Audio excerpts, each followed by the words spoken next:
Welcome back to the last monthly finals of the Brawl Stars Championship 2025. It's been one exciting season so far, filled with triumphs and upsets. We're all eager to see how this last monthly finals will unfold, but before that, let's look back at what happened last month. Shocking would be an understatement for the region of East Asia, as the quarterfinals brought us close games. A 3-2 victory for Navi over Rivalry Esports, and another 3-2 victory for Crazy Raccoon over the Titans Zeta Division. And the ball stays firm! Sia have already gone and done it! Sia are back in business! Navi then swiftly took a 3-0 victory over Crazy Raccoon, qualifying for the grand final. In the modern meta, a final pull from Kuru, and Navi win the match. They're going on to the grand finals.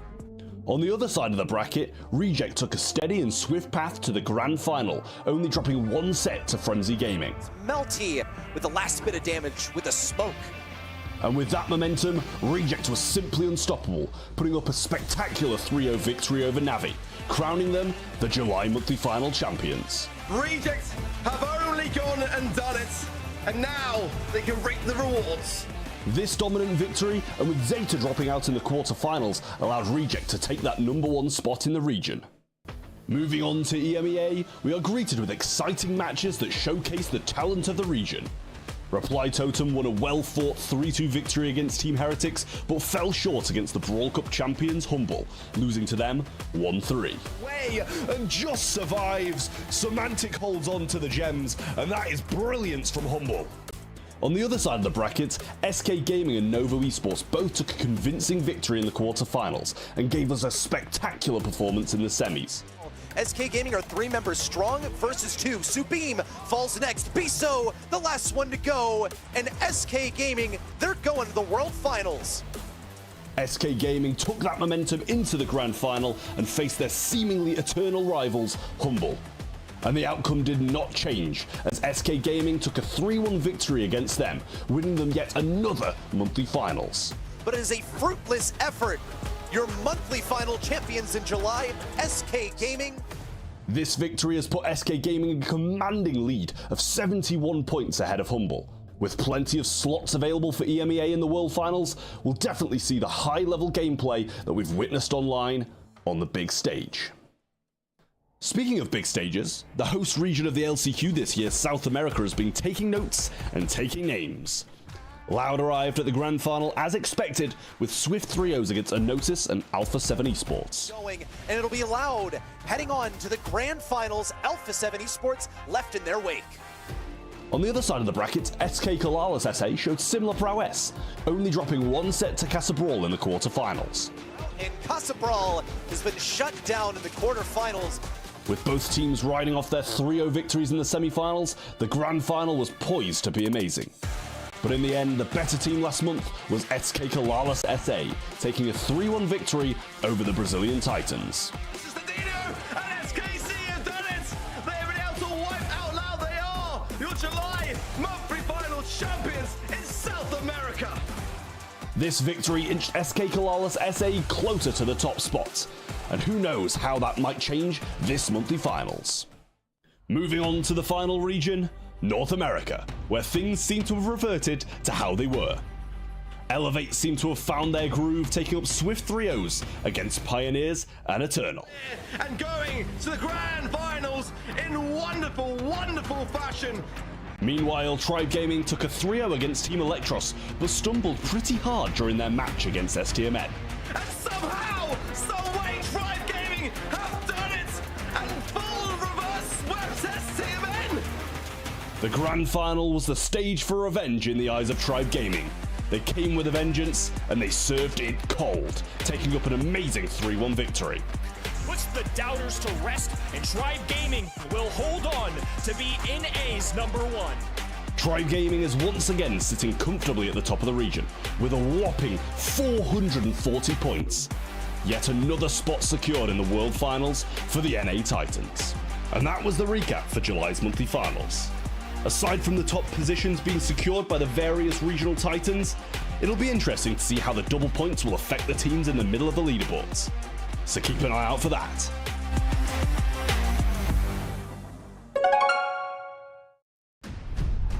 We had a wild start to the year. First was the spring split that pushed every team to the limit, racing towards the Brawl Cup. Here, some regions surprised the world, while others fell short. But nothing's decided. Not yet. The next chapter begins now with the summer split. Starting now, the points are doubled. It's all or nothing. Every region, every match, every second counts. Someone do it! He's got it! Won't be enough to get the kill! But Who will qualify for the World Finals? Who will get a second chance in the last chance qualifiers? Here in the summer split is where you get those answers. So lock in, dial up, let's brawl. South America, it's your final dance. East Asia and EMEA have locked in their worlds and LCQ contenders. Now the spotlight's on you. Loud and SK Calalas are chasing their third monthly final crown of the year. BC Gaming and Alpha 7 are fighting to keep their postseason dream alive. And Fenix and Casa Brawl are clinging to their last chance at an LCQ ticket. And then there's the wildcards Agorasim and Level Esports ready to crash the floor. This might be one of the most unpredictable brackets of the year. We followed these teams every step of the way, and after today, only the best will remain. It's the last monthly final of 2025. After this weekend, there are no more do-overs. So let's kick things off by bringing in the brains and banter behind the broadcast. It's Kenny, Reddy, Uber and Trev waiting in the wings. Gentlemen, happy to have you here with me today as always.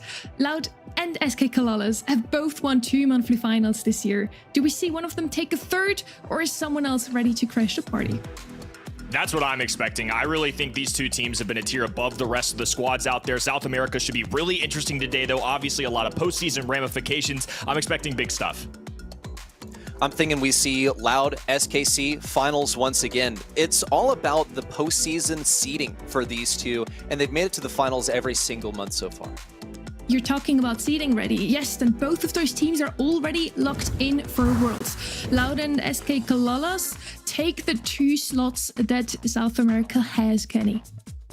Should be a fun one. Like I mentioned, these are the top 2 teams in the region, 2 apiece in terms of grand finals. I'm personally expecting a third, but there are several other squads that if they did something similar, if they finally disrupted things a little bit in this region, may secure themselves a few extra points of safety for something like that last chance qualifier. BC Gaming SA coming in at third, they're at 305, and then the tier of teams below that, right there in terms of competition, 2 spots available, 4 teams competing for it. Realistically, it's number 4 that is the most hotly contended. You have Casa Brawl at number 5, only 3 points behind Alpha 7 Esports, and then Fenix substantially behind, but still within reach if they can secure a nice berth ahead of the other team sitting there. Let's look at how they compare up against each other, especially. This is the battle for LCQ, everyone. Worlds may be locked, but LCQ is still on the table for these 4 teams. Really, the difference in terms of Alpha 7 and Casa Brawl, just 1 single placing ahead of the other. So it's a 4-way battle for the 2 spots for the LCQ that we still have in this region. And guys, I think we owe our community something. I think it's time we announce something huge today. Let's talk about the 2025 Last Chance Qualifier.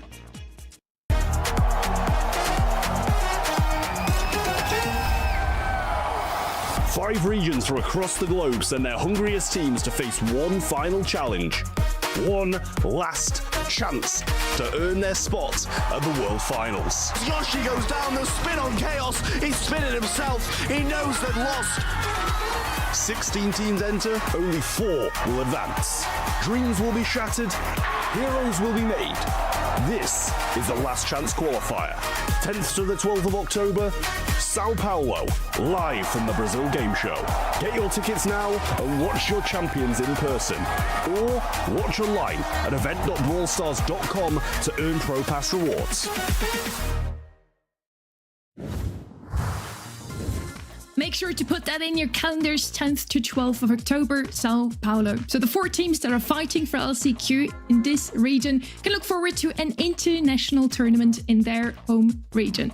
So let's have a look at the first 4 matches of the day. Those 4 teams, Kenny, they're in for a fight. For sure. We're looking at that quarterfinal 2 and quarterfinal 4 especially. The 3 and 4 seed being a quarterfinal is absolutely insane to me. Alpha 7 versus B Seed Gaming is definitely one of the biggest, I think, quarterfinals out of all of our regions that I've been looking forward to this month. And of course, Fenix and Casa Brawl should be intense as well. It just really hasn't felt like Casa Brawl had been themselves. They were last year, even had a roster change along the way. They're just trying to claw their way back on top. So the fact that they might not even make a postseason after being a top 2 seed last year, absolutely wild to me. It's been an excellent year for this region and so much drama building up to this. And now we just had a look at those quarterfinals. Some of them seem to be really 50-50. What do you think, Reddy? Who will move on to the semifinals, especially in the quarterfinal number 2 and 4? Well, as far as predictions, it looks like we're pretty close. We're all in lockstep on quarterfinal 1 and 3. We all have this belief that Loud and SKC are probably going to meet each other in the finals. But as you mentioned, quarterfinal 2 and 4, these are the highly contended ones. These are the 4 teams in contention for LCQ. I personally went with Fenix and Alpha 7 because they came through the upper bracket in the qualifiers. The other 2 came through the lower bracket. That's how it works in the quarterfinals. Upper bracket faces lower bracket. And I would say it's a decently consistent way to predict. Whether you share our opinion or not, let us know over at event.brawlstars.com. We want to know your predictions. We're going to show them here on stream as well. And you can get some Pro Pass XP towards the second ever Pro Pass in Brawl Stars. And of course, towards the Possessed Dynamite skin. That, yeah, I hope you two already have it. If not, you better get your predictions in as well, guys. With all that being said, I think we're ready for our first quarterfinal of the day. It's Loud versus Agorasim. On the right side, we have the 66th seed. Are they ready to shake up the bracket? We're going to find out today. On the other side, we have Loud top of the leaderboard and locked in for Worlds, Kenny. Star-studded roster with Loud and have certainly earned their way to the top of this region. Consistency over multiple years. As far as South America goes, this is as close to a dynasty as you can get. Adinho, Fire Crow, and Kaio Dog. So good. And for such a long time as well, I think the only thing kind of stopping these guys is the LAN experience from being even bigger household brawl names. I know they want to prove themselves today so they can feel good about World Finals on the way. They're still number 1 in the region, but they did not end up winning the last monthly final Grand Finals. SK Calalas took the win off of their hands. We didn't hear from them in a whole month. So let's hear now from Kaio Dog what he has to say about his July performance.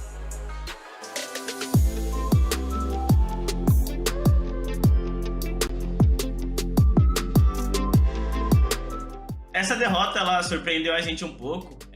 A gente esperava ganhar, principalmente após o 3-0 que a gente ganhou deles no mês passado.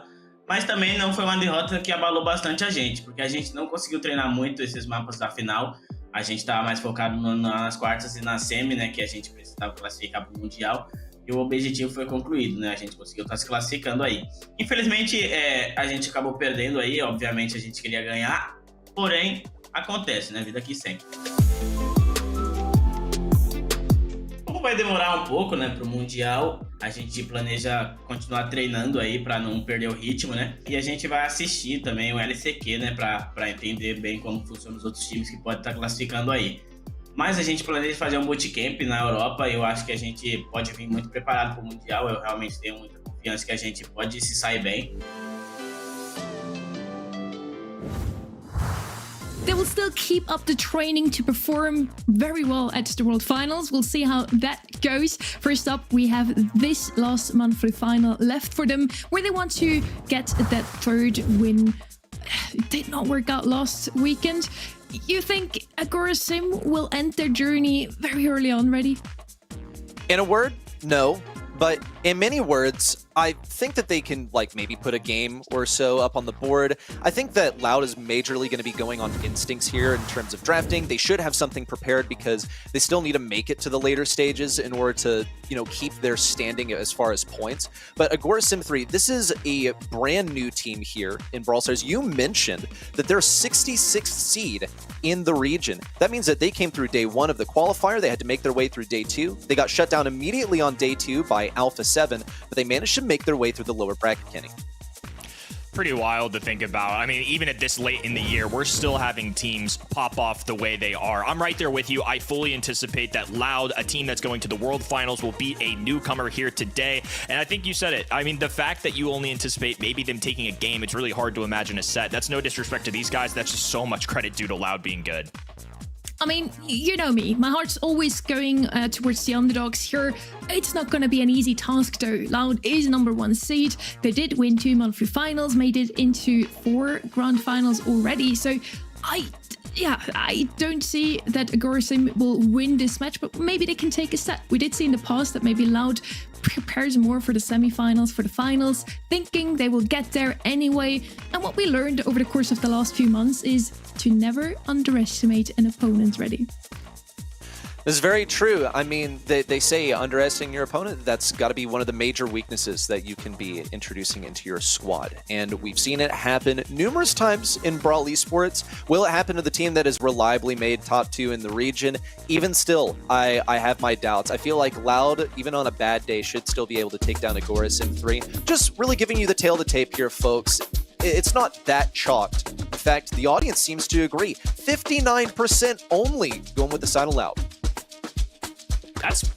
That's pretty insane. We've had some blowouts in terms of predictions this year. This was one that I was expecting to be way more one-sided. So the fact that a #1 seed and the number 66 seed entering this monthly finals are that close, honestly shocking. Good for the viewers at home. They're right there with you, Sonny. Their hearts beating for some underdogs.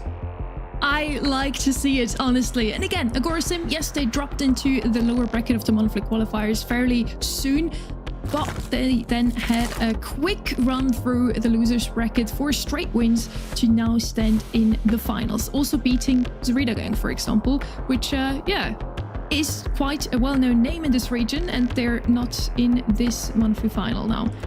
We're heading into our first draft of the day. It's Hard Rock Mine, a map that we've already seen in East Asia and EMEA last weekend, and we did have some outliers here. Of course, we also had the typical bans: Lumi, Cordelius, Casa. Probably the top 3 brawlers at the moment. Of those 3, actually, Lumi's left open. Is she going to be picked up here, Kenny? What do you think? I think Lumi's certainly in the mix as a first overall pick here. There's quite a few brawlers that kind of go through the thought process here, and I feel like we've removed a lot of them. So Cordelius and Kit going to be a couple popular ones. Shade gets in the mix here as well. Just Shadow Realm in general, such a strong factor. So Lily, of course, being one of the more banned brawlers in our last weekend. Curious to see kind of how the Americas deal with brawlers like Sandy, who are apparent on this map. We even saw Ruffs get banned out there as well. So we'll see if they bring those into the equation too. But there's that standard Lumi pick. You were right on the money. Lumi, really consistent, has been for numerous months. One of the benefits of playing Lumi, aside from just having general control, is the gadget. You have a cooldown to lay down some ice on the field pretty much for free. You just gotta wait for it to come around, and it can be useful for popping people out of position. Someone gets a little bit too aggro, maybe their mid plays a bit too forward, you can force them to slip forward, and now they're on this Doom slip and slide to deliver the gems to your side. Now a couple more selections coming out from Loud. That's Ruffs to bring the bags and also to get some ricochet action going on the lane, as well as Bonnie, just great for diving in on a gem carrier and possibly getting some of those gems herself. Ruffs has become way more popular to professional meta here, and it kind of started a few months ago with Tribe introducing this brawler into the mix. It's by no means an S-tier brawler in the meta. It's not an easy one for casual players like myself to pull off at home, but he does come into the equation because of the hypercharges. He can drop the bounce shot, which is similar to Rico, that used to be a ton on this map back in old age Brawl Stars. I think feeding somebody like Bonnie like a hypercharge too, somebody that's so prevalent, that has a big time stun, is really nice. So Bonnie going to be a safe way to get that combination of distance and aggression in the Leon-esque form, whether she's in or out of that cannon. You also see the reaction of Buster into Loud, because Colonel Ruffs is going to be bringing those bags that should be able to block some shots. Not against Buster, not against any piercing brawler. Agorasim 3, they've chosen brawlers that are not going to be impacted at all by some of those sandbags from Colonel Ruffs. Major consideration over here. Might even decide to go for a different gadget, this Colonel Ruffs. Last selection out from Loud. Something to deal with the aggression of Kenji at the moment, because they don't have any close range CC. Bull is going to be able to shut down a Kenji in close range, but Kenji can still keep a pretty decent gap versus Bull. Won't be able to leverage the usual assassin stuff, but he can still get briefly invincible, jump up into the sky, deal some damage there. Can also play around just using the swipe attack rather than the dash in to get damage on this Bull. So I see counterplay. It might be a little bit more difficult for this Buster to make an impact on that Bull though. Polar opposites open up our South America monthly finals. Loud are looking to extend their lead over the region against first-timers. Let's see what the rookies can do in their debut. And they're off to the races. Mid already owned by Lumi over here. Kyodog opting to play that lane. Dino getting pressed by Sunset on the right side. It's a takedown for Kenji, and on the top left, Firecrow is the first to fall on that lane after getting doubled up on by Agorasim. We'll see Kyodog also falling out of position, and Loud getting stuck back in spawn. It's going to take some substantial damage from Agorasim to keep them in that position. Also, just good knowledge of their matchups. They put Sunset over versus Colonel Ruffs on the right side. Takedown for Firecrow on the left, however. It's responded by Flag, but he's lost both of his teammates on the flanks, and thus mid-control. Ice goes down in the middle. It's going to be the red roster trying to make a comeback. Buster, a swinging of momentum for sure. Anytime that shield projectiles are going to be reflected back, that's going to be affected into Bonnie and Ruffs. That's why I'm looking at Firecrow here. Bull is going to do very well up close into all three of the enemy side brawlers, especially if you get a super off. Maybe something like a stun going through could be a really effective way to deal with the squad. Predicador in on the left side with a gadget and a 3-shot, but Kyodog takes to the skies. He's got the hypercharge ready as well. More damage amplification available for him. Firecrow on the left side now looking for a kill on Predicador. No good. Dino still tries to stay in position. Once he gets his super, he'll be able to throw it over to Kyodog for another powerful push in. But it's the more likely outcome. The most valuable brawler, you can put that on Firecrow. And on the left side, grabs one, looks for two. Doesn't really have the damage. Predicador! It's mutually assured destruction. But these gems are nice and safe on Agorasim's side.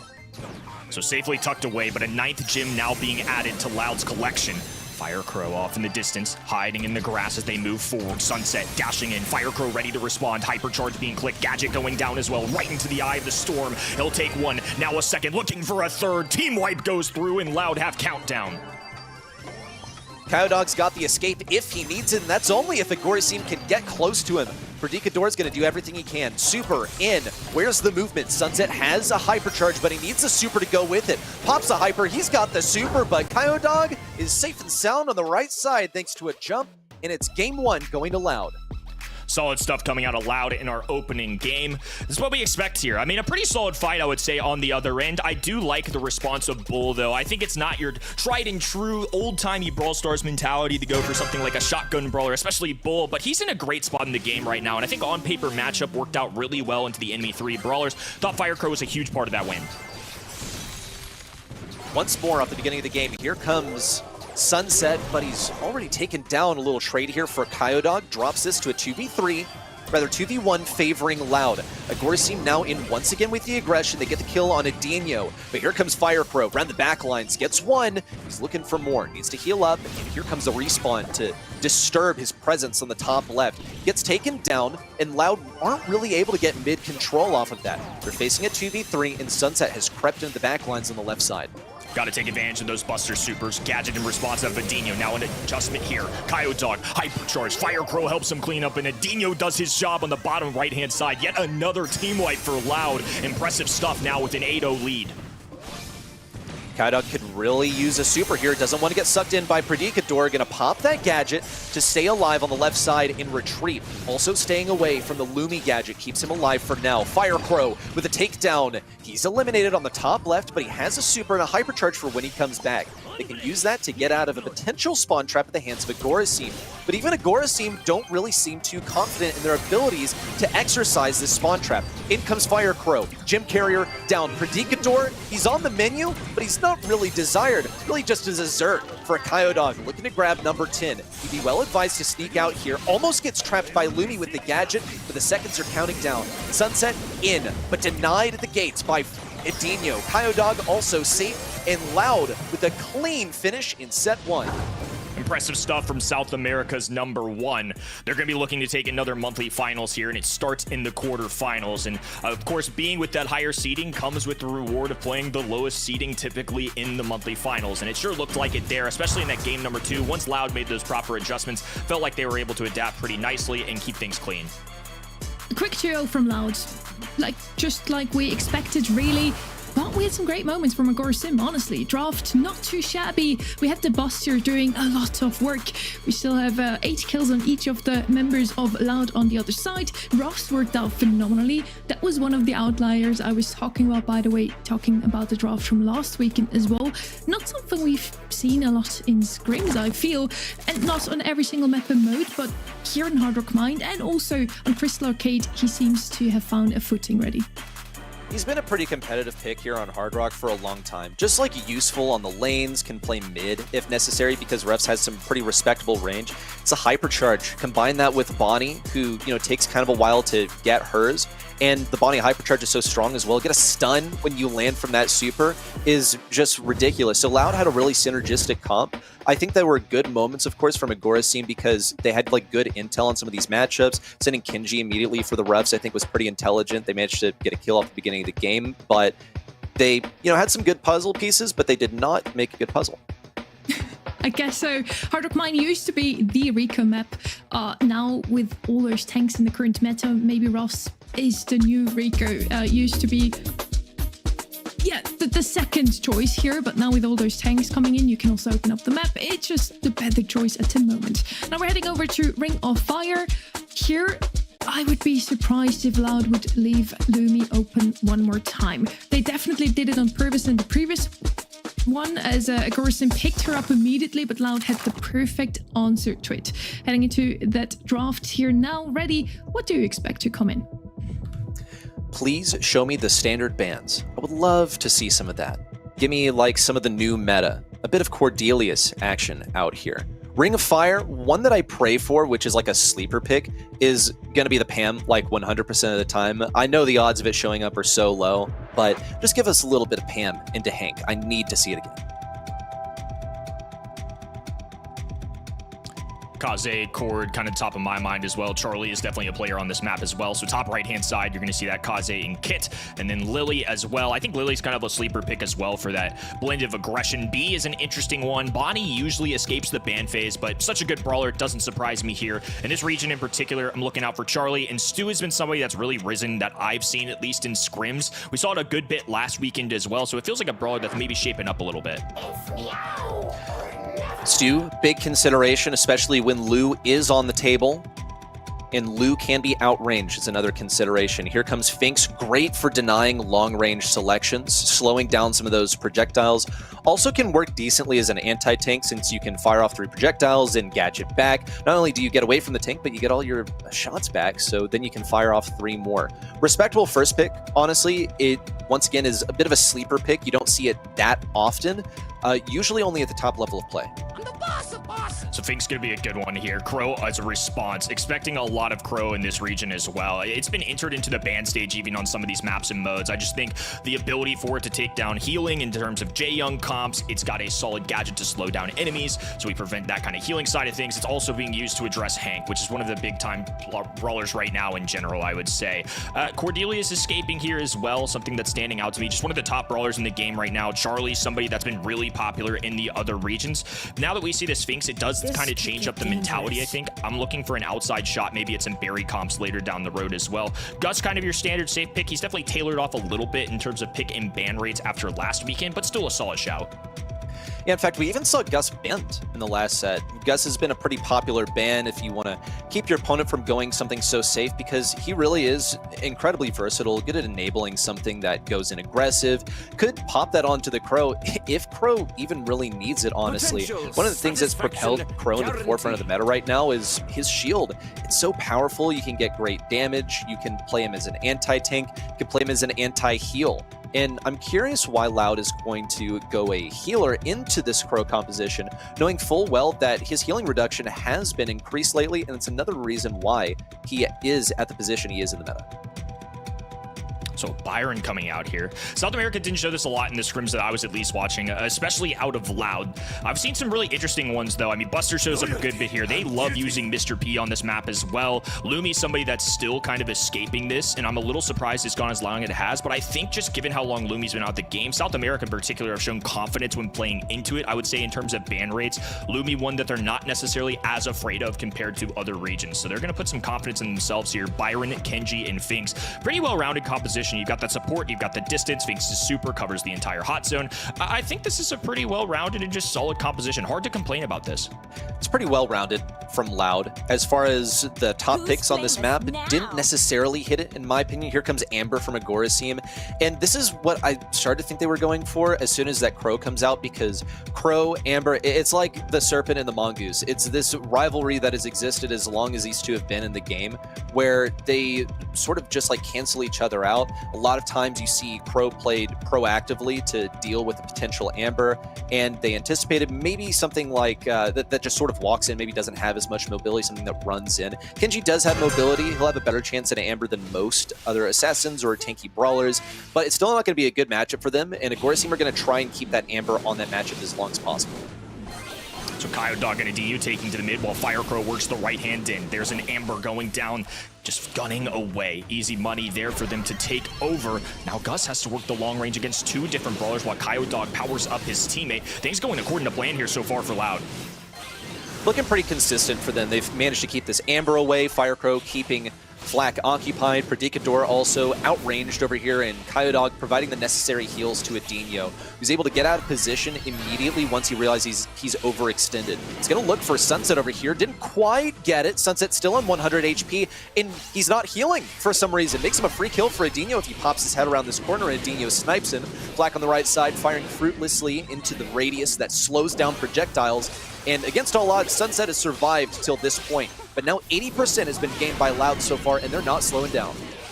I mean, the red roster just has to find a way to punch through. It's 90% and not even double digits for Agorasim. This is a tough look here. Loud, #1 seed in this region, just making it look so easy. Consistency. It's confidence. It's mechanics that they bring to the table. Even, this is not a comment on the draft, but even like a mediocre draft can look excellent when you have players such as these piloting the brawlers, when you can dodge all the shots, when you have the mechanics, and when you have the team play. All of these things Loud possesses every single match that they'll play today. So we gotta see something get rolling here for Agorasim. It's been a rough look in this set so far. Adinu with the teleport back. Dog there to assist, power up his ally, and they're making Finks look like such an aggressive brawler when in reality he's all control, but because of the work Firecrow's doing, Dog enabling his teammates, it's just a well-oiled machine here. Loud just look like a holistic roster that are coming together. You even saw Agorasim try to switch up the matchup. Firecrow is still thriving even in the absence of the matchup. We saw them put Predicador on that Crow on the Firecrow, pop the shield immediately, and he still could not take down Kenji because he heals so much, even in the face of an anti-heal, and this is the knowledge that Loud had, that they could still play this into the Crow. The Crow has not won a single matchup against Firecrow on this Kenji on the left side. With so many health points, he's still lurking on the left-hand end. They gave him time to heal. They still haven't mustered more than 2%. Hypercharge going down. Just trying to get something, result of some kind of kill. They can't find anything. Firecrow still alive, hovering over the middle of this hot zone. The longer he stays up, the better. Takes to the sky. Now Adinu there to assist as well, counting up to 100. Loud take another set in dominant fashion. Not even close. Adinu, he's just stretching. Just warming up for the day. Is this even a scrim for Loud? They're making it look like so. They're sort of flexing their muscles here in the early stages and showing us what they're made. 13% was all that Agorasim was able to take in that second game. Very impressive here from Loud. Again, not a bad draft from Agorasim, but that's about it. They couldn't really play on the map. They were just spawn trapped. I was really surprised at first to not see Lumi or Lu being banned out. Both of them also not picked up. Usually you want those ice rings on a map like Ring of Fire, where you only really have that one way into mid through the middle. with Fenix, they kind of just replace those ice rings. He throws his super below himself and is basically invincible. Nobody will be able to hit him, especially not those single shot brawlers. He can easily dodge the shots, especially from Gus. Here we see it here. Adinio did a phenomenal job on this brawler. Basically, the other two were there to support him a little, but Firecrow could have, or Adinio could have probably won this one on his own, Kenny. I feel like the Fenix was a really solid pick into all those brawlers, and especially in hindsight, there's no real comeback mechanic for the red side. Just when you have Gus and Crow and Amber, you can jump into the middle with a Crow super and burn that, but what else are they supposed to do once they're zoning control, especially with a Fenix super down? It's easy dodges for Loud. I just feel like it wasn't maybe the best draft in combination with Loud kind of playing with their food a little bit. Byron is certainly not a normal pick, I would say. I think Loud were genuinely just trying something. They felt confident in the Fenix pick, went with a combo that they were comfortable with, and it was just too easy. We got to see Agorasim here at least show a little signs of life. It's a solid squad. They made it really far in this tournament. This is a good team, but right now we are seeing the difference in tiers of squads in this region. We're heading over to Brawl Ball now. Last chance for Agorasim to at least take a set. And this is a very interesting map where we see very often both Charlie and Cordelius left open. Those two in the current meta, the best tank counters, at least in my opinion. Also looking at the scrim seems to be the case here. And then first pick Cordelius, second pick a tank plus Charlie. And indeed, those two, actually only the Charlie's left open. Cordelius banned out. Let's see what the first pick is going to be here for Agorasim. We do see a lot of Bonnie also on this map. Wouldn't be too surprised to see her here as well. Hank is going to be the first pick. It's a decent pick on a map like this one. Just like Shade, he can actually make use of the walls in the middle. What I'm kind of waiting for is also Willow. She's been banned out every single time on this map. The best thrower in Brawl Ball currently because she can deal with tanks fairly well. Otherwise, you could also come in with a Barley, a Larry and Lori maybe, but Willow's just by far the best when it comes down to Brawl Ball. Willow is a favorite of mine. On Brawl Ball in general, any Brawl Ball map that has walls, there you go. And Loud, I feel like they left this open for themselves because they did go ahead and get rid of that Shade. And I think also just the absence of Shade maybe devalues this Hank a little bit because generally it's a good response into Shade or like a good proactive pick into it. Loud also have Draco if they want it. Draco can literally run at a Hank and the Hank will cease to exist. You just have to auto-aim decently. If you have a thumb, then you can beat a Hank as a Draco. But here comes Mo. Mo's been a really popular pick on Brawl Ball lately. Hypercharge. Took a little bit for people to warm up to it, and now it's gotten very popular. Willow and Mo were two of the most played brawlers in this map for Loud. So once we see the Hank picked, I think Willow's kind of a free square pick as well. Just after seeing the ban stage especially, you could go something like a Bonnie, which has been pretty frequent in general, but I just don't think it's necessarily going to click against the Hank. Barry, I think a natural response as well, just given they now match in terms of the thrower. The issue is, like Sunny said, the poison damage from Willow is nice into somebody that heals like Barry, like Hank, where they're trying to be self-sufficient. And when you cut those heals off with poison damage, it's really nice. Mo there for the DPS, the insane mobility he has with that super too. You also get a free kind of super shot in there as an interesting interaction if you're looking for goal scoring. So that's why Mo's going to show up a little more unique. It's one of the only maps I really see him played. But as for Hank and Barry and Willow, all good. I'm still siding with Loud here so far. Like you guys were talking about, this Willow matchup into Hank I think is really helpful. Well, when I look at these brawlers combined over here, I see the Hank, I see the Barry, and did anyone tell them this isn't open business? You know, we're not playing hot zone here. It's not about area control. It's about pushing that ball to the other side. I think Loud is generally better equipped at that. They've got one of the best defenders in Brawl Ball in Willow, able to fire over walls. Of course, they'll have better damage with Willow than Barry will have damage or healing. You have like CC into a Carl as well. You're able to mind control. Mo is able to CC as well. Draco, I don't think will be knocking anyone back. I doubt he'll be running that gadget, but just in case, you have that survivability that allows you to run at the Hank. Now, this does get messed up a little bit if Sunset has any healing down, but doesn't really have the reload speed to get that much consistent healing exactly where Predicador is going to be going. Feels like both these squads got the drafts that they wanted. Barry Hank was clearly an idea. They had, I think, the Willow, Fire Crow, and Coyote Dog combo here is going to be quite nice, and it paves the way for an easy walk forward and goal. Yet another team wipe. 3 supers available, though, for AGR. Loud on the back heels. trying to contain this mid control now. A hypercharge going down. Oh, a connection as well. Barry in trouble here. Goes down teammate as Firecrow pushes forward. Kyodog also has to abandon that left lane for a brief period. Here comes Firecrow, though, the one-man army, taken down by a respawning Barry. Now Edinho is looking for a super, needs it now. Pass up to Kyodog. Invincibility briefly, needs to snag that ball immediately after coming out of the gadget. He's got it, and Louder at match point. Whew, it's just a tough look. It's just tough to watch. This is a solid squad, but this is just the difference in tiers of teams. Loud are different. They are an S-tier team for this region in my mind. It really feels like this year Loud and SKC have been those two prominent forces more oftentimes than not. Really shaping up here in this final month as well. This is where things start to matter. Obviously, Agorasim not in contention for something like a playoffs, but at least a building block in terms of momentum and playoff experience. Another super connects there. Too easy. A waltz on forward. One connected super shot from Willow gives them a bucket. Where's the CC, man?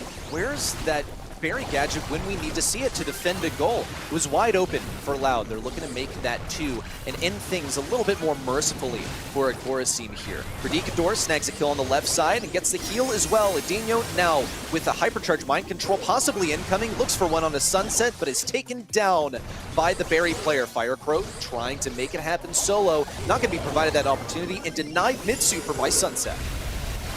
Now the flamethrower available for Kyodog. Dueling right-hand side. Gadget will keep him up. It's going to be a close call. The fire will dwindle him down, though. So one-on-one.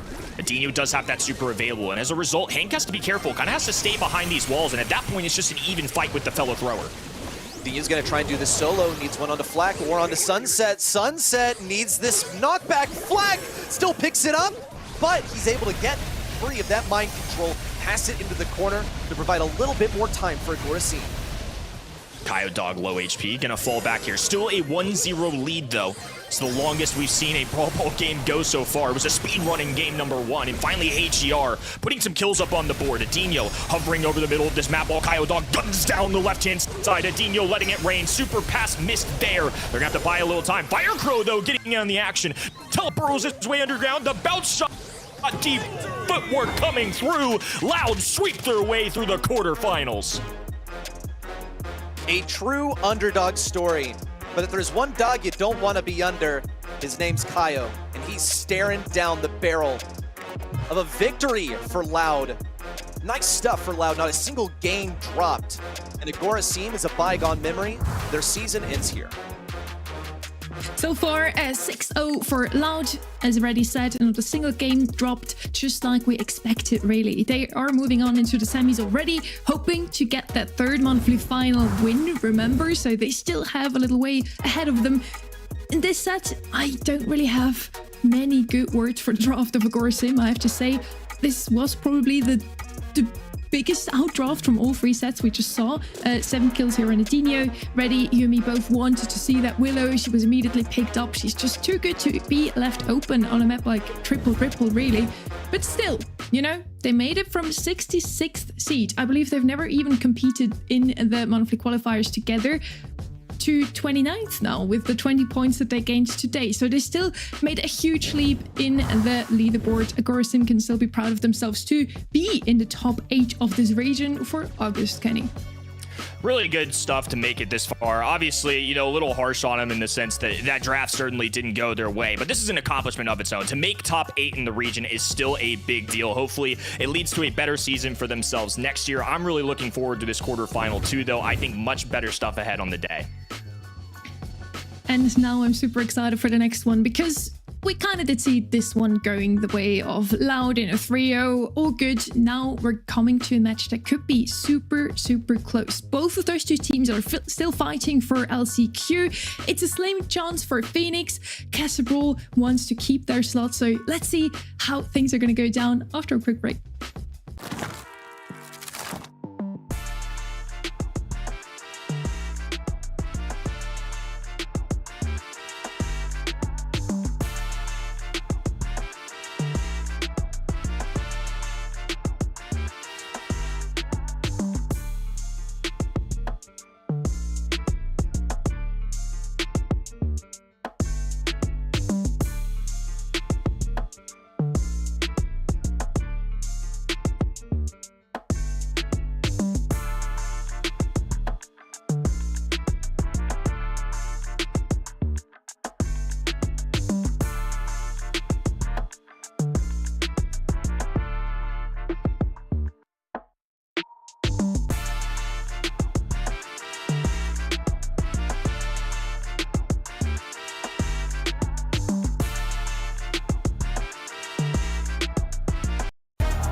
5 regions from across the globe send their hungriest teams to face one final challenge.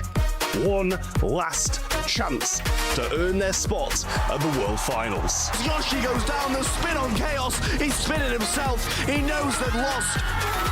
16 teams enter, only 4 will advance. Dreams will be shattered, heroes will be made.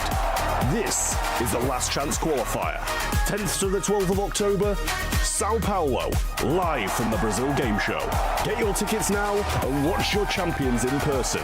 Or watch online at event.brawlstars.com to earn Pro Pass rewards.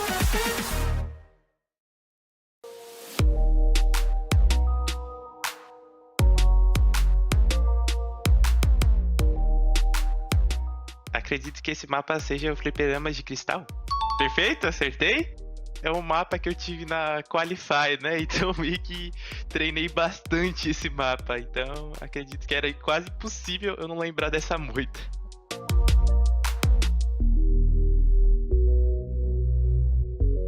Ah, eu sei qual é o mapa, mas eu esqueci o nome.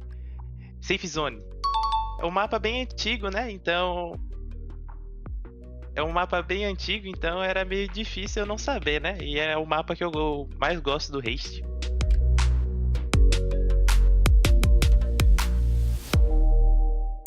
Caraca, eu sei qual é esse mapa, que é Knockout, mas eu acho que eu esqueci o nome.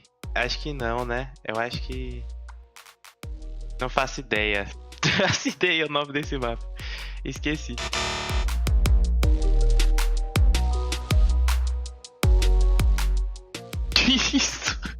Isso é impossível. Isso é impossível. Tá, tem 3 moitas. Moitas verdes. É de um Brawl. Então acho que é pintando pinball. Eu achei divertido. Eu achei difícil só esse último, porque parecia que era impossível acertar. Mas de resto foi divertido. Legal adivinhar os mapas.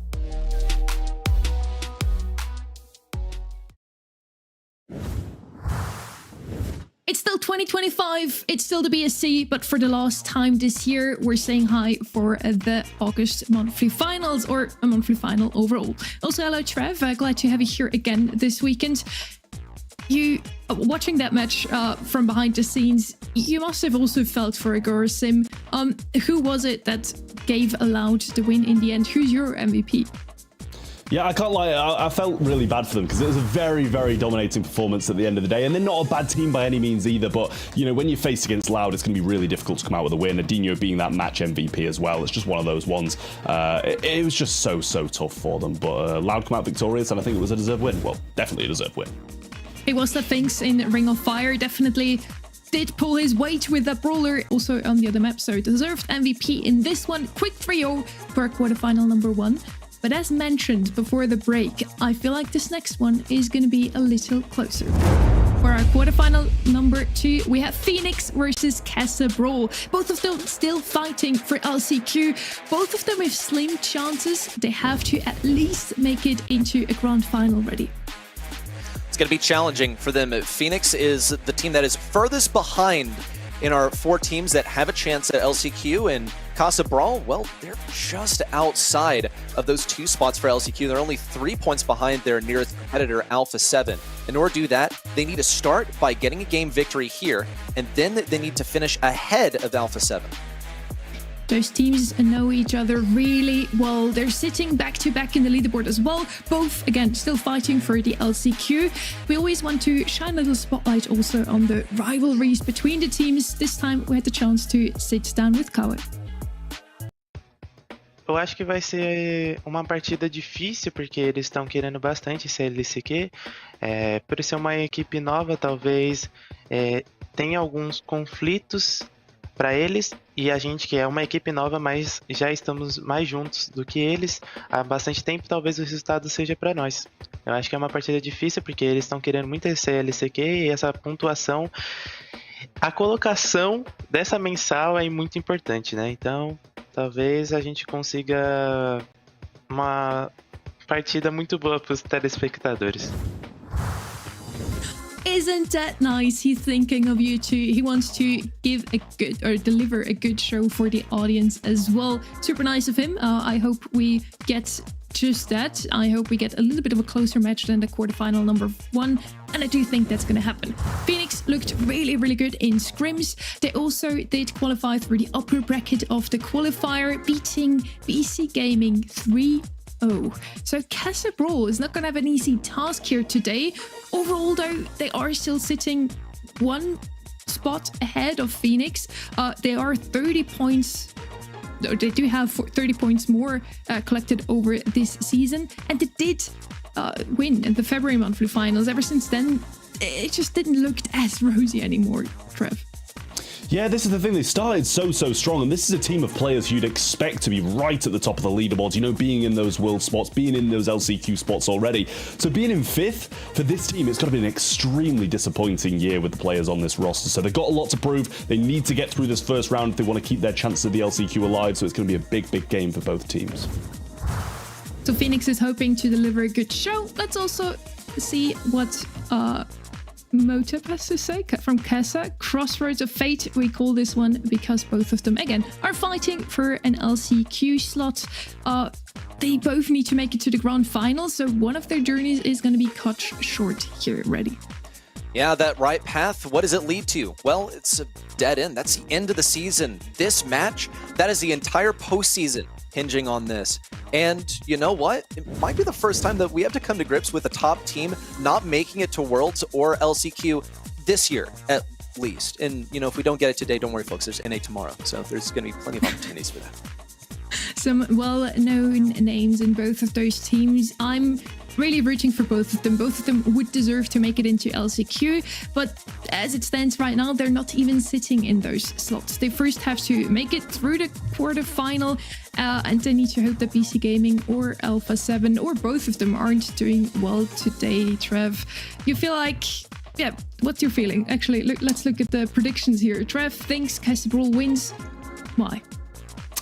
I don't know, like, as I say throughout every single show, I just find it so difficult to predict against the big names, regardless of how well they've been doing throughout the year and in past months. Like, I'm a guy who just always sticks with the big names in terms of my predictions, and they are some of the biggest names in South America, so I think you've kind of got to stick with them. The public's going to go with them as well. Obviously, they've been on a big drought in terms of performances, but I think you've got to perform well when your back's against the wall, and that goes for both of these teams, so I'm expecting a really big match between these two guys.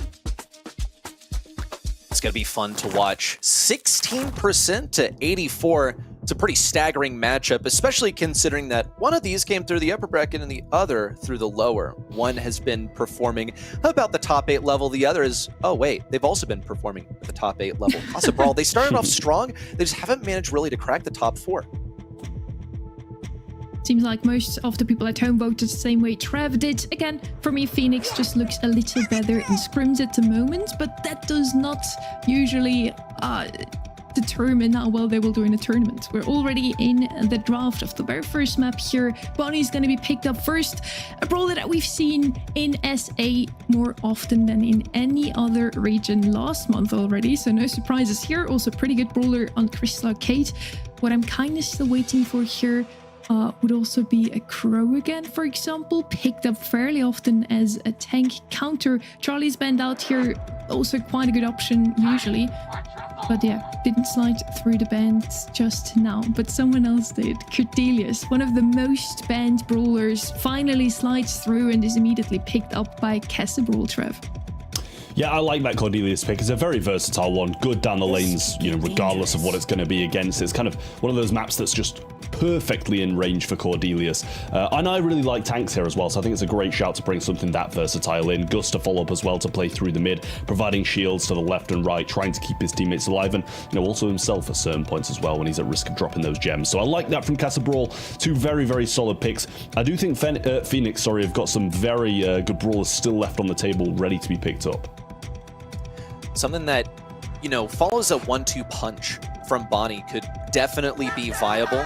Also, just taking away some valuable pairings for Casa Brawl. Casa Brawl is a lot on the table in terms of what they could go for with this last selection. Daryl, for whatever reason, comes to my mind because it's just a great pairing with that Gus. Gets hypercharged pretty much for free. Here comes Buster from Fenix. He'll be able to dominate a lane into something that would usually be kind of spammy, like they don't want to leave themselves vulnerable to something like a Tara that could sneak in one of these lanes. Though the weakness of Buster is that he's not that great into stuff that has high health, really relies on being able to 3-shot enemies because his reload speed is so bad and his damage usually isn't too great. So Casa Brawl can still play an aggressive, tanky brawler into this. They just need to be mindful of the matchup into Stu.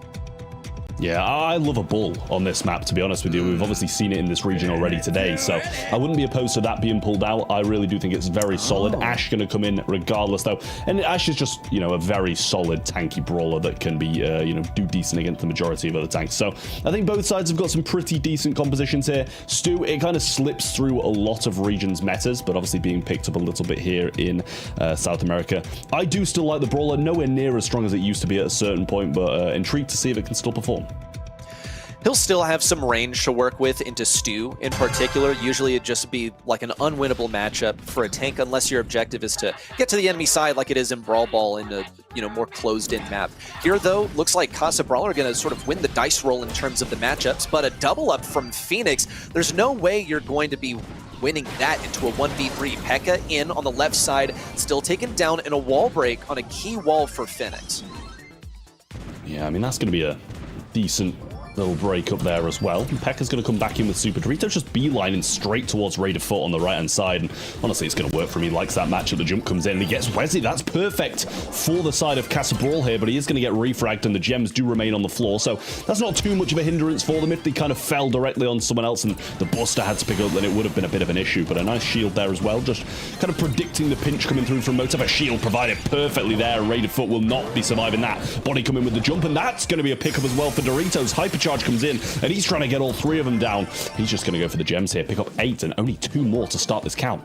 Not much that Cowie could do into all those rats dropped on the ground. He's a single target brawler, doesn't have the piercing to get through all of them. On the left side, great synergy between Wesley and Raider Foot with his gadget. Gets them 1 kill. On the right, yet another pinch. Fenix making their way back, and also they're no longer facing that aggression from Doritos, who used to be the spearhead for the enemy offense. Now he's got the responsibility of holding all the gems. It might even be worth it to go ahead and die so that these gems can go over to a safer gem carrier like Motep. Yeah, I'd like to mention as well, Wesley used his hypercharge trying to avoid that Cordelia super, so won't have that to try and get this refrag and get the gems back on their side. So that's a big, big issue for them. A hypercharge ready to go for Motep as well on the defensive side of things. Cowie coming through, dashes through that wall with the breakthrough, and now coming in, and they just don't have the time. He's there on the right-hand side. They predict left, and that's going to be a pretty convincing first game to Casa Brawl. It was back and forward until they got those 9 gems in hand, and then they could just wait for the opportune moment. A respectable start. However, Casa Brawl fired back so well with this synergy between Ashe and the Gus on the right lane.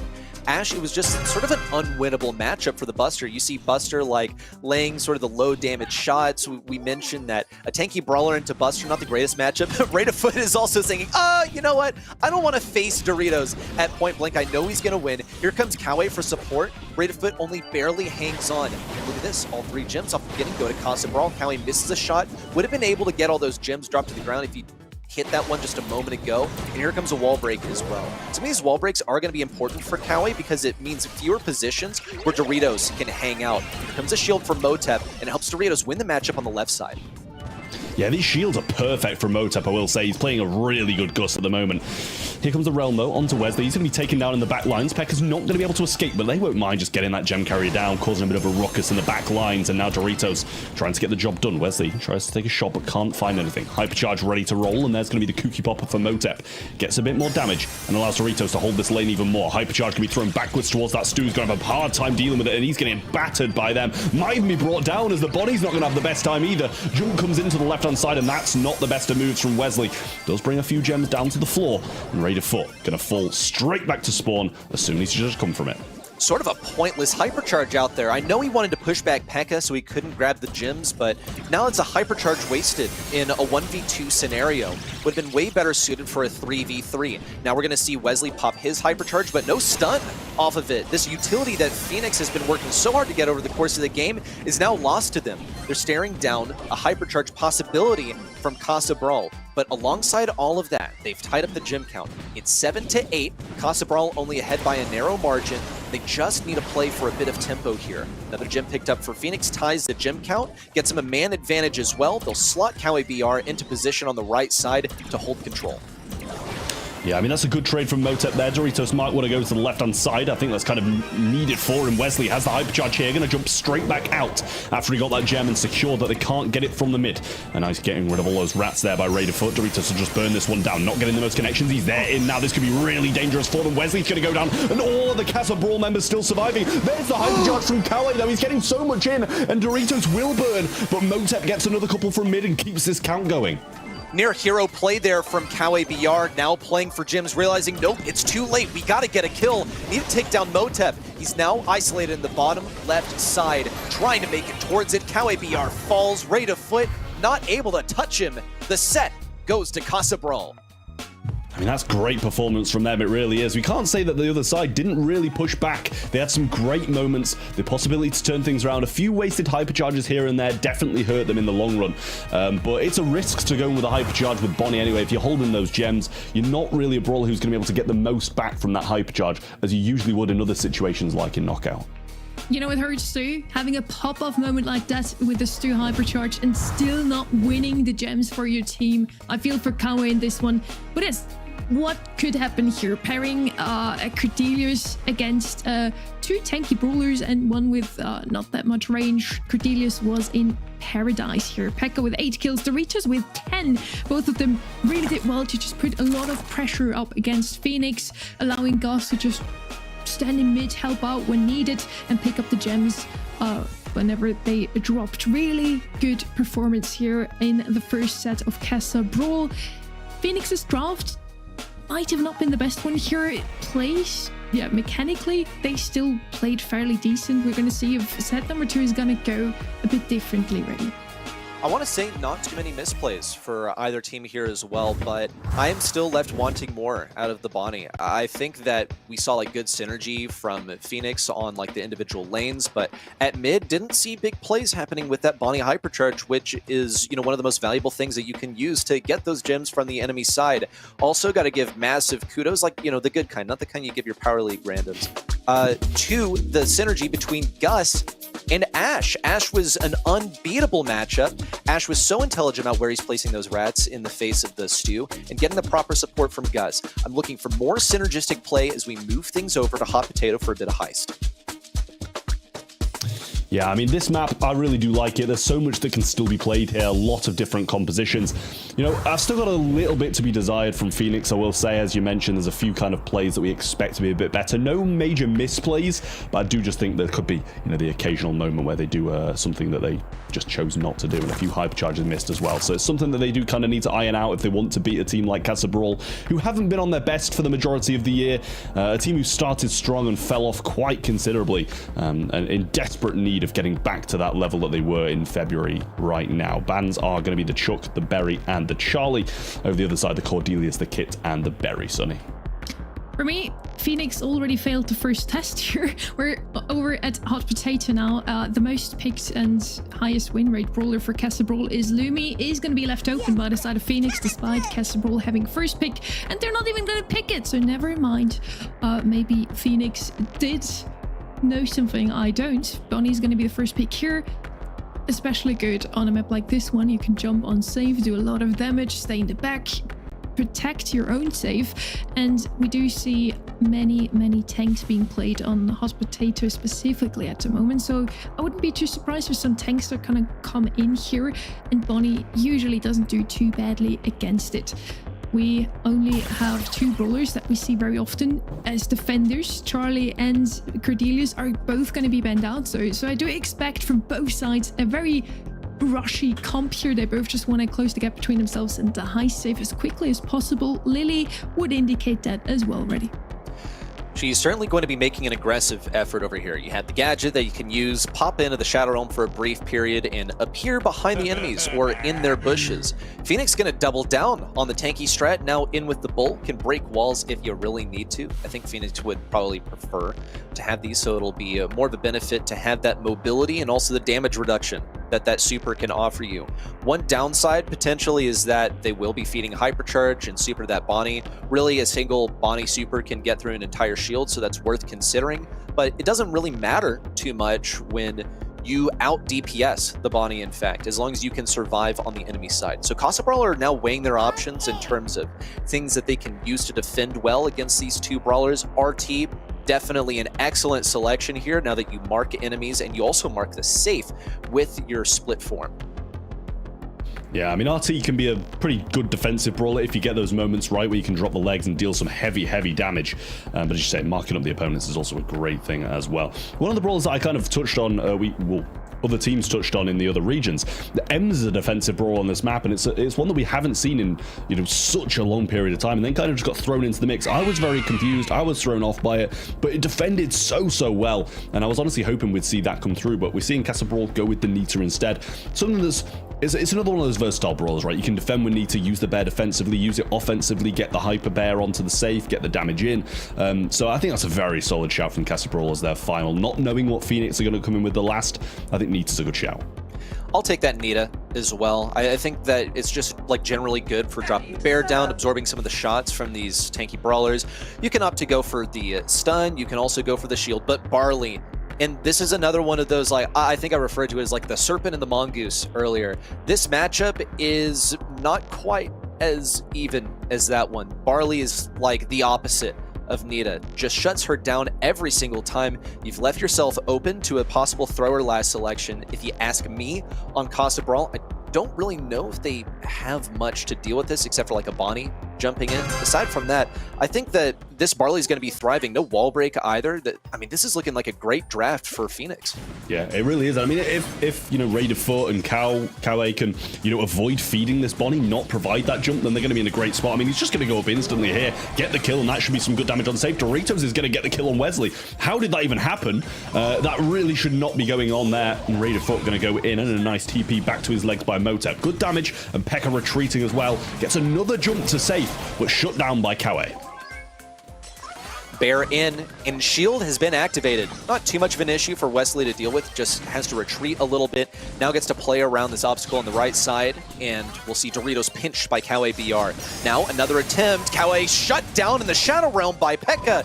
Mid-hypercharge, taken down. It's going to be a shield broken open by Casa Brawl, and Pekka's still in position, has a hypercharge to flex as well. He's just got to use that super. Decides, no, it's not worth it right now. Could use it on defense. Could opt to use it on offense once Doritos pushes forward. But Doritos has to be mindful of Kawe pushing in. He popped that gadget while on the realm, now trying to get onto Motep. Denied in one single shot, but at least the shield's been taken down. Yeah, and a second one as well. Doritos has a super available here. That last call, not getting too much other than a bit of zoning. Now the Hyper Bear comes through the mid. Kawe going to miss his super, and that's going to be a real issue for him. He should go down with a bit of a pinch, and Wesley will go straight onto it, the next target of Wesley. And now they're in a wonderful position to even this out, but they need to crack this shield first, and not really getting damage down for the position they're in. There's the Hypercharge, and that's going to be huge from Motep. A Hyper Bear onto the safe as well. That should surely get it cracked to 50, and that brings them almost back in line with their opponents of Fenix. Bruce laying some damage in. There's a stun on exit and on re-entry from Pekka. Now trying to eliminate the shield. Pops in that super once again. A victory for Doritos in an unlikely matchup to take down Wesley. Casa Brawl have area control. They just need to stay here for as long as possible. One more jump in from Pekka. Gets Fenix down to the final shield, and Motep is laying in some disastrous shots. Now an attack on a Wesley gets him a bit more room. Just a few more shots from Motep will do it. Yeah, there's still some capability of a comeback. They've cracked that last shield. Doritos going in, doesn't get his bear, and actually feeds quite a bit. Now the aggression comes in from the other side of Fenix. He gets a hypercharge, but Bull has one of his own. In comes the jumper, trying to shut him down up top, and does. 1% remains, and a defensive RT hypercharge should secure this for Casa Brawl, and it does. They get another game ahead, and I honestly don't think they should be. So much going wrong, so many players stepping out of line for Fenix, kind of providing that to Casa Brawl in my eyes. Didn't really feel like it should work when you looked at some of these like isolated incidents with Nita like winning the matchup against Barley. That really shouldn't be happening. Nita was going absolutely nuts. You saw Fenix sort of falling apart. I feel like Fenix has a good draft here. They should be winning this. Wesley is also aware of the position of Doritos, should be able to get that taken down. Pekka with an immediate super, and look, at this safe beginning to disintegrate. Can almost drop it down to 75%, opts not to, in fact, because he has to go on defense. Fenix has cracked open the first shield from Casa safe. There you go, Casa. Get the re-crack. And a super missed again by Wesley. So many of those in the...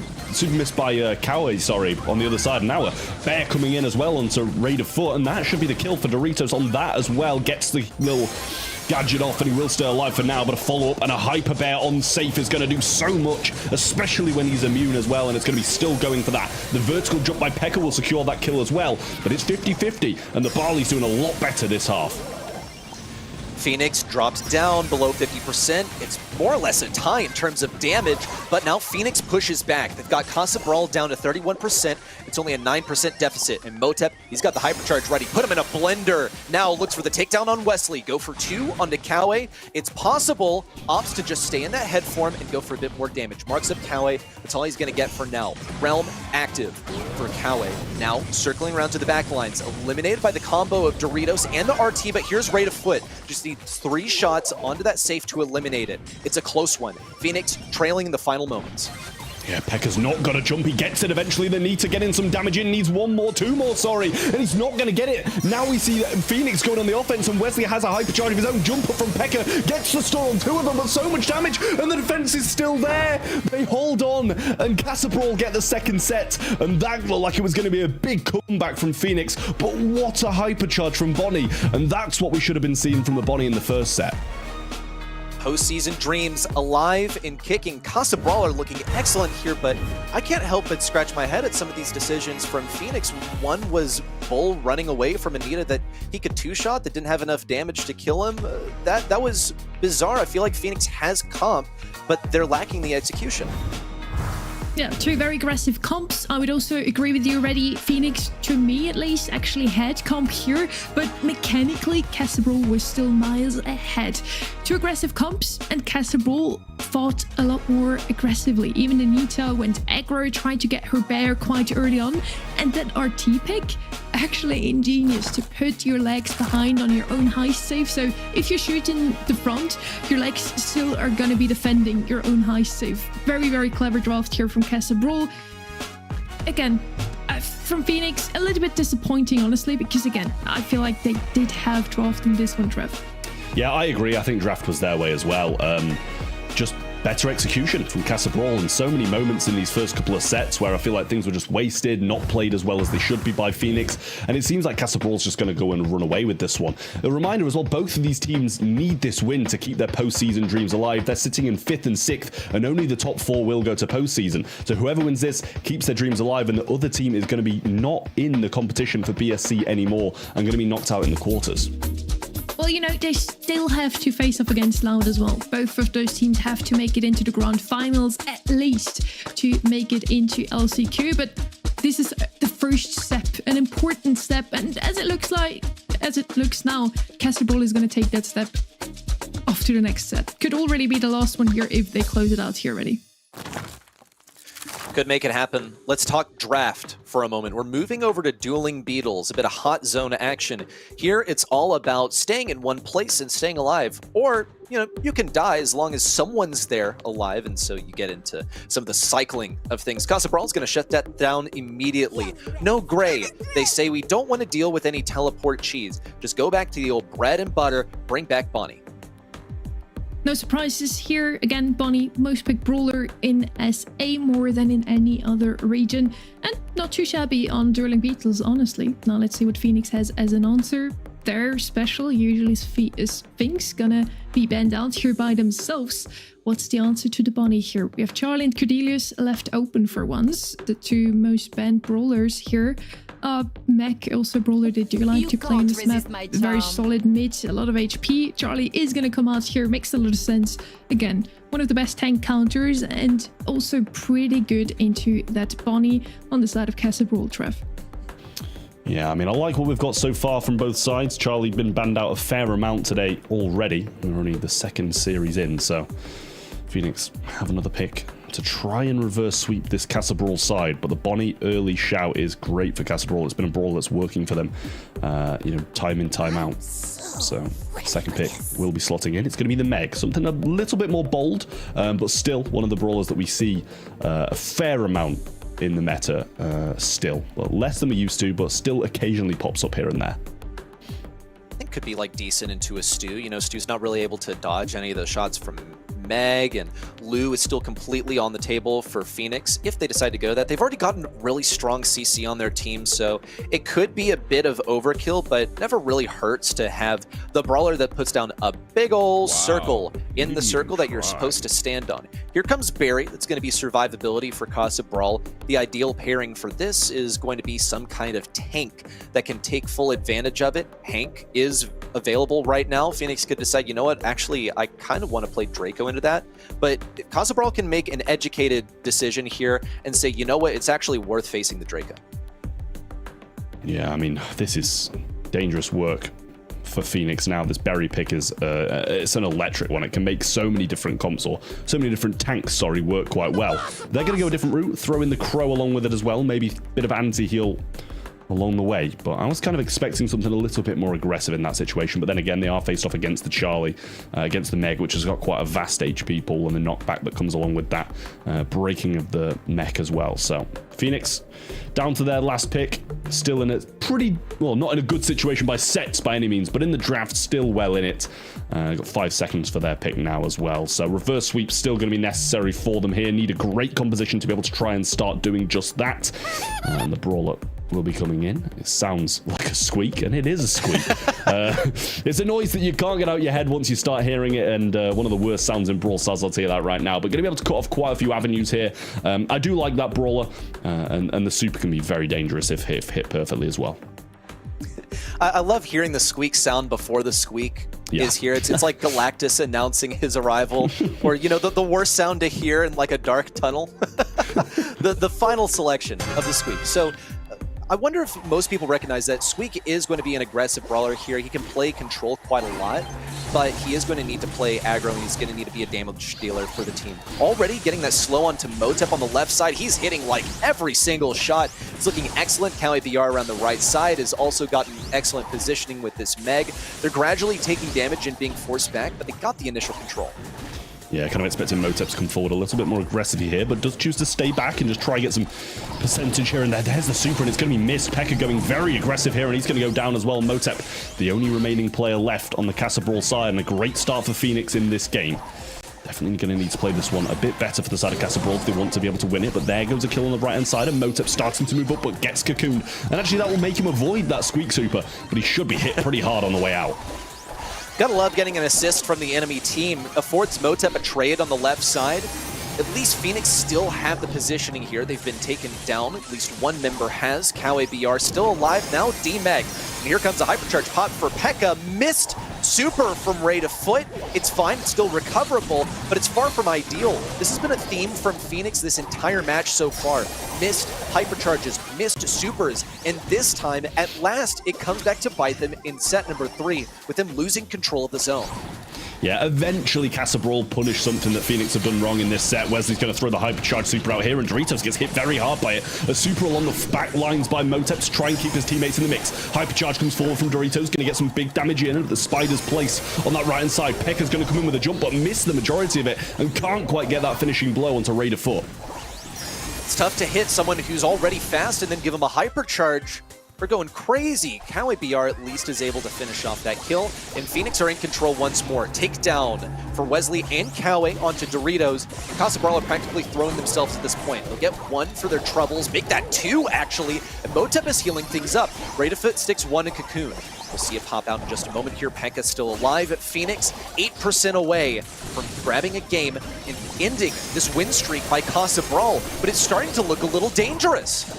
Yeah, jump back there as well, and that gets a kill along with it. Raider Foot, the only one still remaining. This is big for Casa Brawl if they can hold this now. Hypercharge available for Raider Foot. He's going to try and get around this right-hand side. Super comes in, but a hypercharge from Motep in the front lines. He's going to be cocooned up, and that should surely be the game going to Casa Brawl. But a great kill, almost stopping it in the last seconds, but Pekka couldn't quite get it done.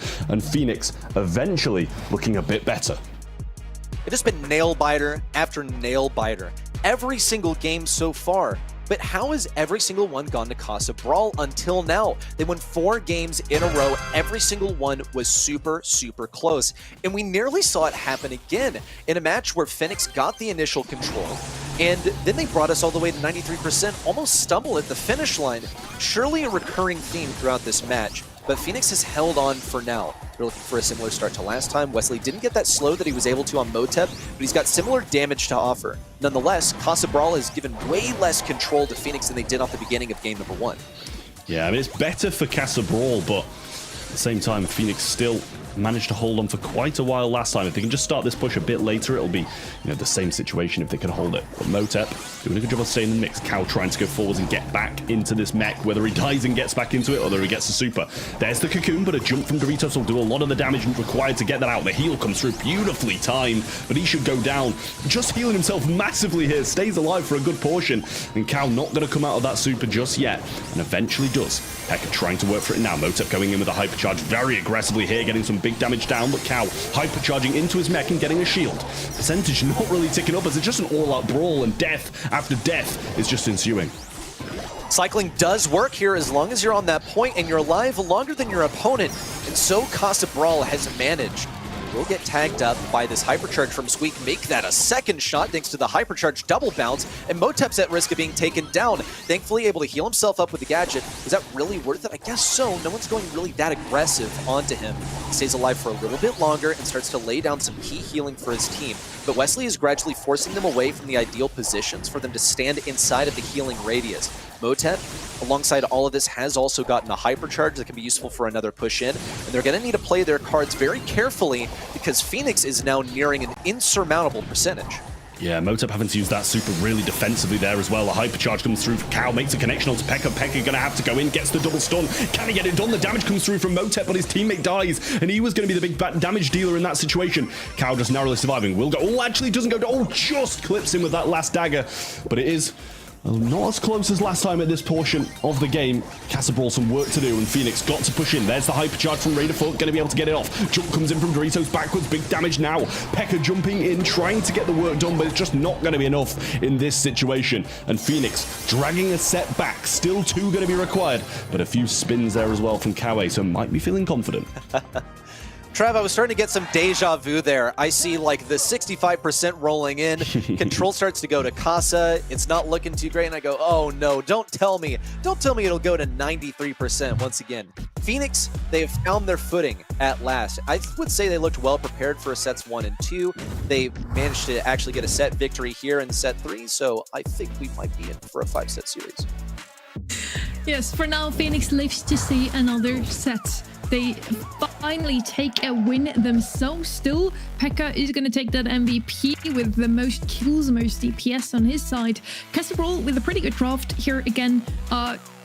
Dueling Beetles, a map where you want to have something to stand in mid though and stand there with a lot of HP. Even with the berry in the back though, Crow just didn't really bring that HP with him. A little reminder here as well, whichever team wins this match will continue their fight for LCQ. The losing team ends the season, so a lot is on the line. I'm not too surprised to see Fenix fight one more time here. They need to continue like this though. They still need a full reverse sweep to actually make it out of the quarterfinals, Trev.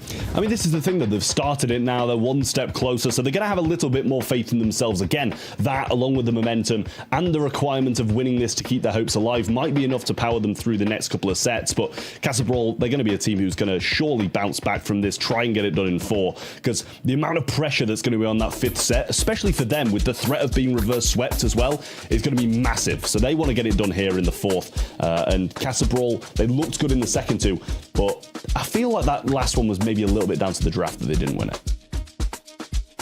I tend to say so too. We'll head over to Sneaky Fields. I mean, really any map is going to be quite draft dependent, right?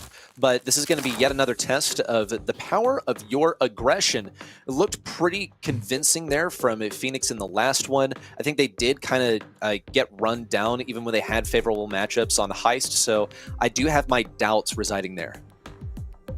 Sneaky Fields is our set 4 map, a map where you usually see many tanks, Ash, Buzz, Kenji, Kaze, even Meg has some showings here, so you want tankiness on your side of things. And as mentioned in Triple Dribble before, we want to first pick a tank counter just to be sure that the opponents don't get it. And with Charlie out of the way, Cordelius is going to be that one option that just sticks out.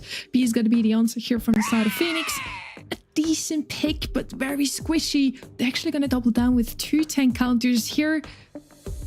It's like okay draft, but in recent times we've just seen those tanky comps do better than the tank counter comps. So let's see what Casa Brawl is going to show us now. Ready. I'm looking at Fenix's selection so far. You have the B. What does she rely on? Wall break. Then you have the Nita. What does she rely on? The walls existing. So it's a bit paradoxical to select these 2 together. Fenix have something in mind though. I would say this is obviously a planned out draft, given that this isn't super safe from Fenix. Also, they've just handed over the Cordelius to Casa Brawl. It's one of the best brawlers in the game.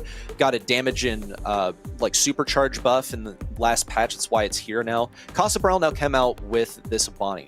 It will be outranged by the B, but you don't really have that much room to back up here, so the amount of value that you get from outrange is definitely diminished. Here comes a Frank. That's going to be one of the things that Fenix would have wanted to break open the walls. Now it's headed over to Casa Brawl.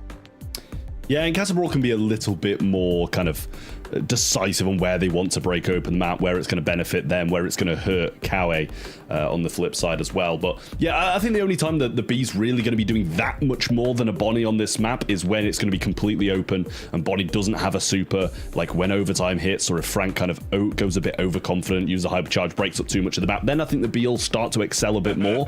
But the Bull's going to come in then for Fenix as their last pick, so they're going to go for a couple of tank counters followed by the tank of their choice, and Bull should be able to do a decent enough job against Frank, getting in close quarters with the super, and obviously the rework that came a few patches ago to Bull really threw him back into the meta and made it a lot easier to get the job done. I do trust in the Bull to do substantial damage to the Frank. Frank usually, he kind of walks around, lumbers around, flexing. Yeah, I got 14k HP, and guess what? Bull, he does 5k each shot at point blank, and you got 3 shots, so the math just maths, everyone.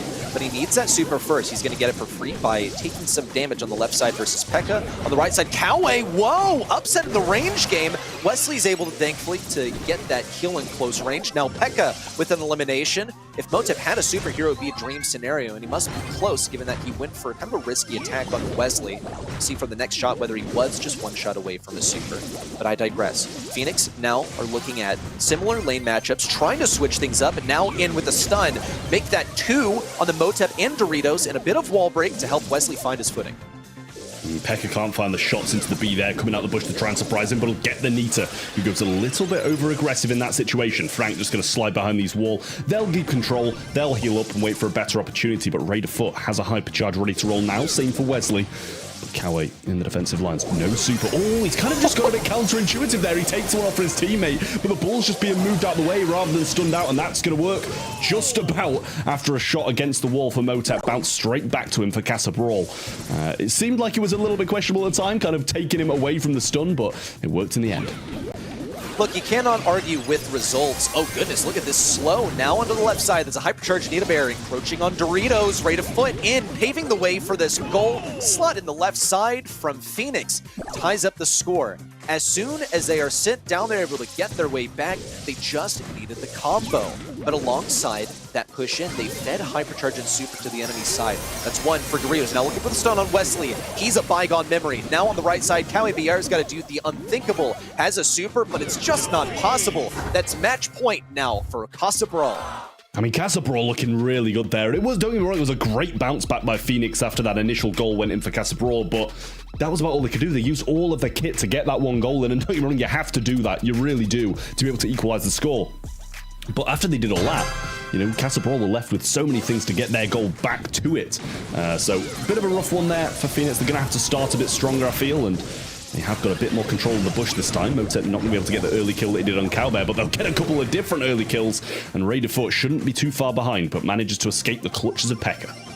A little too aggressive from Fenix for my tastes, because they sort of threw themselves to the left side and they were picked apart, isolated, dismantled by Casa Brawl. And at the same time, my goodness, that was a meaty hypercharge right there. They go right through Kawe BR and they're 1 goal away from continuing their postseason dreams.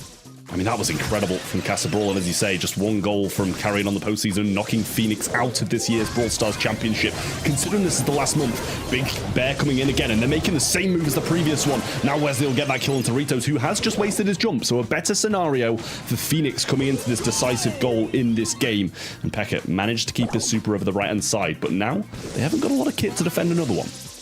I liked the synergy from Fenix. They had Bold go in to block a potential super from Pekka to defend the goal. Now aggression. 2 hypercharges popped on the right side. Rate of Foot now closing in on the left. It's going to be put in the realm by Pekka. Wesley hitting him with bees from the Rattled Hive upon re-entry to the normal world. Here comes aggression from Doritos. It's a wide open left side. Doritos is ready for the pass, but Wesley keeps flanking to the right. Rate of Foot now looks for it. A pass to the back. Dribble to the backside, but Pekka can't slot it in. It's recovered by Kawe, and the match continues.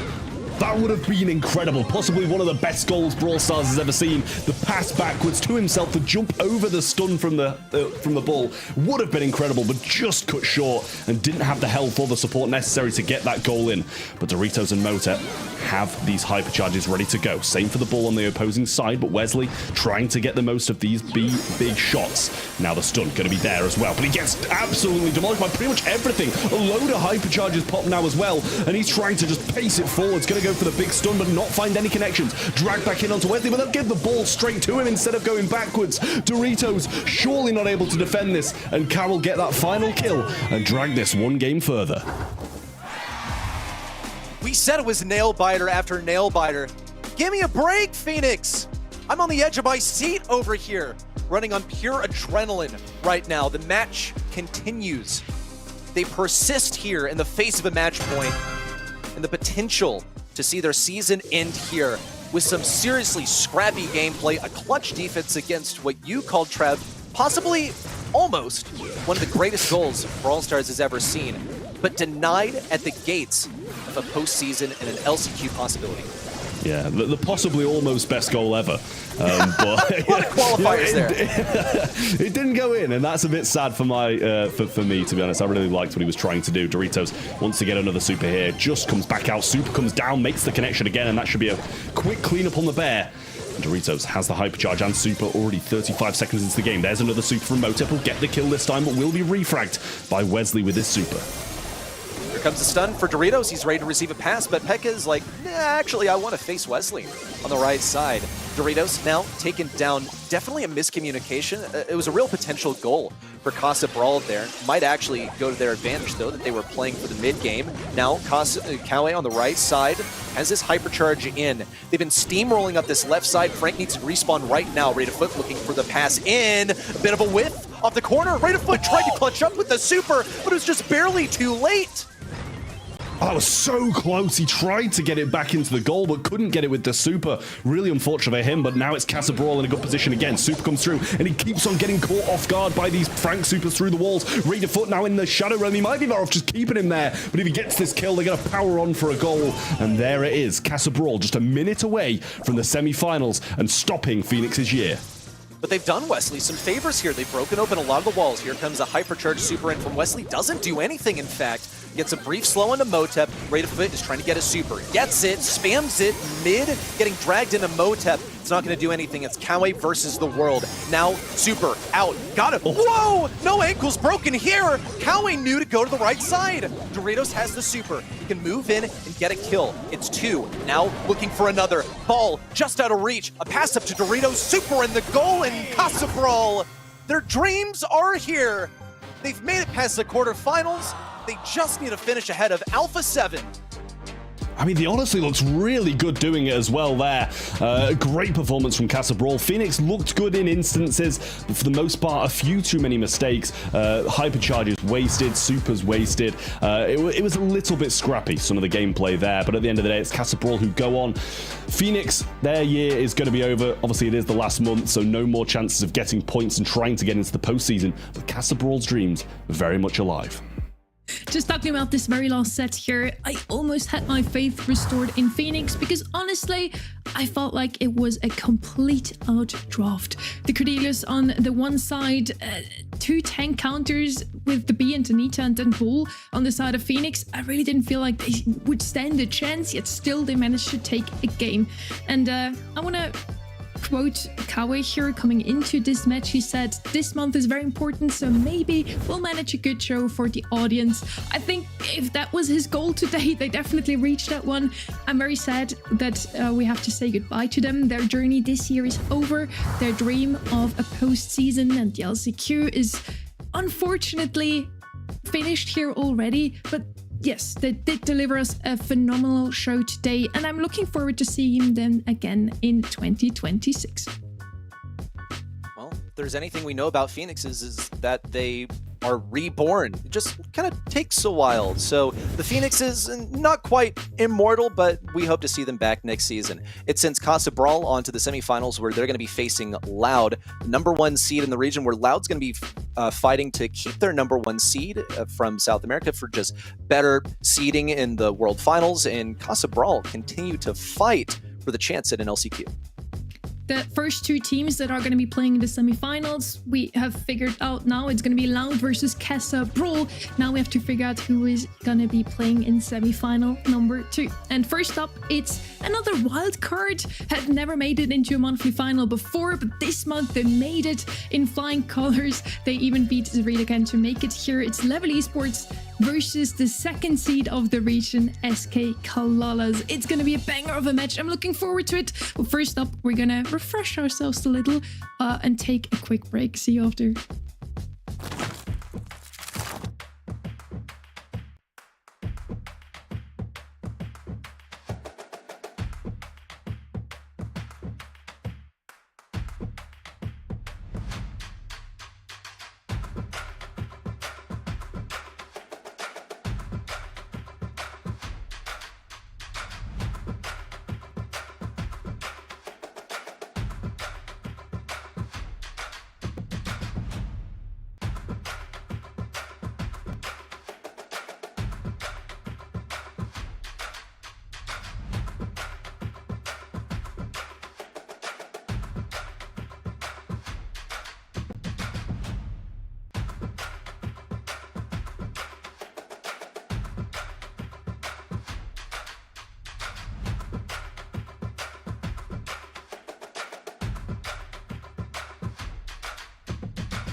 Five regions from across the globe send their hungriest teams to face one final challenge. One last chance to earn their spot at the World Finals. Yoshi goes down, the spin on Chaos. He's spinning himself. He knows they've lost. 16 teams enter, only 4 will advance. Dreams will be shattered, heroes will be made. This is the last chance qualifier. 10th to the 12th of October, Sao Paulo, live from the Brazil Game Show. Get your tickets now and watch your champions in person. Or watch online at event.brawlstars.com to earn Pro Pass rewards. 2 quarterfinals down, 2 more to go, with a little switch up in the caster stands as well. Welcome back to the show, Uber. You watched that match. Casa Brawl takes it in the end, but Fenix still made it a banger of a match. Yeah, look, I think Fenix obviously had a longer road in order to qualify for LCQ. I think the odds of it are a little bit lower. For Casa Brawl, it's kind of doable, but it does depend on a couple of things going right for them. They had to win the game, though, to at least secure that opportunity, and for now, they're still live for LCQ. Casa Brawl, if they make it into the grand finals, they make it to LCQ. If Alpha 7 ends up losing their match in quarterfinal #4, the same thing happens. Pekka is going to take the MVP here. Is that deserved, Trev? I think so. Like, I think for games like that, where it's not like as close as you'd like it to be, any of the players could really get it. So usually it just goes to the most popular of the 3. And I think Pekka is that player, but not that it's not deserved. I just think any of the members on that team could have got it. It is Pekka. I mean, yeah, that guy's too popular. I mean, all three played very well, but Pekka definitely deserves that one. Now we want to move our focus over to our next quarterfinal. Let's see if it's going to be just as close here. We have another wild card here with Level Esports. They ended Sarita Gang's season in the qualifiers, making it to their first monthly finals this year. And then on the other side, SK Calalas, the winners of the July monthly finals, and a potential dark horse for Worlds, representing the talents of Chile and Peru. Trev.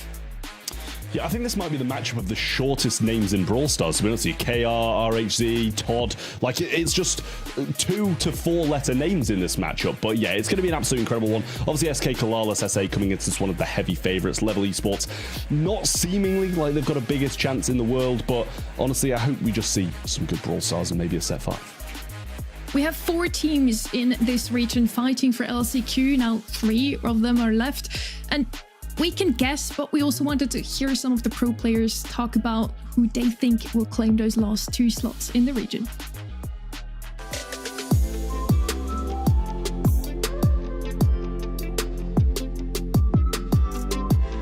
Creo que es principalmente porque nosotros nos hemos podido acostumbrar y acomodarnos a cualquier tipo de cambio de meta o jugabilidad entre cada equipo.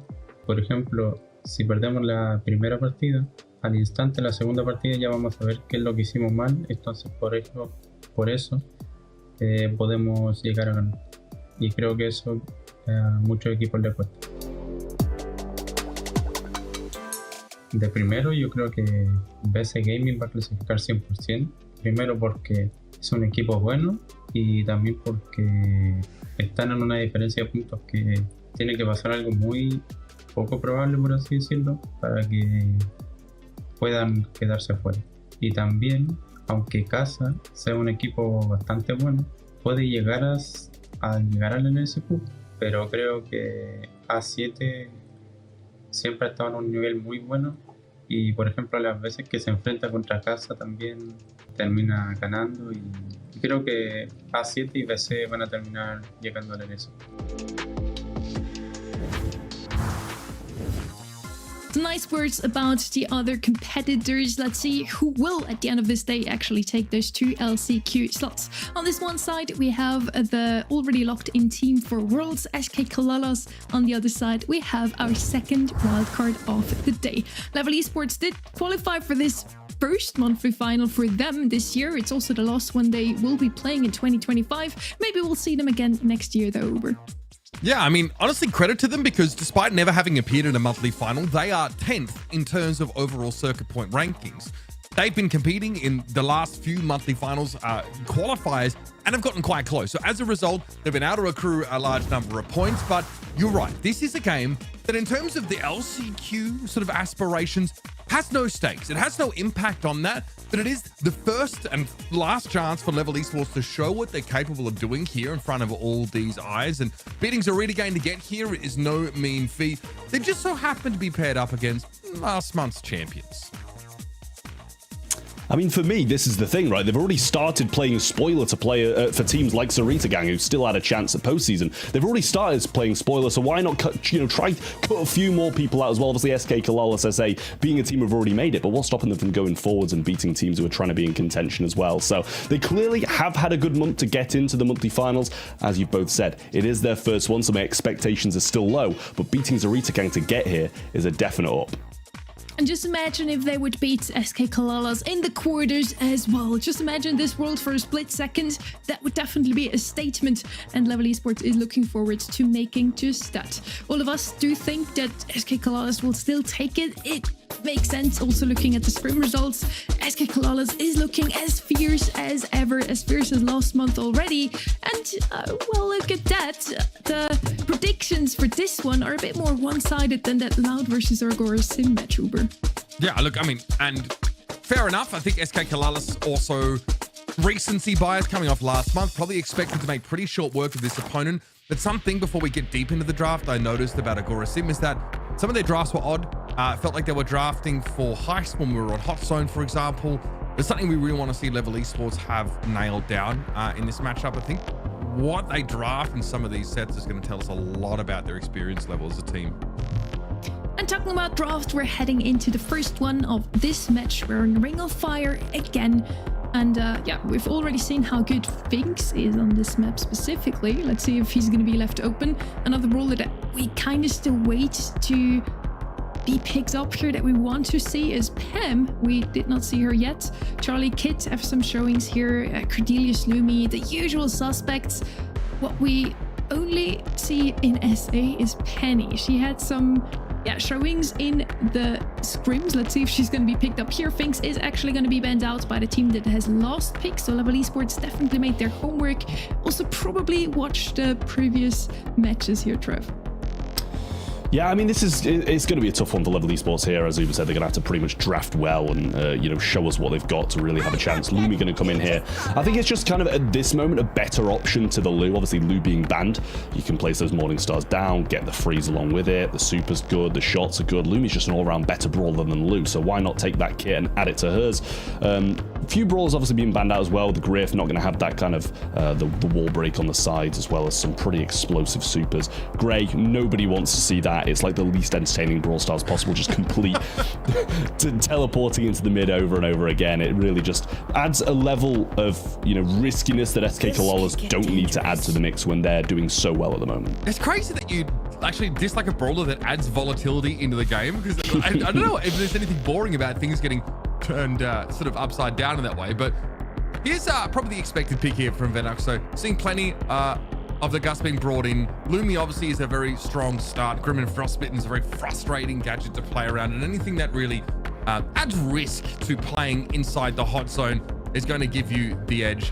Look, you can take this like a bunch of different ways. Yeah, Bonnie obviously has been very popular in this region. And even last month, I felt that South America really over-indexed on bringing a lot of the sharpshooter brawlers in. Like Angelo was really popular and a number of those. Just long-range brawlers in general.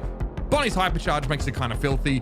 Gives you that all-in option, and also the get-out-of-jail-free card. If you do, you know, end up, you know, getting pressure put on you, can escape, get back in your cannon. The rework has done wonders for him. Yeah, it really has. And having this Gus as well as the long-range mid-brawler means that Bonnie can go a bit more aggressive. You know, we've seen her being played in gem grab and having to be the gem carrier, stay passive, not get the most use out of hypercharges. Having another long-range mid allows her to be that brawler that she's supposed to be, rather than being as passive as sometimes we see her being played. Charlie's going to come in, though. Can be a good brawler to shut down that Bonnie when jumping in. You've got to time it right and make sure you don't miss those cocoons, otherwise it becomes, you know, an increasingly useless brawler the more cocoons you miss. So we'll see if that's going to pay off, but it also, you know, providing them some good defense against a possible late game tank or late pick tank from Level Esports. But it seems like SKC are going to be the ones who make that move, and they're going to go the Hank. I don't mind also, you know, someone that has spawners against these single shot brawlers here. Trav, it's going to be a little bit annoying for Fenix and Todd to clear a lot of those, and that means that it's going to be easier for Prosy to get that map control that someone like Lumi can capitalize on. Carl comes in, obviously someone who can cleave through those to a greater degree and gives you another layer of all-in potential. But you're definitely still threatened, you know, by what this team can do. It's about closing the gap on Lumi, overwhelming, but I think the Hank throws a spanner in the works as well here for Level. Yeah, it really does. I do like this last Carl pick from Level Esports. I don't think they've drafted bad by any means, which I think is, you know, kind of boding well for them in the future. Obviously, they're probably going to be outskilled by SK Calalas. I'd expect Level Esports to be making, you know, and taking bigger risks in the draft phase to try and, you know, make some different plays. But that's clearly why SKC banning out the brawlers like Grey to add the volatility. So a nice little flying hook in the back lines there by Todd, pinching in. An RHZ already so low and taken out very quickly. Bonnie going to go for the jump in, but Prosy will deal with it. KR eventually is able to answer that threat, but I think there's the possibility of that Carl getting in Reese's direction in the back line, RHG of course, and pressuring this Lumi down is going to be something that's concerning. There's just a lot of health points on Level to work with right now. Venox here will be shoved back. Prosy, though, is definitely dicing with death and trading his health as a resource to get that map control. KR stunned up briefly. Nico also looking threatening right now with that super at the ready, so has some serious staying power. There's an opportunity for Level to catch up, but Todd goes down a little cheaply on the left side. Trav lets Prosy move up the map. Yeah, making some great plays. He's going to go in, though. Venox now coming forwards. Going to use that Bonnie jump for the second time and get eliminated with no real payoff. So definitely needs to fix that if he wants to make bigger moves here. Todd over this left-hand side, going to be locked in place. Should be killed and is. So they're not. They're making these lunging plays, but SKC are dealing with them so perfectly. Now, they're using a lot to do it, though. That was Blast Beat and a fully charged bubble from Prozzy there. So, large amounts of damage, plus that root in place makes Todd an easier target to deal with. But again, RHC constantly eyes to the back of his head, looking towards his left side of the map as Todd threatens once more. But again, another Blast Beat devours him. And this puts SK Calalas at a pretty insurmountable lead now. Venox can only look on. You can see those spiderlings kind of dominate those single-shot brawlers. And it's a nice first-round take here for SKC. I mean, the trades are always in SKC's favor. This is the thing. Like, we see these aggressive brawlers going in as they should, but they're not getting the returns from it. If you're using a Bonnie Super and a Bonnie Hypercharge, you should be getting one kill at least, maybe two, for that kind of kit, but they're just not getting anything back. It's shut down so well by SKC, and this is something they're definitely going to have to iron out in this game. You know, Todd started well, got in the back lines, but was instantly killed in a position where he just should be staying alive. I'm not sure if the game plan is going to change hugely either. Grimmin Frostbitten there, forcing Nico back a little bit early. Healthy as they are and with super ready, RHC has to respect this presence of the Gus. So it gives a bit of that space, and Venox has been able to get forward now into that right side bushes. So level really trying to pincer the extremities and leave Nico as the safe mid to accrue that capture progress. So far, not so bad, but yet another Lumi gadget is going to snarl Todd up, and Nico's finally forced out of pole position. Well, the Gus shield will keep him alive, but has kind of wasted that in that situation. It had come back up with his team anyway in that respawn. Venox with a hypercharge in hand on the right-hand side. Going to have to use this perfectly. In comes Todd. There's the hypercharge from Venox. Gets a good kill from it this time. But a cocooned top player here through the mid is not going to be too good for them. Nico eventually gets out of it. Will use the Cookie Popper on KR, but he survives narrowly. Now Prozzy coming forwards. Has the hypercharge. Has the super now as well. Will get some heals off the back of it. But Garl coming in. Chooses better of it, actually. And another shield for Nico on the right-hand side. Gets quickly taken down by the Hank, sorry. This is SK Calalas though at a pretty significant lead, and that is another fantastic cocoon. This lets Prozzy line up a bubble and just kind of wait. Venox out into the open, blown up as soon as they get out of the cocoon. Very nicely done. Looks like this Charlie pick actually has been getting a lot of value, and frankly, Christian's been hitting some great mid-range shots to charge up many of those supers one after another. That one, no exception. Dominant showing here for SK Calalas. They'll snap up this first set in short order.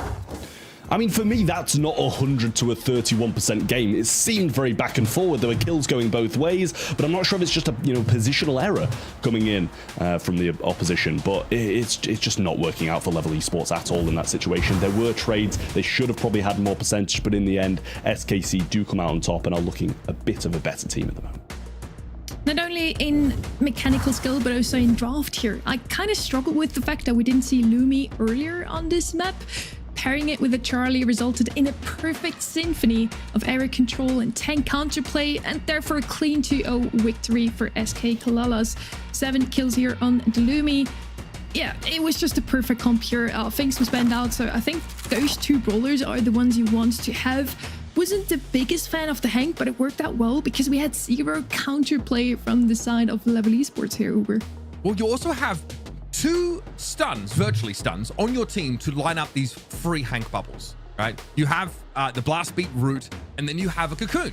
So even though, yeah, you want to kite the Hank, you want to try and outrange him a little bit, it's very, very hard to do. And your Gus is your mid, but you can't throw bubbles or shields rather over to your teammates, especially not on the right side of the map if your if your Bonnie is playing in the bushes out of range. So that defensive utility actually doesn't get you any value unless you're using it on yourself, and you just get cocooned if you shield yourself. By the time you come out, it's gone. Well, on to the next map we go. It's going to be the double swoosh at this point. You know, not going to say it's going to be the easiest of times for Level Esports. I feel like they've got to go some kind of weird, wacky comps. Not too far out there, but something a little bit different that might take SK Calalas SA by surprise. Like, they're obviously very attuned to the fact that Gray's one of those brawlers that can make those big plays, and it's actually not going to be banned out by SK Calalas in this game, so it could be an option to try and get to that mid. They're going to go with the Jay Young as an alternative support player, throwing those slipstreams, giving some heals out, and we all know how much I like this SKC first pick in the Tara, but I like that from Level Esports, bringing in the Buster. When that shield's active, Tara's going to be doing nothing.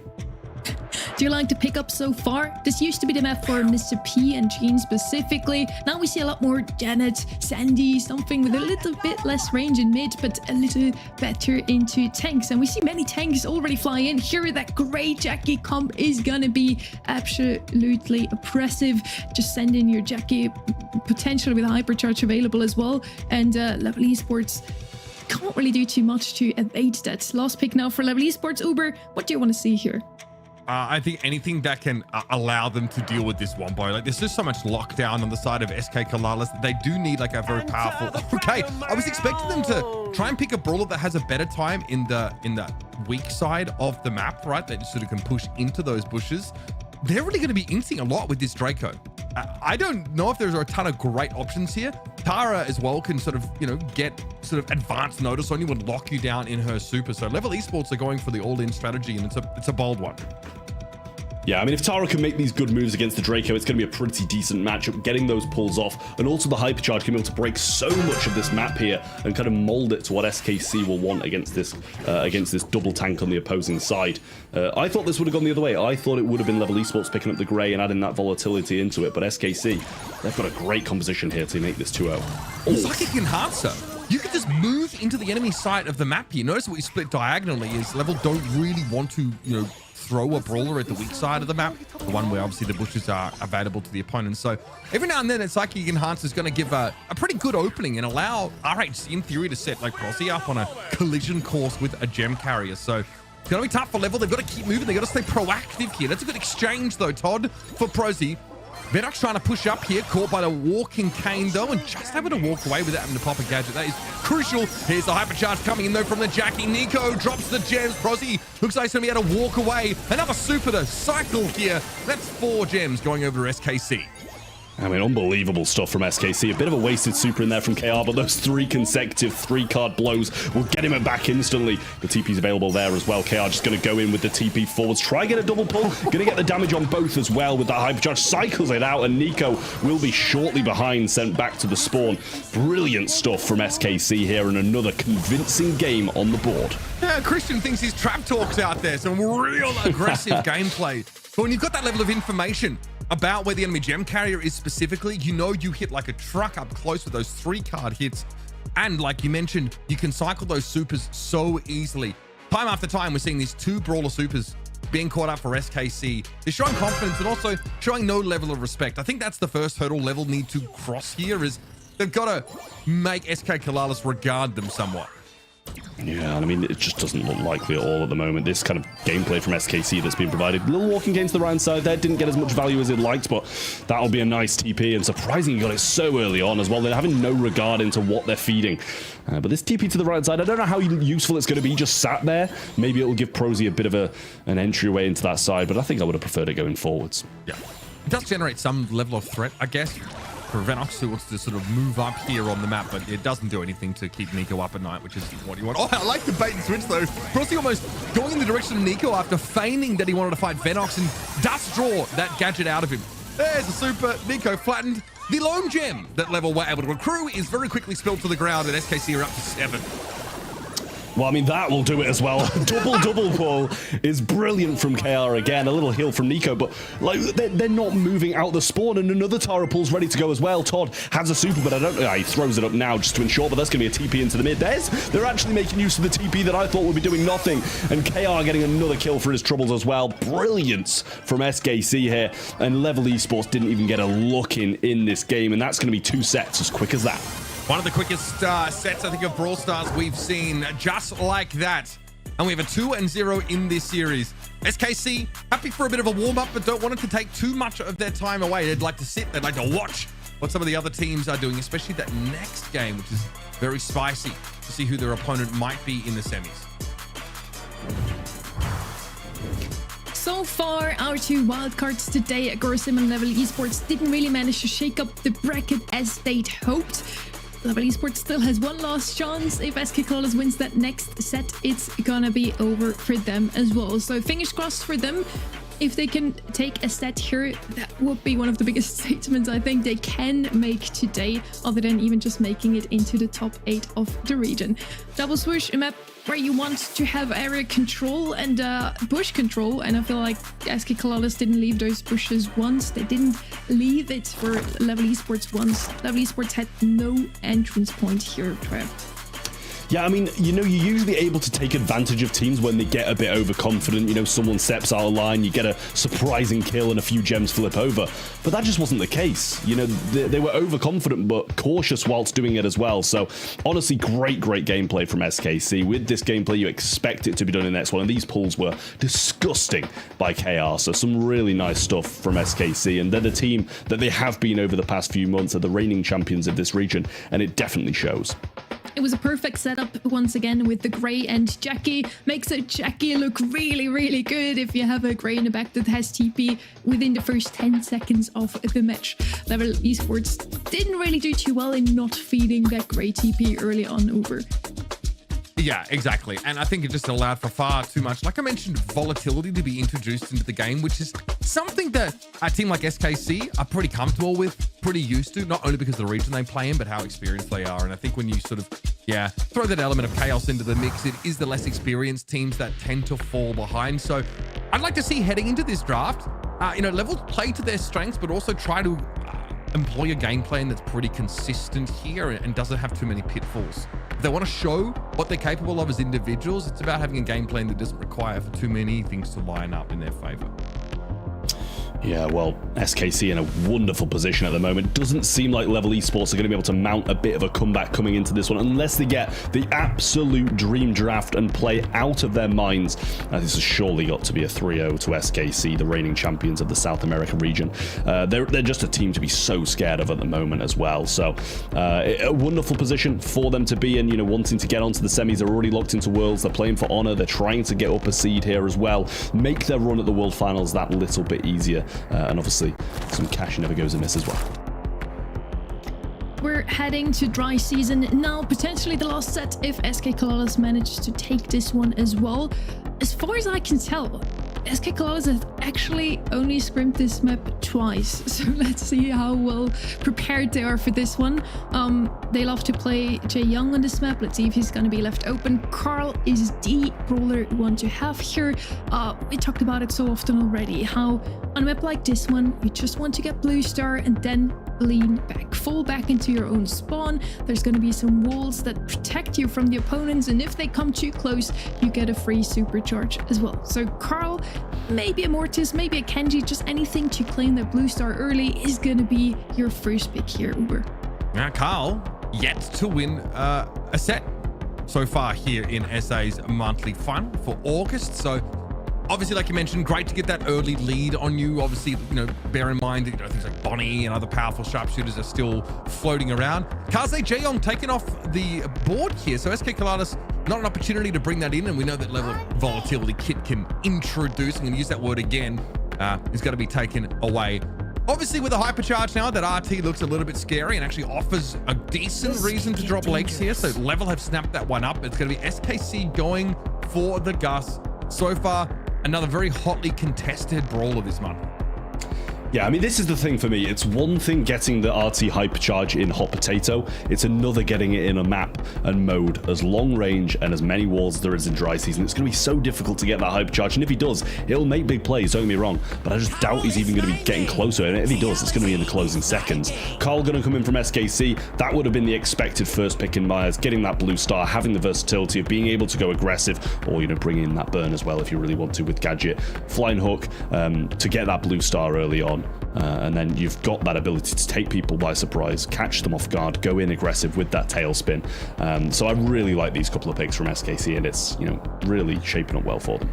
I think Level might have to choose Bonnie here. SKC can literally just run Level's comp from Ring of Fire back against them now with the Carl and the Gus, and this time probably a little bit easier to make use of it, right? They have that all-in pressure, and also the fact that the Gus can throw that shield over towards the Carl, make him virtually unkillable. We know Carl's terrifying with that hypercharge in hand, so Bonnie just being so very, very good, giving you modality, that all-in potential, but also the ability to poke a little bit better than a Carl does. That pick absolutely forced out of Level Esports, but of course, Definitely a brawler that you want to prioritize under these kind of conditions. And this is our last pick here for level, about to come back through. They probably need to think, yeah, Gray's fine. Sharpshooter potential. There's pick potential as well with the walking cane. And we'll be curious to see how level make use of his playmaking capacity. Can be used to roll in with the RT as well, similar to the Jackie style. You know, TP in, get going, get the legs dropped, and get some damage. Mr. P going to come in as their final pick then. You're playing against 3 single shot brawlers, and if you can get a hypercharge, those porters are going to be rolling out. And don't get me wrong, not going to be bad anyway against the likes of Gray. RTU's pretty slow, Bonnie's slow as well. I think Mr. P's a solid shout. It's rare that I actually don't mind Mr. P. I'm usually very against it, but this is one of the instances where I can see it working. Yeah, it's oppressive. We are dealing with a number of single shot brawlers. We mentioned that. We saw how effective Charlie was against the Bonnie base comp on Ring of Fire. So I think that's going to be fairly potent, and you could very easily get those spawners in a safe location. RHC, though, flattened as he tries to get into mid. SK Calalas swagger out into this game. Again, not respecting their opponents. Get somewhat punished. Sooner rather than later, he'll be back into the mix. And it's definitely a range advantage that Level Esports have in general here. Yeah, Venox in a tough spot, and he is going to go down. Nico managed to get the blue star, but nothing, well, blue star off the opponents, but nothing really back from it just yet. They are down. Reese trying to get some work down on the right-hand side. That will go still lurking there. Can be used as a kooky popper by Gus if this Bonnie falls low enough, but at the moment, not really much need to rush it. Todd here. Another walking cane attempt. These spawners are annoying, but with the low level of map control that SKC have, they really can't use it to bully into the map. Then damage on Nico, though, might help to that effect, but Christian went low. Now RHC basically where he wants to be. Set up behind this little sushi roll. And the Todd on the same side of the map. This has forced Venox to play the diagonal now. And Christian is sitting on a super. Gonna be pretty potent if there is an all-in. The knockback is something you've got to look out for. Yeah, Prosy going to be very close to a hypercharge at this point as well. Ree's going to use the fly knock out instead of aggressive. A hypercharge available for the Gus as well in these closing seconds. That can be a big, big help. 2 of those ghosts lingering in the back lines can get big damage down if he kooky pops it onto both of them. And just waiting. These porters doing a lot of work. There are more shots coming through from the porters, and you can just hear them causing so much trouble. At some point, Level have to make the play here, Trav. They have to make use of this Grey TP to start a fight. They don't have a good way of doing it otherwise, and they've got 9 seconds to do it. So it's up to them. Can they put it together? Todd flashing the super. Knows he wants to come forward. Those spawners, though, are a problem. Venox, yeah, he's snarled up. Can't get close enough. It's going to be RHC that benefits, and ultimately, it just takes too long for Level to put their plan together. Yeah, I mean, KR on the backside was 755 HP, and the TP in from the Grey brought him very low. But they didn't manage to get the kill in time. As you mentioned, left it a bit long. They needed to make that move slightly sooner, but they were all just getting kind of like peppered down, kept low, stopping them from making that aggressive push. But with a Bonnie jump, a Grey TP, the move's got to be made sooner. There's actually a ton of ways that you can start this fight. There's really only Nico that doesn't get to sort of be that level of proactive. Again, a player drops here on the SKC side. They give that blue star over. So 2 plays 1 for the time being. Christian, though, back in the mix. Some of the map getting broken up a little bit here, which generally favors those shorter range brawlers, but there aren't too many of them on the map. Prosy here, putting that pressure down on the Bonnie. Now, basically locked out of the map is Venox. Needs to probably rotate to the left and find a way back in. Todd wasn't able to relieve the pressure there either. Now, SKC are poised to start to take some stars of their own. Yeah, it would have been a great wall break by Todd, but that walking cane was missed. Has the TP now, and Reese slicing through the opposition, but another kill goes the other way. Baits out that super and might be able to get the kill there, but the TP back from Todd will refrag it. But it's still only 1 star between them, the same as it was before that engagement started. But Todd's primed with 4 stars over his head. Yeah, he's looking pretty tasty, and he's obviously the one that would be teleporting forward, so not exactly who you want most of your stars to be on right now. Defensive TP used by Todd, has to move away. Venox here clearing those single spawners. Frustrating game for the Bonnie to play at the best of times, and Todd has been maintained low. Another hit comes in, further delaying that healing. Blue star and 3 others sitting on the Greys, looking like a tasty morsel. And there it is, Christian comes forward, hypercharged pop. The damage is out of this world, and SKC can look to try and slink away. Todd's in hot pursuit, though, with that shield from the hyper. It'll be ignored for the most part as it's the spawner begging Todd for some attention. Well, a Hyper to get that one kill might have cost them the aggression in the late game where it's needed more. There's the pullback. Reese is primed with only 2 stars. The Hyper charge is there. Now the TP's come in. Great kills. KR going to be able to use his shield on himself. Todd gets refragged. It's so close. If Prosy goes down, they're going to win, but they can't get the kill. The spin comes in, and they were retreating with such low health without the victory. And SK Calalas SA will move on to the semi-finals. Bit of pushback from Level Esports at the end, but not enough to stop the dominance of SKC. Tough pill to swallow, honestly. When you're the team that has all of the hard engage capacity, you're playing against a sharpshooter comp that requires that map control to really, do oppressive things. Mr. P, for example. You put yourself in like a slightly riskier position. You're definitely able to win if you have the coordination to make those dives, those all-in opportunities work in your favor. And it was like 159 health between Level Esports and a round win there. It's a tough pill to swallow. They've shown us what they're capable of, and unfortunately, they've been found wanting. The second 6-0 of today, not a single game dropped in the end. Todd on that Gray, I really liked watching him. He did a phenomenal job. And somehow Level Esports even managed to take the blue star off that Carl twice. So even though that Carl went the way of SK Calalas, they didn't have that early lead that we were talking about. But yeah, that Mr. P pick as last one against 3 single-shot brawlers. Trev, I'm on the same page as you. I also don't like to see Mr. P too often in the current meta. He's just not that good into the tanks that we're usually seeing. But into this draft on dry season, it made so much sense. It didn't allow Level Esports to heal up even a single time. With that, SK Calalas now moves on into the semis. They're just waiting for their opponents, Uber. Yeah, and I mean, it's a very interesting game that awaits us. Alpha 7 and BC Gaming. If you want to talk about stakes, you want to talk about postseason potential, these two teams have it in spades. Basically, their plans involve beating one another first and foremost. That's probably a safe bet. Also, there are some convoluted scenarios for BC Gaming, but they are in a pretty good position in terms of circuit points. So a couple things need to go right for them. That's the beauty of walking into a monthly finals where so many of these slots are still open and so many of these teams are still fighting for them. So I'm sure they'll be very interested to see the result of that game, as will we. Of our 4-way battle for the 2 slots in LCQ, 3 teams are left and 2 of them are going to play it out in the next quarterfinal. It's Alpha 7 versus BC Gaming, and we're going to see how they will do and who will make it into the semis against SK Calalas after a quick break.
Five regions from across the globe send their hungriest teams to face one final challenge.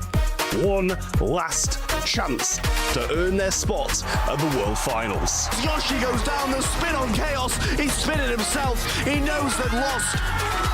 16 teams enter, only 4 will advance. Dreams will be shattered, heroes will be made. This is the last chance qualifier. 10th to the 12th of October, Sao Paulo, live from the Brazil Game Show. Get your tickets now and watch your champions in person. Or watch online at event.brawlstars.com to earn Pro Pass rewards.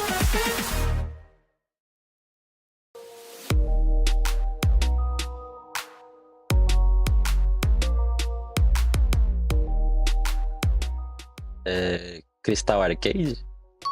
Ah, aqui pelo os 3 murinhos ali, o formato do mato, por isso que eu sabia que era esse mapa.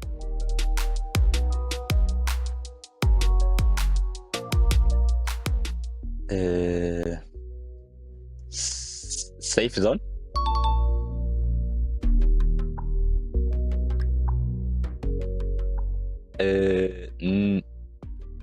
New Horizons.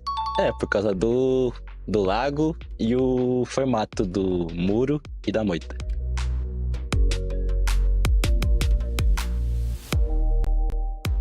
Uou.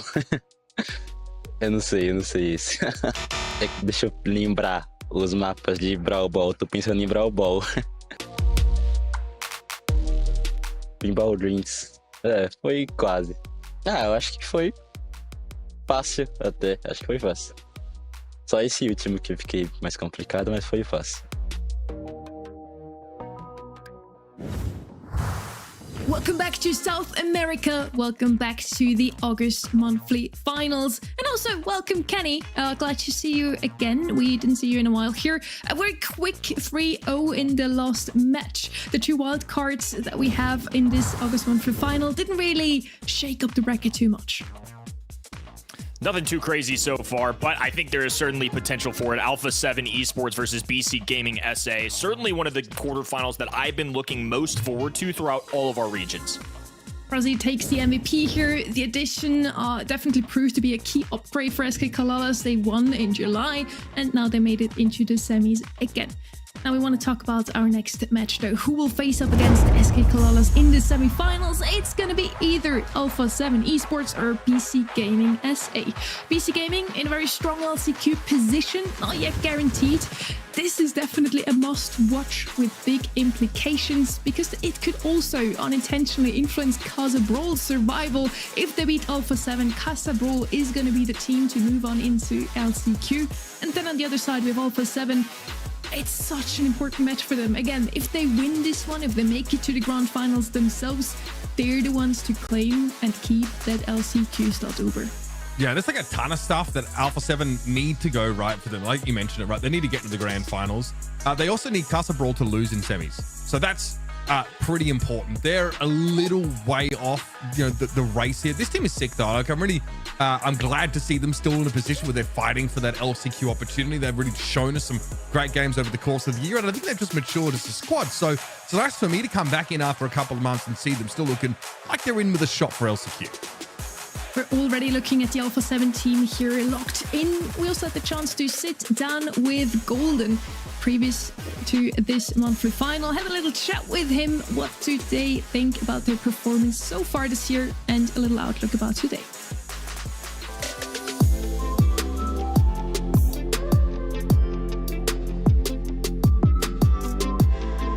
Eu acho que a gente conseguiu um bom desempenho esse ano, principalmente depois que a gente viajou para jogar pela Alpha 7. Ajudou bastante a equipe. Acho que isso foi o que mais ajudou. Jogar perto de São Paulo, com o servidor, favorecendo a gente com um ping melhor. Eu acho que a gente precisa treinar mais, principalmente as semifinais, que a gente vem perdendo ultimamente. E acho que a gente, nesse mês, está preparado para jogar a grande final. A gente vai ficar bastante feliz, a gente vai comemorar muito na transmissão se a gente conseguir a classificação para o LCQ. E a preparação, acho que a gente vai preparar bastante também a questão de jogar em pé, que é algo que a gente normalmente não joga e pode ser um pouco desconfortável jogar em pé. He mentioned it in the last 3 months. They only ever made it into the semi-finals, but at least that consistently just never really made it out of that no grand finals for Alpha 7. On the other side, though, the same story. BC Gaming did have a great run in March, made it to 2nd place there in the end, but for the last 3 months, it was only a semi-final entry for them, Kenny. Definitely a team similar to Alpha 7 where the ceilings have been about the same, right? It's been a really good one for them. They've obviously had a roster change along the way that's been impactful and maybe dictated how the second half is going. I feel like this is going to be a pretty even fight. We're going to see just how even it is. Maybe the first 3-2 we're seeing today. We also want to hear what those two teams think about one another. We had the chance to sit down with Jubilee to ask him just that. Eu acho que é um time bem difícil de jogar contra. Eles são muito agressivos, jogam de bastante brawlers que faz você entregar e tudo mais. Mas eu acho que meu time é um time bem forte, nesse nível assim, pra bater de frente com eles e vencer. As mentioned before, this match is definitely a must watch because for Casa Brawl, they would really benefit from an Alpha 7 loss here. So BC Gaming could unintentionally influence Casa's survival if they can still make it into LCQ. Yeah, I mean, the thing for BC Gaming is that they don't actually have to win this game. If they lose this game, they just need to hope that both Alpha 7 and Casa Brawl aren't the teams that are in the finals. And that's because they just have a little bit of a buffer. They're 20 or so points ahead. So that's going to feel pretty good. But I know this team, they want to qualify on their own terms. They want to do it in style. They want to do it by taking down Alpha 7. And I'm glad to see we're so split on this one because hearing from Jubileo, he also, I don't know if he'd be 100% confident of a win here either.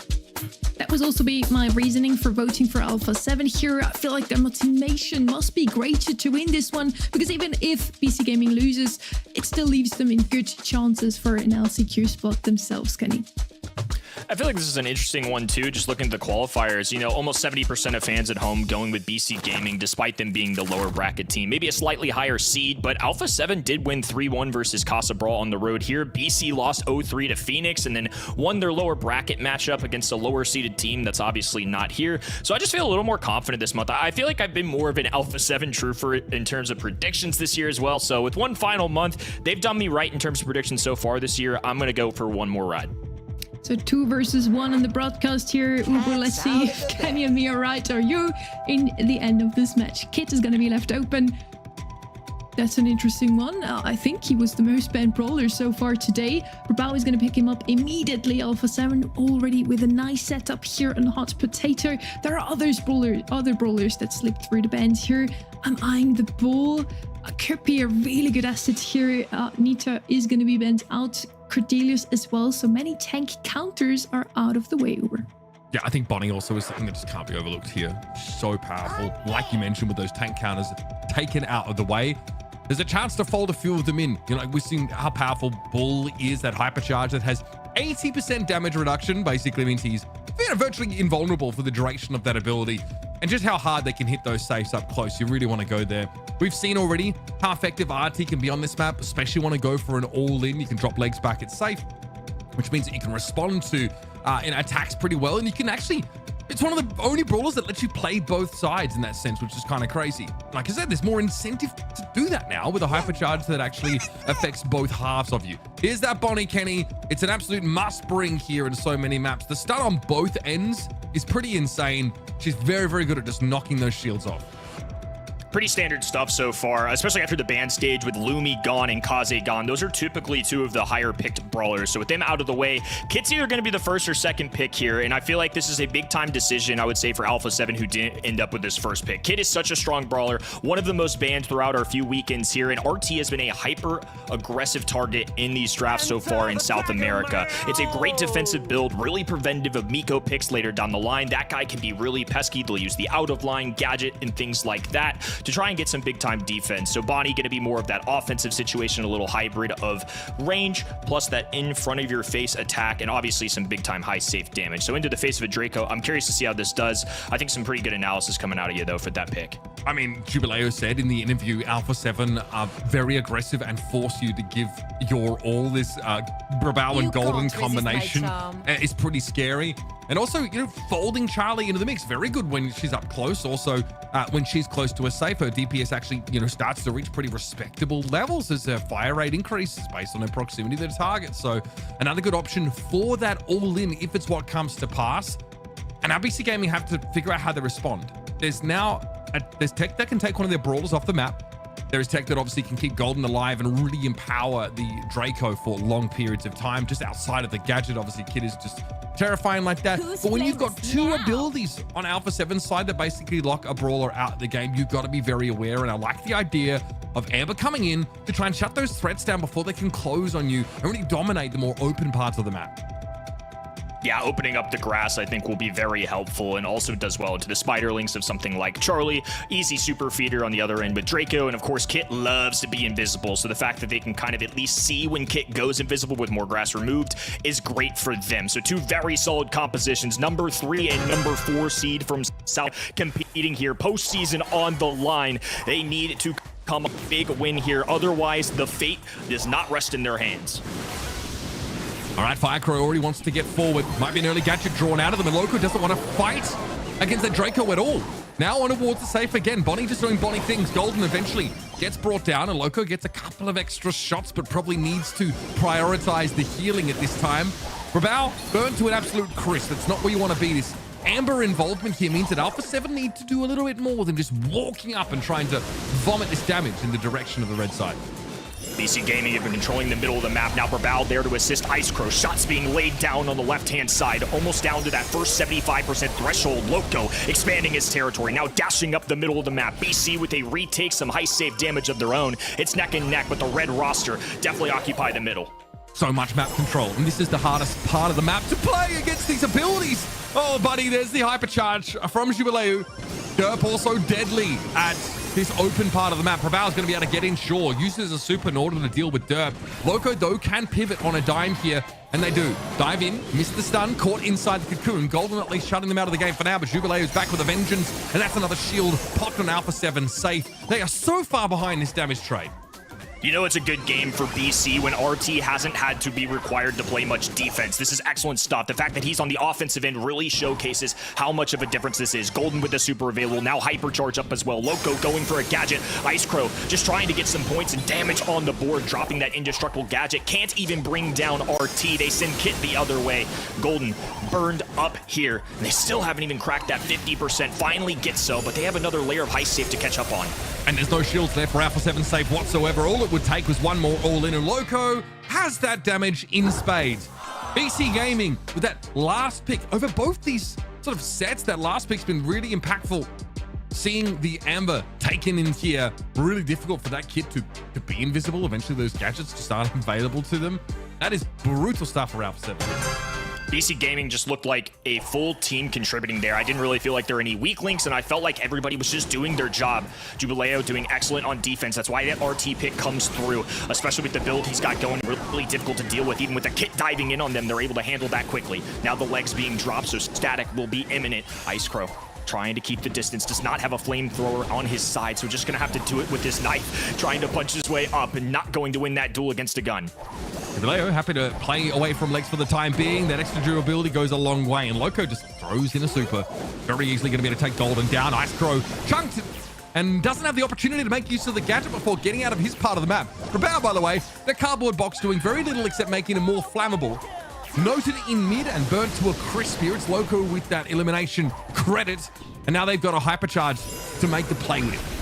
Ice Crow's felt more like a super feeder, just hasn't really been able to contribute too much, I would say, compared to the other ends. Now Loco getting in on the action, cocooned immediately upon arrival, and Jubileu just left in that Jackie form, hovering in and out. Hasn't been able to get super yet, now does, has the choice. Brawl diving in, does get one kill, but low HP, won't be able to do too much high save damage as Loco cleans up. Golden popping up purple button of his own, a teleport to the left-hand in. Jubileu left to his own, and BC will have the entire 3 to the middle. Brawl again trying to step forward, taken down to 680. It's giving Juan Carlos right now for the kit, and they're opting to go a bit more defensively. Throws them over the wall. It's going to be hypercharged here, and there's Loco chilling. Knocks another layer of shield off of that turret. Ice Crow and Brawl, though, a little bit of a problem. Again, these kit shots now can connect very short range, but hit very, very hard. Something has to be done about this particular duo. They've knocked the safe down to 48. Ice Crow and Brawl rely on each other to work. As individuals, it hasn't equated to much damage, but once we have Kit alongside the Dragon, it's a fierce combination. Now invisibility, but being showcased immediately. The cardboard box revealed the second it was lit on fire. Oh, Loco, no. all he has to do is shotgun this up, now exploding down the middle of the map. Derp there to assist as well, and that amber flame will equate things. Importantly, Alpha 7 have taken an extra layer of shielding over BC Gaming, so that will keep them ahead, or at least even now. Jubileu is going to be dove on. There's nothing he can do at a player disadvantage. Both Charlie and Kit are devastating and removing any of the remaining defenders off the map. A little bit of a lead here for Alpha 7. BC trying to get into the enemy side of the map, but I don't think that's going to be an option here. All in for Alpha 7. They realize that they're ahead, and now they've come to finish the job. We've evened up here on Heist. Great bounce back from Alpha 7.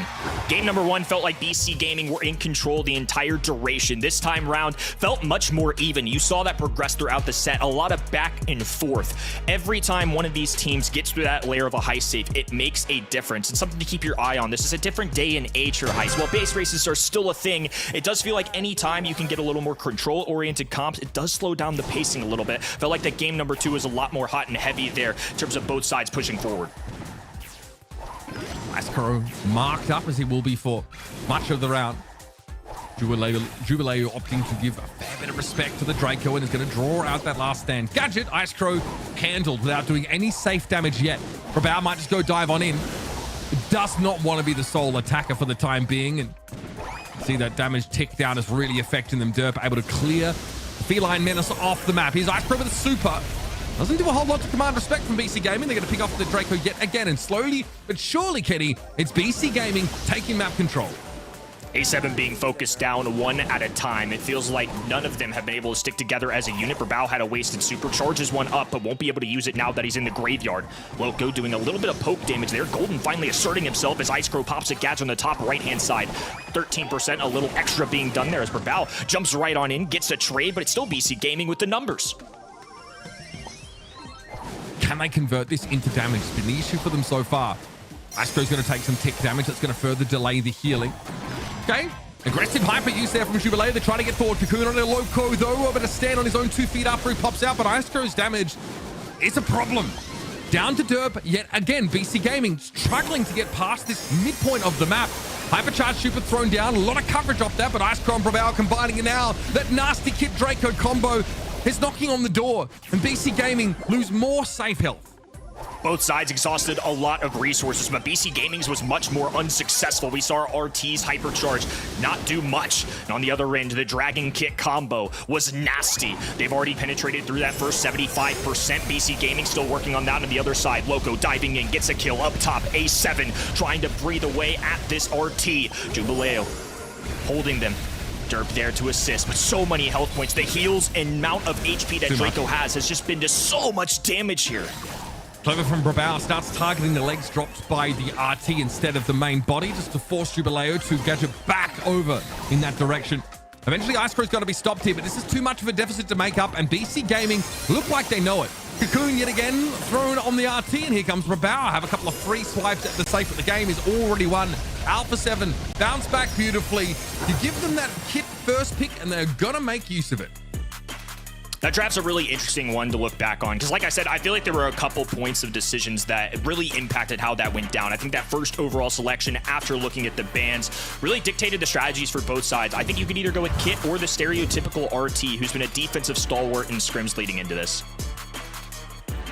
I don't know what to say about this game, honestly, because both teams had some issues on either side. Kit and Draco had not the best of runs in the first game. They just ran in and died over and over again and didn't really have any backup from their teammates behind. If Kit jumps on an enemy, there needs to be some support to get that brawler down and confirm that kill. Otherwise, Kit is just going to sacrifice himself and the opponents are going to push into you 3v2. On the other side, this RT Bonnie comp worked wonders for Brawl against Fenix. The RT leaves his legs behind on the safe and was able to both defend the own high safe and also do damage on the other side. And now for both Level Esports and BC Gaming, the same exact comp, at least the RT and Bonnie part, does not work at all. In the first game it looked pretty good, but I also feel like that was just because Kit didn't really do his best. Brawl, I liked his performance a lot better in game 2 and 3, focusing a bit more on the Ember instead of the RT and Bonnie that just aren't really good matchups for him. But yeah, all in all, Alpha 7 takes it in the end, so Kenny and me can be happy, but I would like to see a bit more of a cleaner Brawl Stars in general of both of those teams in the next set. Okay, I think things started changing very quickly as soon as Brawl realized that he should be supering his Draco. Very quickly, he was like, okay, wow, the Kit now no longer is vulnerable out in the open to this amber damage and is contributing pretty well. Obviously, it helps the Draco was able to push up and put them in range. Double switch, though, again, A curious map. I think it's a puzzle to unravel a little bit in terms of the draft, because you've got to find a way to attack the weak side of the map or decide if you're just going to sort of give it up and play in the bush. It's a pretty quick kit ban here from BC Gaming. No surprises, I think. Nobody wants to see Kit here anymore. Crow is going to be banned out as well, so we probably still see some tanks coming in here. Crow, after all, one of the best counters here. Codilas and Charlie for once left open. Lumi as well. Those are the usual 3 top bans. Maybe not in double swoosh though. We just have seen this map also from SK Calalas versus Level Esports, and Terra, Grey and Jackie was the comp that won in the end. I wouldn't be too surprised to see some similar brawlers here. Janet is going to be the first pick.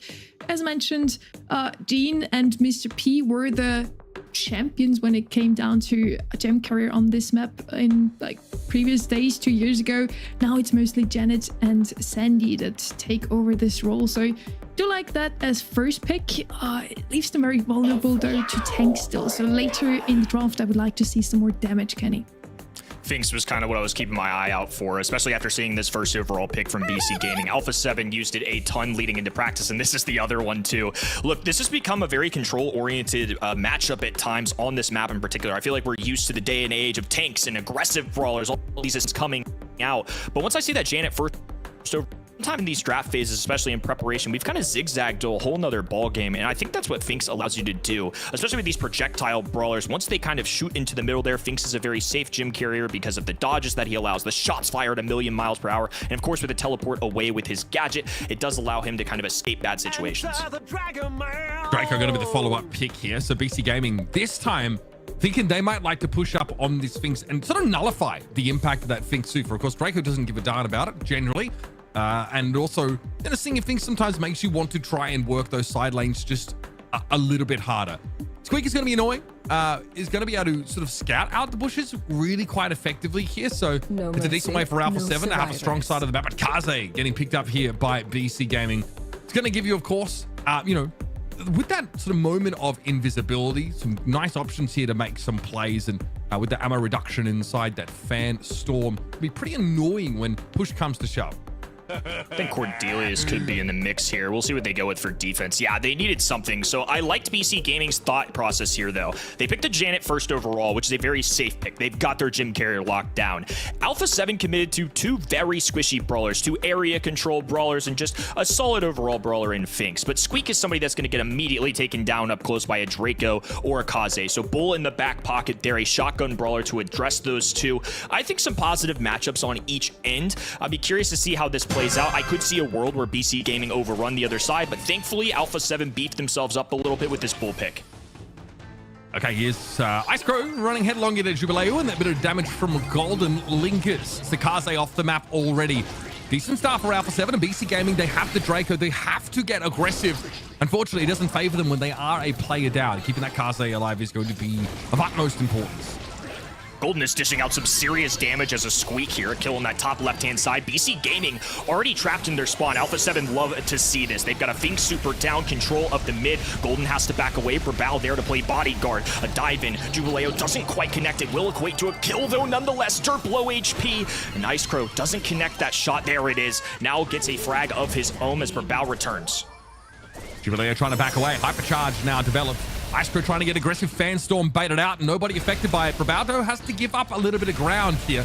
Now Alpha 7 need to find a way to knock Loco's gadget off them without getting blown up, and that hypercharge range extension on this Dragon form is absolutely filthy. But Ice Crow, right in the back corner of the map, hides away. Now Alpha 7 need to clamber back into something that resembles map control. Brabal's trying to do just that with a hypercharged super with all that damage reduction. He wants to push on the right-hand side, and now with Loco dealt with, Alpha 7 could make their way forward, but they are so low. Alpha 7 have some nice brawlers, but they're going to have to weather the storm that is the BC Gaming side. There's just so many health points, so much aggression, and they have some squishy brawlers. When all of these purple buttons get clicked, it's going to get real scary. So the fact that Alpha 7 survived that is nice, but it still equates to just both sides going even. Now a dive in from Jubileo. Oh, and the gym spill out as well. A dash away. Takedown, though. Golden's going to have to 1v1 against Derp. Already has the flight ready to go. Take to the skies, and they've got countdown. It's exactly what you want as that Janet, that ability to get those gems and get out for literally free. Brawl here trying to cross some of the map, but Jubileo hitting too hard, but the Shuriken's Golden has to have eyes for Derp here, and a hypercharged super is blocked effectively by Loco. Derp doesn't take damage from it, and BC Gaming get away with it all in that round. Nice little swoop in by the Janet to give it to him. Close call, but definitely just one of those situations where we could see this a little bit. I feel like maybe a little overcommitment early on in the draft from the blue side and going squishy brawlers. I feel like you pick Finks or Squeak. At least at that point of the draft, little safety net with the bull, but still, we could see it play out there. The longer that went on, the more damage that poured in. Brawl here this time, playing the left side. It's going to run into Jubileo here, and it's more damage than he would have intended to take. But of course, that shield kicks in. Allows him at least to trade 1-for-1, but Golden can't feel comfortable about trying to fight Loco here in the safe side of the map. So BC Gaming have done a good job giving themselves a foothold here, but Brawl is just going to continue to all in. This time gets the gadget out of Loco, tries to outrange, eventually is going to win that out. So now Ice Crow gets to come forward and actually go 2 gems up on Derb. Janet has to be an onlooker in situations like this. There's not a whole lot she can do to be proactive. So Ice Crow gets his team a lead. Alpha 7 left-hand side, while BC Gaming duel on the right. Hypercharge goes down, and the Fanstorm will push A7 back.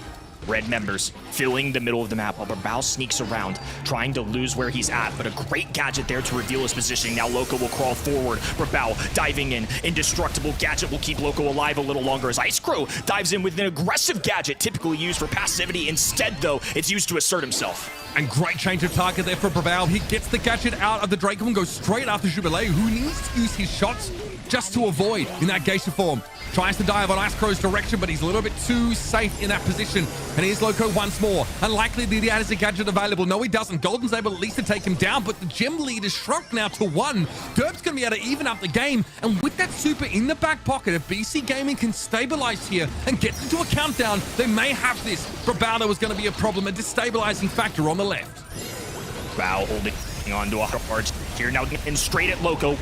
Once again, being popped as a response. And very close countdown. Oh, Jubileo dives in, hypercharge and dashes out immediately. The reflexes on this man are unbelievable. 15 gems resting with the BC Gaming roster. Golden in the face of Jubileo doesn't stand a chance. Loco for the flamethrower to keep his allies alive. Ice Crow, Brawl, nowhere to be found, and BC Gaming will take a clean set. Yep, this is the Brawl Star. Very balanced stability.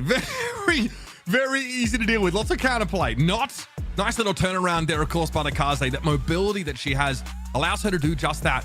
And that's really what this composition, for BC Gaming was built around. It's the Janet, it's the Casa. Get in, get out, do it safely, and hope that your Draco can make use of the space you create. Daylight robbery, and yes, Uber, as you said, this comp is made to steal the gems. It doesn't really matter if your opponents are collecting gem after gem, if you can just sweep them at the end, maybe even get a triple kill and get out with the gems safely, especially that Janet is the most picked brawler in this map as mid brawler because of that. You can always just fly away when any danger is happening around you, as long as you have a super available, of course. Jubileo takes the star player here with 8 kills, also picked up some gems there in the end, we just saw it. So yeah, definitely a good draft here from BC Gaming. Looked a lot better overall in this set than in Hot Potato, Kenny. Really fun set to watch. I just feel like there was too much aggression to deal with. Like I mentioned, I just question a little bit the Finks with the Squeak 2-3 turn. I feel like maybe just a little overcommitment there in the area control, because I feel like Squeak's one of those brawlers that can do well, but he needs the right situation. It just feels like more of a 6-pick brawler to me.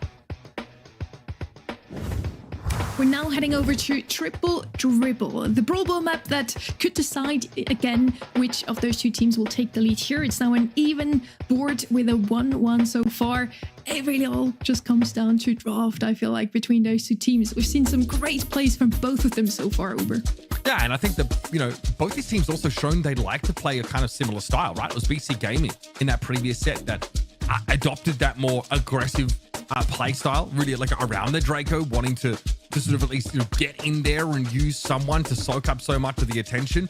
Here though, you're right, changes a little bit. This is the kind of map where your throwers can definitely shine to some greater degree, but that same ability to go all in to put that upfront pressure on the table is very important. That's kind of why, like, you see Mo banned off here, and the premium thrower already picked up at pick 1. It's Willow coming into the mix.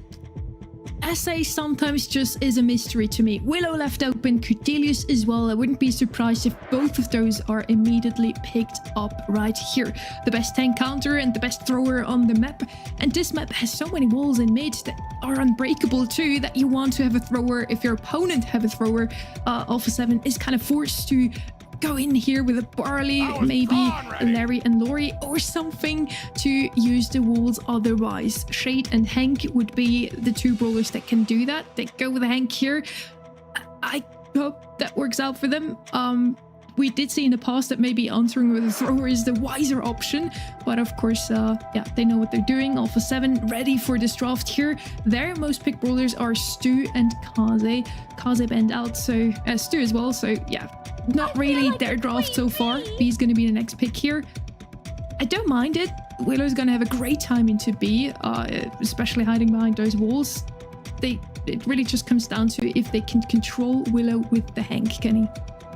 It's definitely not a no for me, but I'm definitely reserved alongside you, just in the sense that we already see this Willow do pretty well as a thrower. It can obviously take over mind control, and there's still countermeasures out there. So I think they pick this B in case the other side decides to go for some of these tankier brawlers that handle Hank well. I feel like there's a lot to juggle here. Still leaves them open to the possibility of opening up the map, but that's not exactly good for Hank. I don't know if this is a perfect answer, but it's a frequent one nonetheless. I feel like people have had a lot of time to kind of learn how Hank operates, what does well, what doesn't. So they're just going to go for some aggressive choices on the other end. Ooh, a creative one here too. Chester going to be a way to try and deal with this.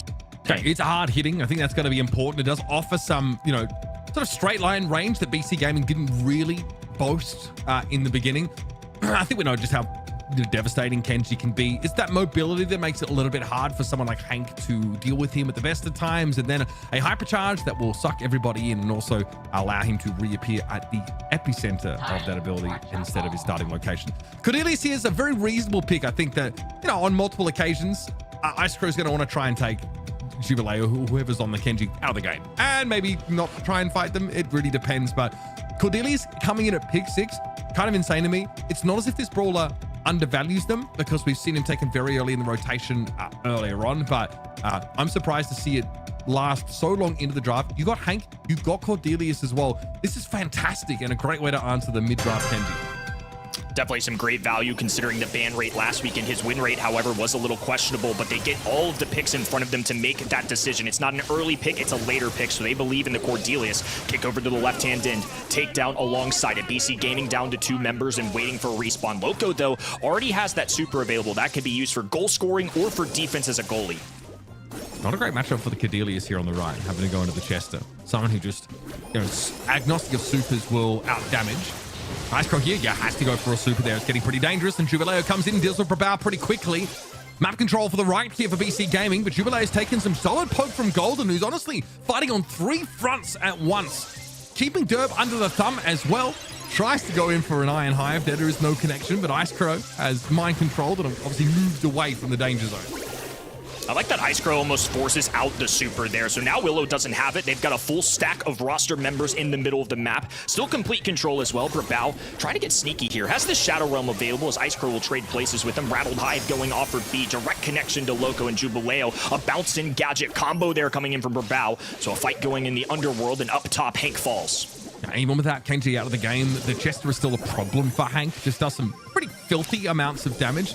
And the fact that you can just cycle a different buff whenever your gadget comes off cooldown means that as an individual, you are hard to ignore. Firecrow wants to move up here. A great shot for Golden, though, across the bow. Leaves Loco a little bit alone here.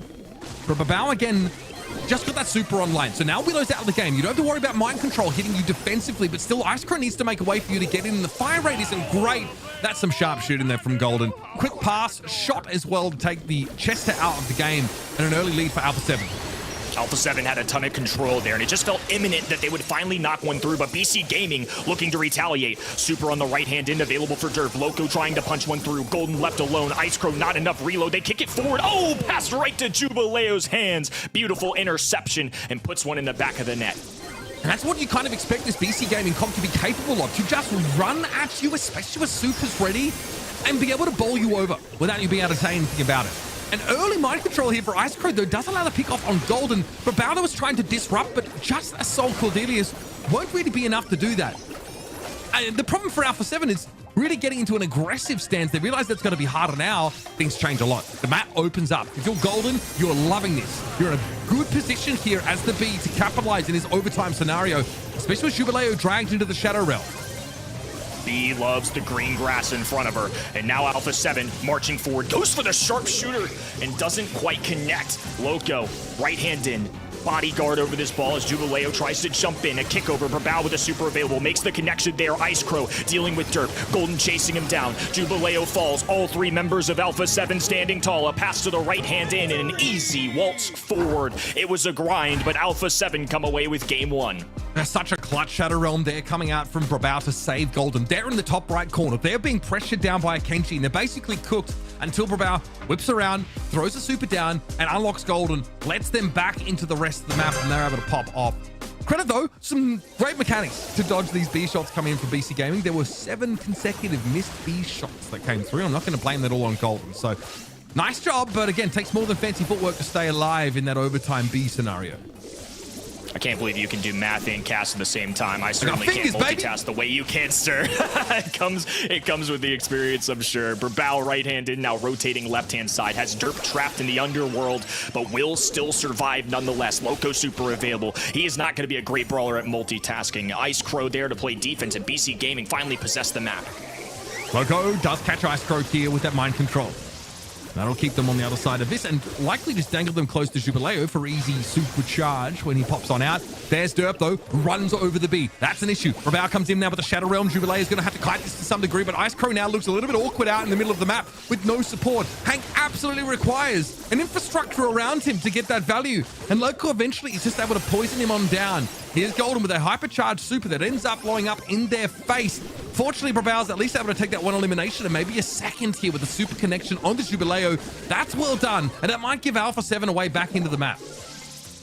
Well, it didn't equate to any kills. Golden with a really nice connection there from the hypercharge that allowed Cordelius to shine, so definitely got 2 assists there nonetheless. Derp low HP, taken down from the bubble of Hank. Now a super going down. Hypercharge being popped rather early here. Must know that he has a chance at a super quickly. Gets 1 tag, needs a second though. Doesn't quite charge it up, so Ice Crow just have to rely on damage gear for now. Another hyper connected onto Derp. Brawl don't really want that smoke apparently.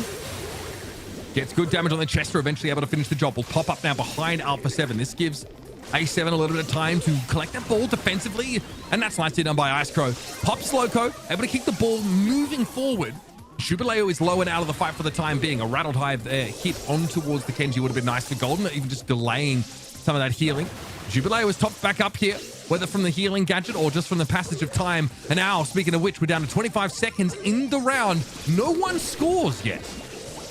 A lot of work being done for 0 goals on the board. Shot clock approaching. And once again, we could see an overtime scenario. A pass forward. Golden connecting a double super here as Ice Crow waits for the perfect shot. Comms coming through on the team. He's got a super. Waiting for these walls to come down. 990 HP. It forces Willow to use a super. Now a breakaway on that right-hand end. Can't quite make it in time, but buys a beat.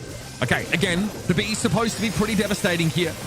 I don't know if there was a connection off that Iron Hive. I don't think so. Derp is unslowed and able to move up the map. Pops that super for a little bit of zone control now, and Ice Crow wants to assert himself. Has some fish torpedoes at the ready. Brawl, though, is going to be outranged by most of this composition for BC Gaming. To Golden, moves on up.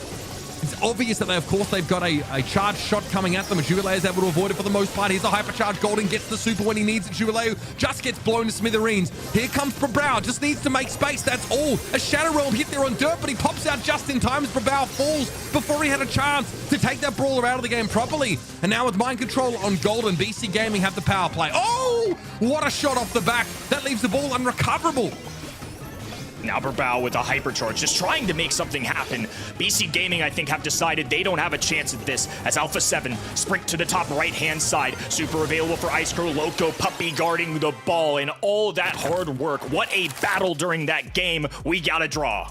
And with that knowledge, though, BC Gaming, though, have to now realize they need to win the game in regulation. If they're going to get put so easily in a position where they don't think they can win in overtime and they're forced to draw the game, they need to do something. Now, if Golden doesn't get that kill, I think popping out of mind control might be a different story. Very close between these two teams, and that's exactly what we'd hoped for when we saw this game on paper. It's a great call out from you. If B hadn't gotten that kill, very well could have gone differently. That is the razor-thin margin we have between SA's number 3 and 4 speed. And speaking of razor-thin margins, easy slide through for Brawl. Beautiful super there. Much like the Willow, in those situations where there's only one defender left, it's a basically guaranteed goal if you have that super at the ready. Brawl takes the shot before shadow roaming and then is able to finish the job. Jubilee is struggling to get out of spawn here. Loco going to fall low, and even a mind control won't really relieve the pressure here. They use the dive gadget. That buys enough time here for Derp to move up and take the elimination on the Cordelius. Ice Crow was hoping maybe to walk that one in, was far away, from the goal, and has given BC Gaming an opportunity. Bad judgment call there too, as now Ice Crow just has a super left in the interaction, didn't come close to a goal, and BC Gaming now have the map. This is a kick forward. Loco still hanging on to a super, waiting to take advantage here. Brawl, of course, going to be a power player in this situation. Oh, and a perfect timing there as well. Won't be mind controlled. Instead, gets rid of Willow's super, takes her under, and gets a trade. Nicely done, Ice Crow at 384. Knows he needs to keep charging that bubble, and he can guarantee the elimination. Loco going to be back in the game. Remember, this is Alpha 7 now with the lead. So BC Gaming won't get to overtime, even if they sit back on this. They've got to be proactive, but that looks to be difficult. Only one slash connected there off the Slashimi, and a walk-in for Ice Crow will lock it up. Alpha 7 give us a result here on Brawl Ball, taking the set, moving up to 2-1. Really close set overall. Thoroughly impressed by both of these teams. Once it got to overtime, it just felt like it was going to be a breeding ground for B damage. It's such a strong spot for her. I think having B in something like that situation is always so helpful to fall back on, because during regulation, I feel like at times, especially into something like a Willow, right, it's really difficult for B. So the fact that they will survive all of that, make it to those overtime situations, and catch a couple wins, really solid for A7. Now they've got an advantage. That's already a win condition, like you say, Kenny. If you have a B on your side, it's overtime. The walls are broken down. It's basically B's world, and the other brawlers just exist in it. We also see how much Golden really did with the most kills, the most DPS on his hands. Did really, really well. The two brawlers I was looking at, though, were a call from you, Uber, where we really just had to control Willow or Cordelius on either of the sides, and those two brawlers were the ones to either defend really, really well with their kit, or we see it here. Oh, never mind, we got caught short here. Brawl with a beautiful go. You just need a super. If there's only one player left on the other side standing, that's a free goal. Exactly. They defend well, or they guarantee, a goal if you have that player advantage, which is kind of what the game plan was supposed to be for BC Gaming. Push down the map and really get in the face and use that Kenji effectively. But there were tank counters. I think that having to, leaving Cordelius open, picking Kenji into it willingly leaves you a little bit vulnerable. And some Brawl supers there, I definitely think were quite notable. Open business, a whole different world. Alpha 7 picking up a pretty big set there as well. I mean, set 3 is a very important one in dictating who ends up winning a match, of course, especially in tight ones like this. Just having a little extra cushion gives you the space to take it to a set 5 if needed, but now they could really end it right here, right now. Alpha 7, of course, need this win pretty badly, and BC Gaming by no means safe for an LCQ spot. They are the higher seed, but this is a tight race to the playoffs. A loss here could be devastating. After a map full of tanks and their counters, we're now heading into a bit of a more control-based map. Again, open business, there it is. Meg is going to be picked up first, most played brawler by Alpha 7 on this map, so no surprises here. I kind of was hoping to finally see a Luke come out of SA. Fenix, again, would also be very strong, both of them Bandauto, alongside Cordelius, Casa, Hank and Griff on the other side.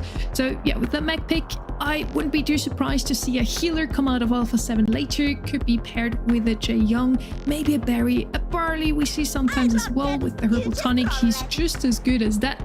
We don't see a Lu, but we see the other brawler with some ice rings. Lumi is going to come out of BC Gaming, and she has the DPS to even deal with a Meg. So definitely a good answer here from BC Gaming, Kenny.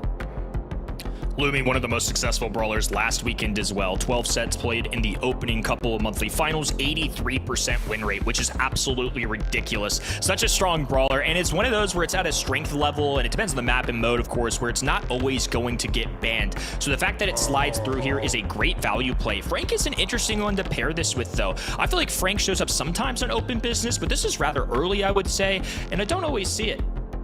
I think this also forces Alpha 7 into finding a gap close brawler to deal with the Lumi. I don't think the strategy of just trying to poke her down at range is really justified.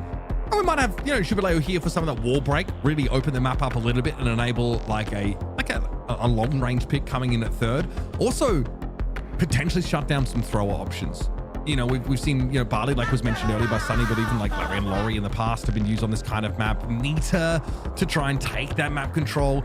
Stu, obviously, super important to allow you to play on the point and still dodge a lot of this stuff. You know, with Finks banned away from Alpha 7, they do want some staying power. Alongside that hardier health pool of Meg, this is going to give you the option. And okay, we are going for the ball here. So definitely want to have some disruptive capacity and the ability to get at the Lumi in the back line. Yeah, I was kind of waiting for this, to be honest with you, especially after seeing this. So Pam versus Stu has been a pretty common trend that I've noticed in South American scrims, especially on maps like Hot Zone. I've seen it on Ring of Fire a ton by other teams. So the fact that this comes through into a bull as well, I think makes a lot of sense. And it's a big reason for that is the scrap sucker.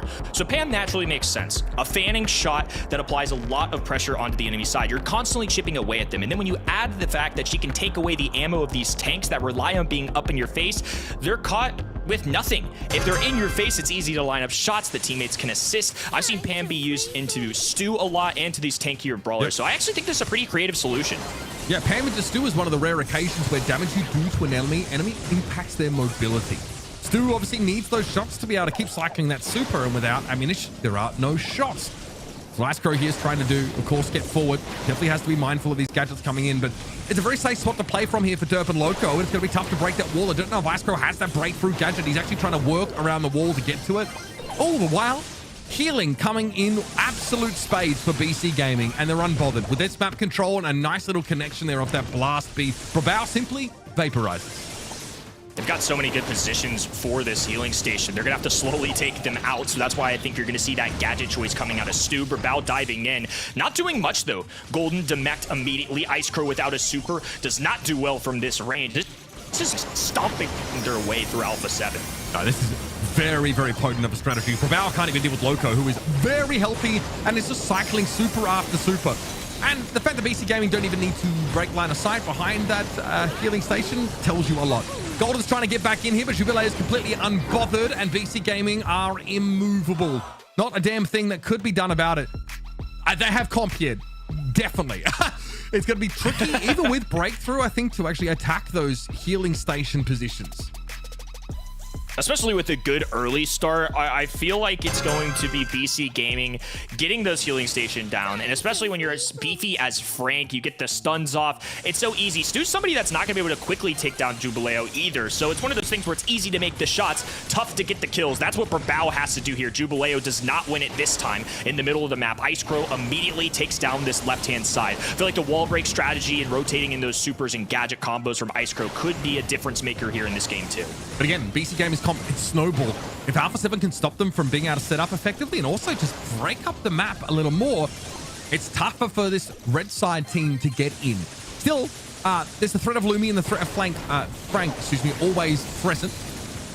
And Jubilee was trying to get in on that right-hand side. Now that'll take out the map. Here comes Brabao moving in Jubilee's direction. He pops Hyper maybe for the extra stats. It's unclear, but Brabao ignores the Frank, goes straight for Derp. And the strategy of charging the backline to deal with Lumi pays off. But Jubilee might have given BC Gaming a foothold here on the point. If only you could stay alive a little longer, give them that durability and a body to hide behind, it might have been better. Alpha 7 are going to get to 50 here with Brabao touching down on the point. And that healing station is working overtime. Brabao going straight at the throat of Jubileo. It won't equate to much. A double stun coming out of Derp as well. Hypercharged used to perfect precision. It's 59% for Alpha 7, but BC Gaming with map control and the entire middle on their side could run away with it. Yeah, here's the problem though. Once BC Gaming have control, they can start to take the lead back and they're within 15%. Golden goes for a super. Derp's able to avoid it though. There'll be another healing station you'd think soon enough as Loco gonna step up on the point. Blast beat is there for Derp, but not needed as Brabao was stopped in his tracks by the Frank Super, and there it is. Meg slowed on up. She can't really put some pressure down, and another healing station has been cycled. Now BC Gaming have that lead. They're eyeing the final stretch here on Hot Zone.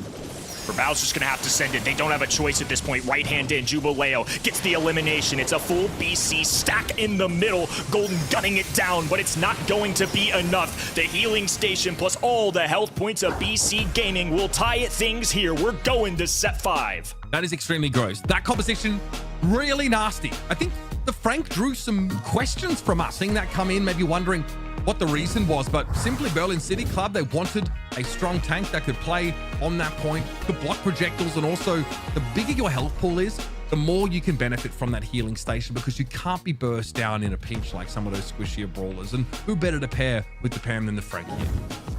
They just wanted HP, yes, you already said it. The Frank also did a phenomenal job at breaking down those walls very strategically. Breaking down basically every single wall except the one where they want to place the Pam turret behind, so they always have this comeback mechanic.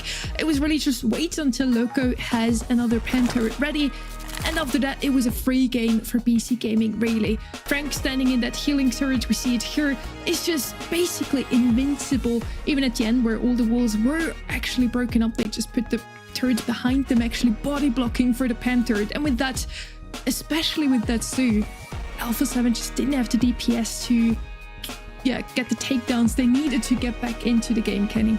Once BC Gaming took over, it was just really difficult for Alpha 7 to come back. It was just Bull running at 3 brawlers every time. One thing I really liked about that combination is that Pam establishes a healing station and they play as an entire team. It's not like they were spacing the floor. A lot of the times you're going to see left lane, middle lane, right lane. Instead, though, it's like once we take that hot zone, all 3 of us are standing tall and posturing. We are not moving a muscle. Thou shall not pass. And that's exactly what happened. The second BC Gaming got a double takedown there with that Lumi hypercharge in game 2. They own control the rest of the way.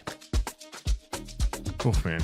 And I mean, the fact that we get layer cake here as well, in a series between 2 teams that have already been looking heavily in the direction of the Hank here, should make for a very interesting map. This one here, I think, you know, really is composition dependent, less so with that execution. I think it predominates a little bit more. So it's kind of crazy that this decider set, Sonny, could really get made up here in the drafts. It's one of the maps with the most variety in picks, definitely. It's not the best of maps for Alpha 7. In the scrims that I watched, they lost every single time they ended up on this map. So let's see how things are going here. If they can still bring it home. They did have the lead. They had the chance to end things in set 4. And now they have to fight for a map that they don't seem to really like. Tick is going to be the first pick here. Never a bad shout in any single bounty map, I feel, especially with many of the tanks out of the way that could be so dangerous for him, like the Lily, Kit, and Casa. Now for Alpha 7, they did like to play Jean here, banned him out himself. Gray's going to be banned out for them as well. RT would be the next in line. But again, even with the picks that they, that they picked in their scrims, it didn't go too well, so maybe it would be wise to choose something new. Kenji is going to be their pick to counter the Tick, Kenny. Well, postseason's possibly on the line here. Kit being removed from the equation makes a lot of sense to me. There's the RT that you mentioned before. I like RT on this map in particular just because of all the walls, and it's a great defensive and offensive positioning here. So he can kind of travel over water as well if he needs to drop the static. And then Kenji just makes too much sense. I think Kenji's really risen this month in terms of play rate. And on top of that, when you see Tick, naturally you want to get aggressive. You want something that's going to be able to take him down if it gets up in the face. This does leave BC Gaming 2 brawlers that they can counter this Kenji, but I think claiming it for themselves makes sense here. I think that, you know, like anytime you have RT, you have a composition that is really hard to take the lead back off of.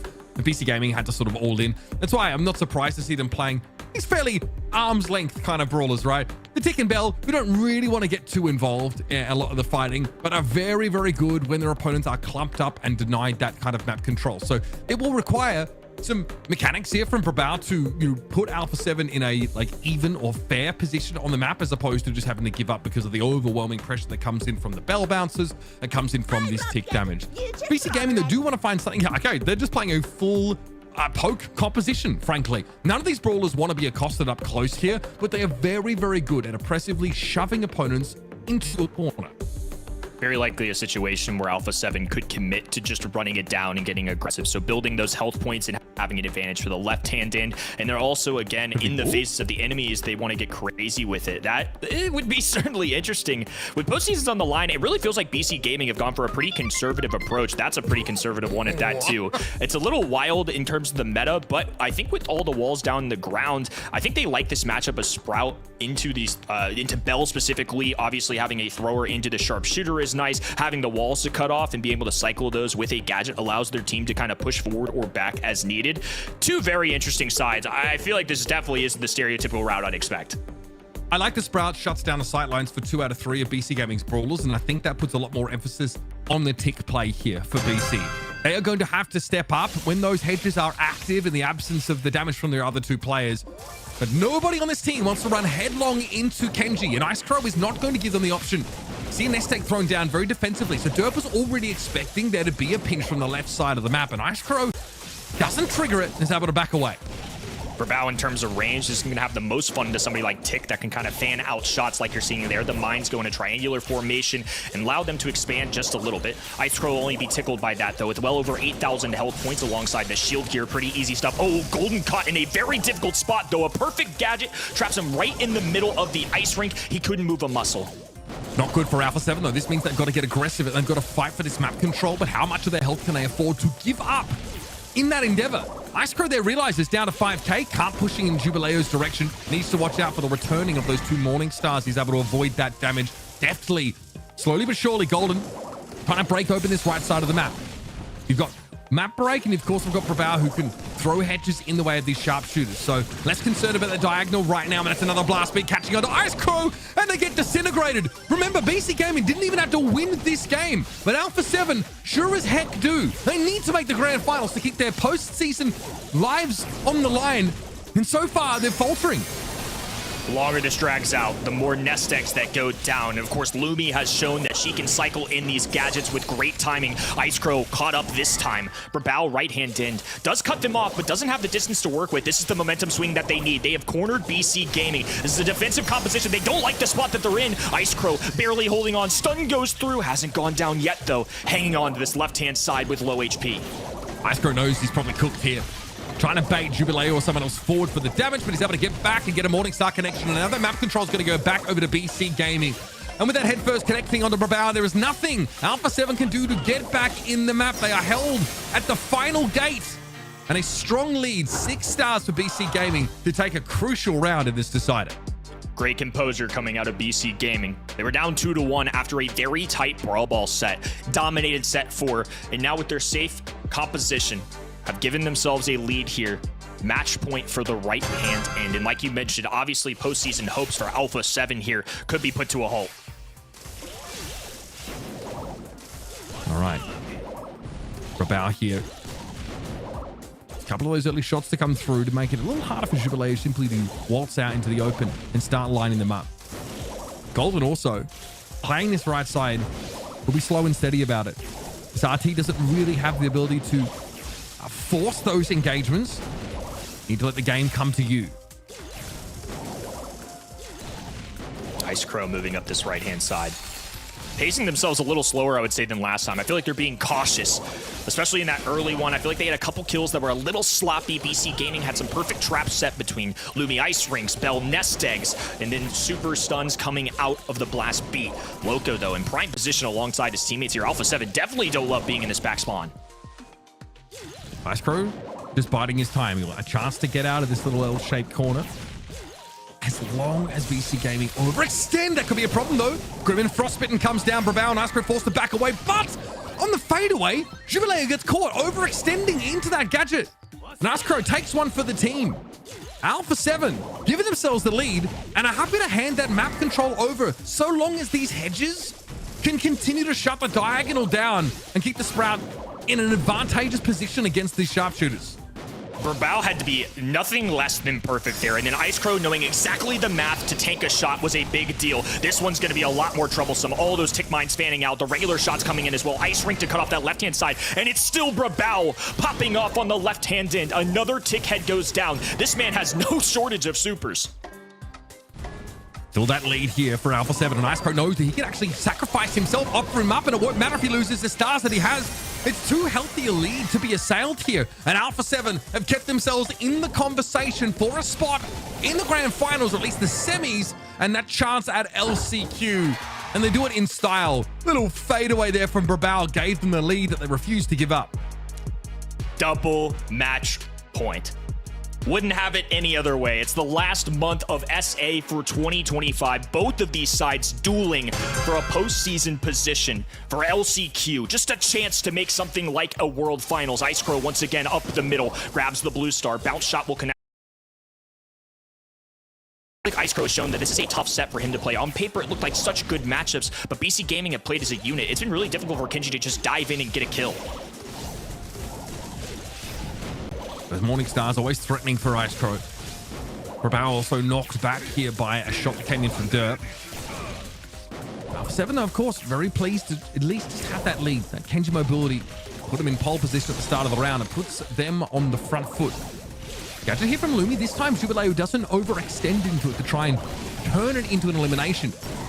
Good damage. That head first, though, is blown up before it has the chance to take any more. But Icecrow and Brawl looking a little worse aware, and now Jubileo starts to get aggressive, looking to come forward. Icecrow down to 255. Brawl picked off. There's that advantage, that lead the BC Gaming we're looking for, Kenny. Disastrous. 4-1 is a huge difference here. And now Icecrow just has to climb up the map. Nest Egg tripping up Brawl, slowing down the push. Derp lands some big-time shots, and A7 forced away. Brawl will remain marked here. You can see even those tick mines are going to be potentially lethal should too many of those connect in quick succession. Icecrow's trying to come forward. Star Power Shield knocked off the Kenji. Loco here might turn his attention towards that left side, trying to keep Brawl out of the map. That's pretty wise. And as a hype charge head first comes in, Icecrow's able to stave it off. Again, that star power kicked in at just the right time. Last hurrah required there for Loco to keep him safe. And now that 2-star boost for BC Gaming puts them head and shoulders above the competition. Too far ahead of Alpha 7, in theory, to be caught. Icecrow has to go for it here. No other choice for it. He's the one that makes the play and decides when it happens. Blast Speed, though, stops him in his tracks. It's now a 3-star difference. That's tough. That's 2 eliminations required to pick up here, Kenny. With 7 seconds left in the round, looks like it could all be for naught. It's BC Gaming. It's 16 stars, and that's enough to get them through this game into the semifinals. Oh, and a big smile and a huge celebration. What a match. For a quarterfinal 4, nothing less than exciting. Really impressive stuff from both sides, but this time round, TSA's number 3 taking it. We got our set 5 game finally, also a double match point. Those two really delivered. What a roller coaster of emotions I went through just now. It started already in the draft where I really felt like Alpha 7 has draft here. BC Gaming has nothing to address this Kenji, but then they end up not going for another tank that would also not be addressed by any of the brawlers on the other side. They end up picking Sprout into Tick, and I want an explanation for that, really. We also see Loco here, definite MVP, most kills. He just trickled down his opponents. I'm surprised to see that Sprout even ended up having more kills than Kenji, that I felt like had the perfect matchup here. So yeah, Alpha 7 didn't deliver with the comp as much as I would have hoped. After all, Kenny, you and me thought that they would take it. They were definitely motivated because this loss now kicks them off their postseason dreams. Today, 2 teams had to say farewell to their postseason dreams, Fenix and Alpha 7. And for BC Gaming, you mentioned it, even if they would have lost it, they would have potentially still made LCQ, but now they are fixed in position, Uber. Yeah, I mean, this is a great situation for BC Gaming. They, taking Alpha 7 out is massive. That is what they needed to do. So they've got to be very happy with that. Now, the rest of this run, they know they're not challenging for an instant world spot, but this does start to tie things up for LCQ spots. It's Casa, Brawl and Berlin City Club who have clinched it out. We came into this tournament not knowing how long it would take for us to figure out our 2 LCQ teams. Casa Brawl have got to feel good. I think they had a pretty generational fall off this year. We're expected to be like a legitimate top team, and we're ultimately eclipsed by SKC. And Berlin City Club, have the quality. They got Jubileo on that team. I think we're sending our best teams here out of South America to LCQ. For 3 out of the 4 regions, that means we have the LCQ slots locked in. Actually, even the other regions that we aren't covering over here on this channel have locked in their LCQ slots. Now we only need to wait for tomorrow to figure out who's going to be the representative for NA. With the last quarterfinal out of the way, we're now heading straight forward into the semis, and I'm super excited for this next one. Loud versus Casa Brawl. Is Loud going to be entering their 5th monthly final, or is Casa Brawl going to make a statement at the end of this season? You better lock in your predictions. You have a little bit of time before this next match.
Five regions from across the globe send their hungriest teams to face one final challenge.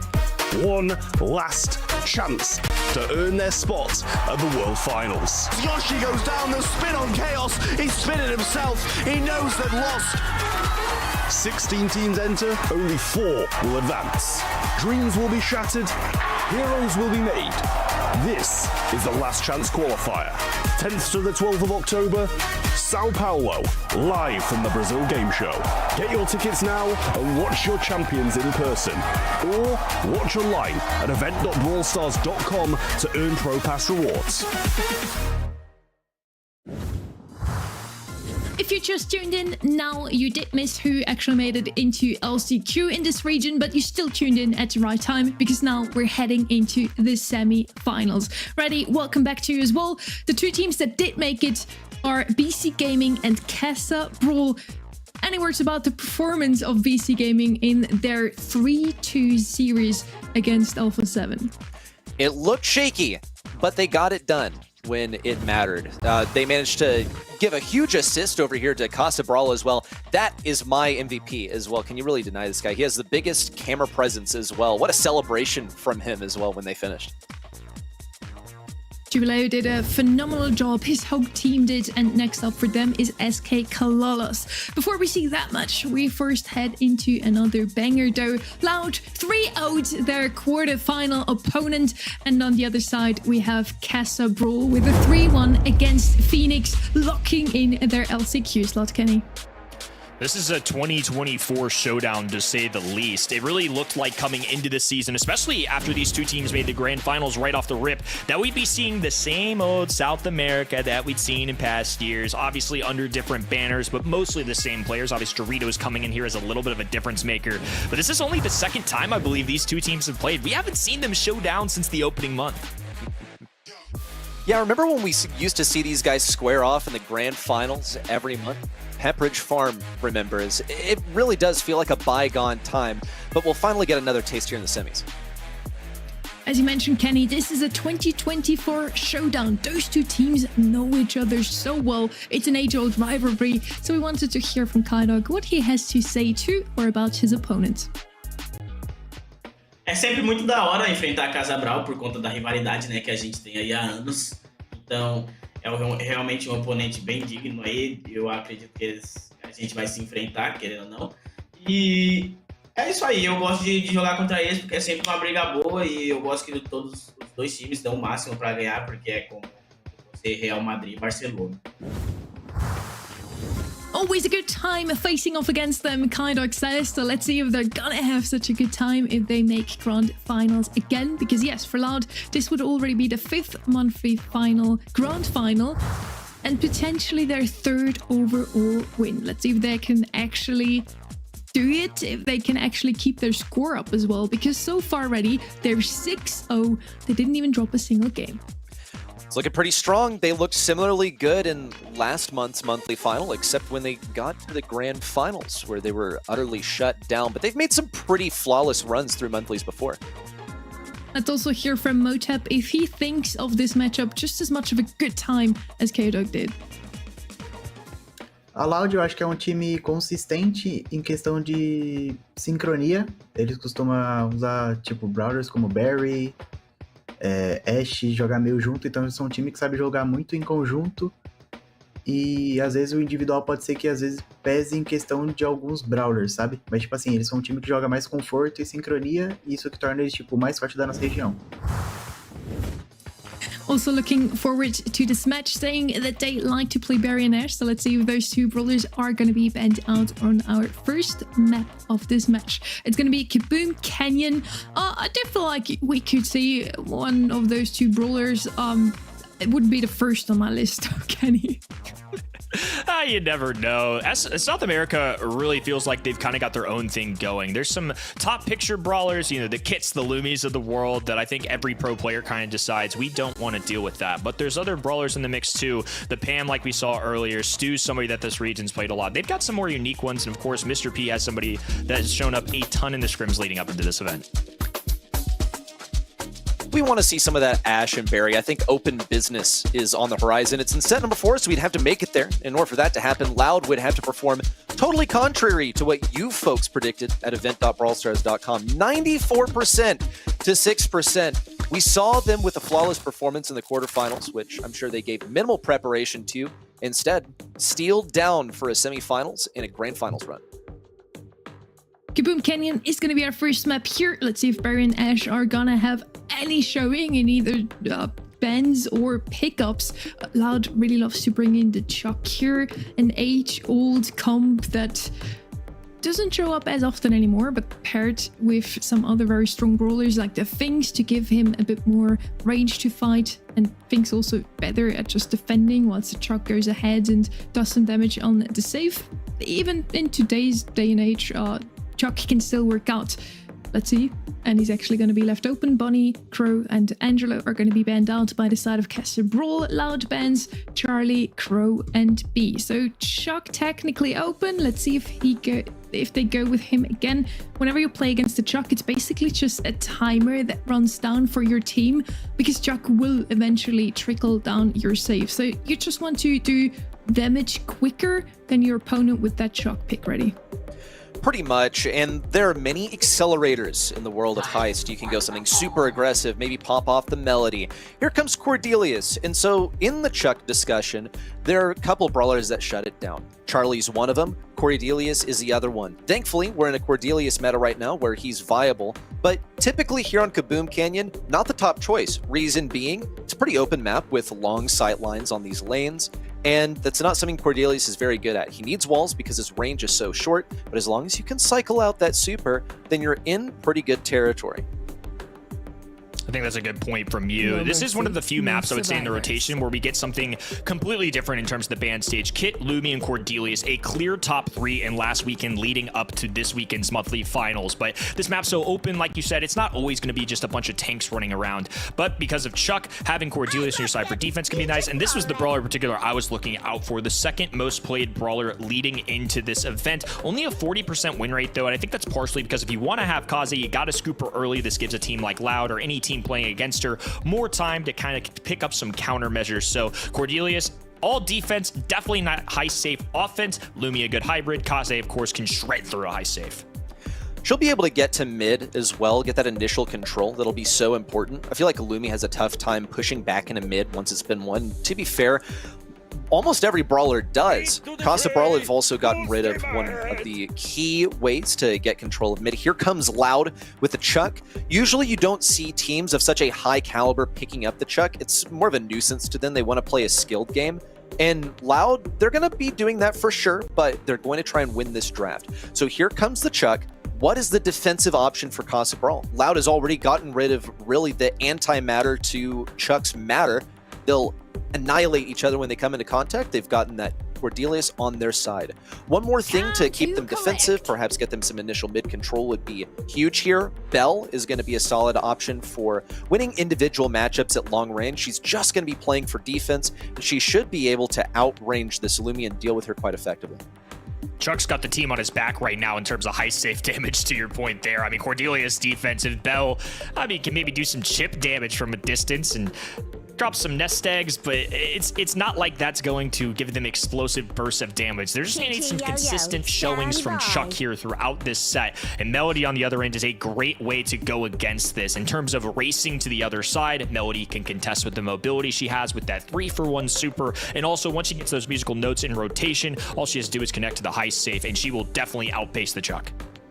So recall also what we said earlier about how do you deal with the Chuck? Oh, you like out DPS it, you accelerate. You have to kill the enemy safe before he kills yours. Well, here comes the Melody. That's going to be their strategy. Only issue is that really the biggest Melody counter in Brawl Stars is over here as well. Cordelius shuts her down, sticks her in the room. Unlike Charlie, she's not able to deal damage with her notes when she's been supered. Here comes Fire Crow. He started on the left lane. He's absolutely bulldozed his way through the right, and he's dealing damage to the safe too. Now Doritos is going to have to battle. Goes to the daggers to try and contest with the range of Fire Crow, because otherwise, if she just sprints at him, it's going to be a free super feeder there.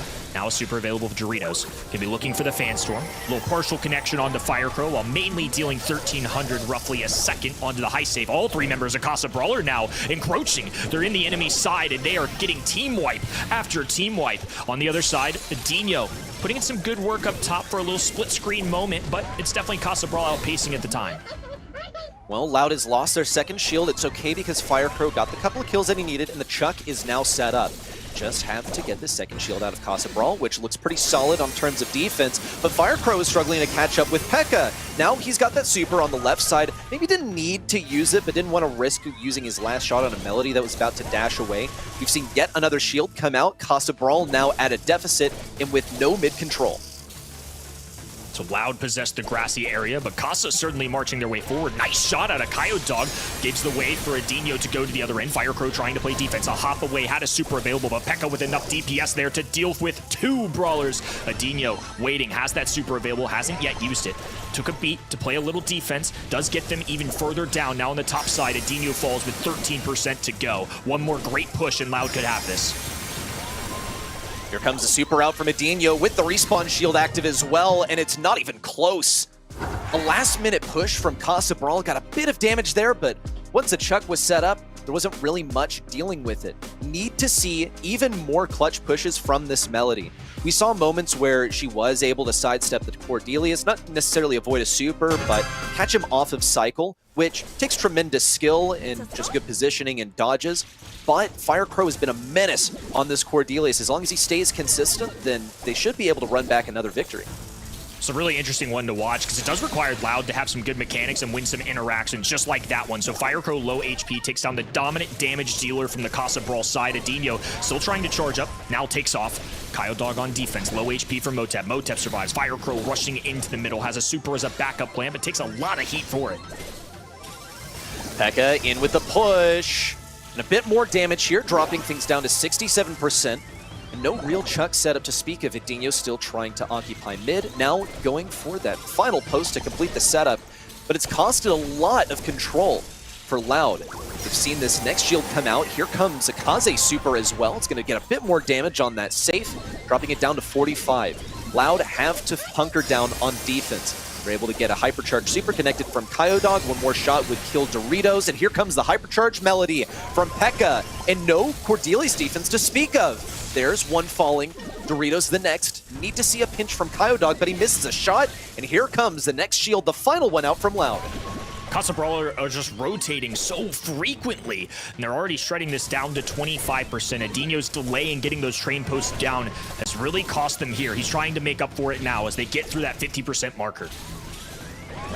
Fire Crow eliminated on the right side. Here's a hypercharge in from Motep. P.E.K.K.A. closes in from the left. That's a whole lot of damage. P.E.K.K.A. now with the notes impacting the safe. Doritos gives it his best effort, but P.E.K.K.A. and Motep shut it down before he's even there. And that is how you get the job done. major difference for Casa Brawl this time. They, well, didn't get rolled over by Cordelius on the first pitch, that's for one. They managed to maintain control for a lot longer as well. Because once Chuck gets his setup going, that is when your countdown begins. But the longer that you can repel that force, the better it goes. It's exactly what Casa Brawl were able to do. Game number 2 showed that Loud don't have a large margin of error to be successful in winning game. And game number 1 felt like they were winning these lanes, so already off to a great early start here. Firecrow with a perfectly timed super there to drag him to the Shadow Realm, doesn't get connected with by P.E.K.K.A and will survive. However, Doritos is now set up. They've got Chuck making moves to get to the other end, but they have to establish Chuck earlier and play even better on defense, as we saw out of them in game number 1 and just got out of their hands in game 2. Well, Loud has 2 aggro brawlers in their spawn. They've got 1. Now P.E.K.K.A needs to fall, and they've got enough ammo to get the job done. They've even maintained an advantage over Casa Brawl thanks to breaking up that first shield and Chuck getting an early setup. Things are looking pretty good for Loud. They've got Firecrow at mid. His position is yet unknown, and Doritos falls. That means that Firecrow can be ready for a push in from Melody. Needs to rotate over to the right side. Couldn't really do it because he was trying to avoid Motep, but a nest egg placed by Kyodog gets him the appropriate defense, and Loud are in a huge advantage now. Kyodog keeps creating great cutoffs. Look at this, another trap as well. Oh, doesn't quite get the kill, but only 90 HP for Doritos. So the second a brawler returns, he's going to be in trouble. Just knows to go for damage. His death was imminent. Might as well get some conversion there. And on top of that, only 3% remaining for Loud. One more chugga up the middle of the map. And Casa Brawl's heist safe will fall down. Number 1 seed from South America takes set 1. Well, Choo Choo, so far Loud are commandeering this match. They managed to get it done with Chuck. They faltered just a little bit in game number 2, but the biggest difference that they managed to make was getting that initial mid control. They had Bell in position, and you pointed this out, Kenny. Bell was creating some excellent choke points with the nest eggs. Just everything was in rotation for Loud. They had exactly the rhythm and the piece of the game that they wanted. You make me smile there, guys. How many train noises can we make in one cast? Chugga, choo, choo. The Chuck worked out. Again, he didn't really focus on any brawlers, therefore not that many kills. Who was responsible for the kills on the side of Loud definitely was Cordelius. We see it reflected in the stats here as well. He did a great job at defending. Whoever came a little too close to the high safe immediately got shut down by Firecrow. We see it here, double takedown from him. Many of those happened throughout this match. So yeah, definitely the MVP for me here. All in all, a great draft from the side of Loud. Casa Brawl almost turned things around though in game number 2. They somehow made it happen, beating an almost unbeatable Cont from Loud. And they must be feeling super good anyways, because yes, they just made it into LCQ thanks to Alpha 7 losing in the quarterfinals. So yeah, I'm very sure there's going to be a message later towards BC Gaming. Thank you for making sure we're already locked in. So yeah, they must be feeling great, and I think we saw it in this match. They were playing very energetically, and they're going to try and carry this momentum also into Double Swoosh now, Kenny.